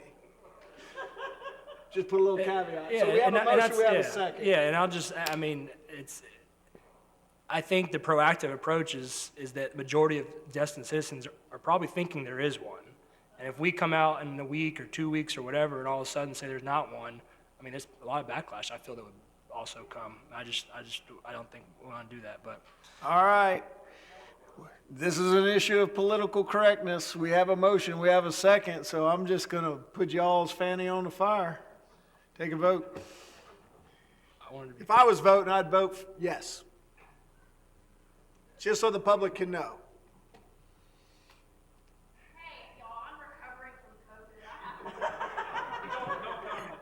I was going to make mention of that, Dr. Ramswell. I don't blame you, okay? Of course, Rodney's fearless because he's already been there and done that, so he's a yes. All right, and most of our staff members this year are going to go to the parade fearlessly. So we're voting, and we voted, and it was 5-1. Ayes have it, so moved. And just so you know, I'm not against the parade. All I'm saying is Oh, no, you voted for it. It's gonna take some serious planning to make sure we do it the right way. We'll trust Ms. Firth and our public information director and our staff to put together good ground rules for a Christmas parade in the city of Destin. All right, Catherine? If we just tell Pepitos to shut down a little early, people won't hang out by Pepitos, and then they'll spread down. There you go. There you go. There's always, we got to be innovative, of course. All right, I have been talking way too much, so I'm done. Ms. Kopp. I don't have anything tonight other than welcome to the new city council and look forward to working with all of you. And lastly, but not the leastly, our city attorney. Yeah, a couple things. I'll echo Kim's sentiments. Welcome to the new council members. Glad we kept you here for 4.5 hours tonight. It was a fine initiation. Second of all, good news. We had the second closing on our beach acquisition project today. So one more parcel to go in phase 1, and we'll have completed that portion of the park. So just want to share that. Job well done by all staff, Lance Webb, our Florida land grant folks, everybody. It's just, it's going to be cool when we have that dedication. And it's just, and the good news is we're not done, even with that. And so everybody can put a feather in their cap. We've given our citizens a hell of a Christmas party, or a Christmas present so far in 2021. With that being said, this is the last opportunity for public comment. Is there anyone that has any comments? Step up, step right up. Hey, if you stay 4.5 hours, you have every right in the world to come up to this podium, and I may even give you more than 3 minutes, sir. Citizen Steve Menschel.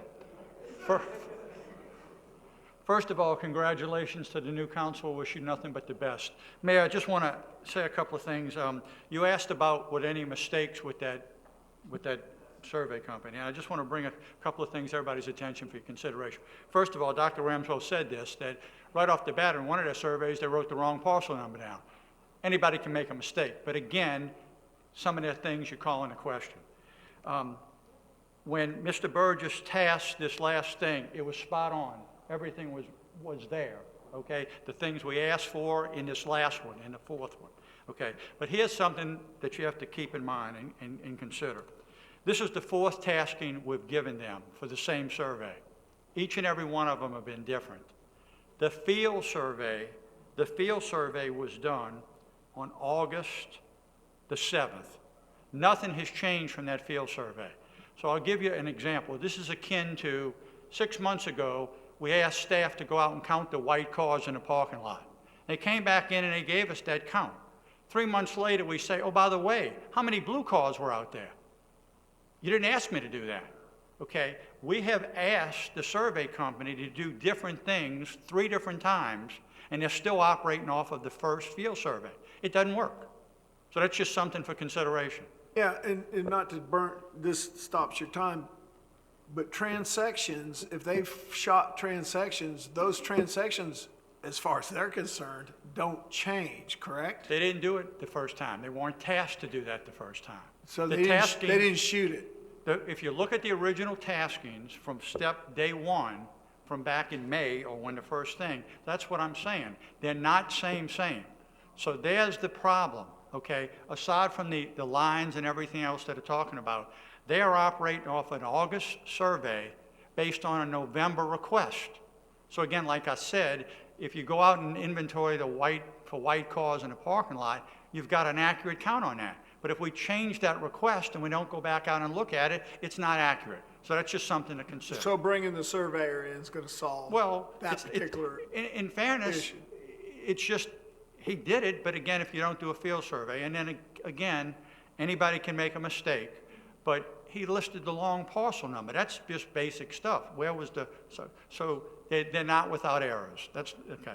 And then in follow-up with the parade, all I'm gonna tell you is I'm obviously big on parades, and y'all will enjoy it for sure. I've been to a whole lot of parades in New Orleans. I can only tell you, and Teresa, you talk about the outside and everything else, I totally agree with that.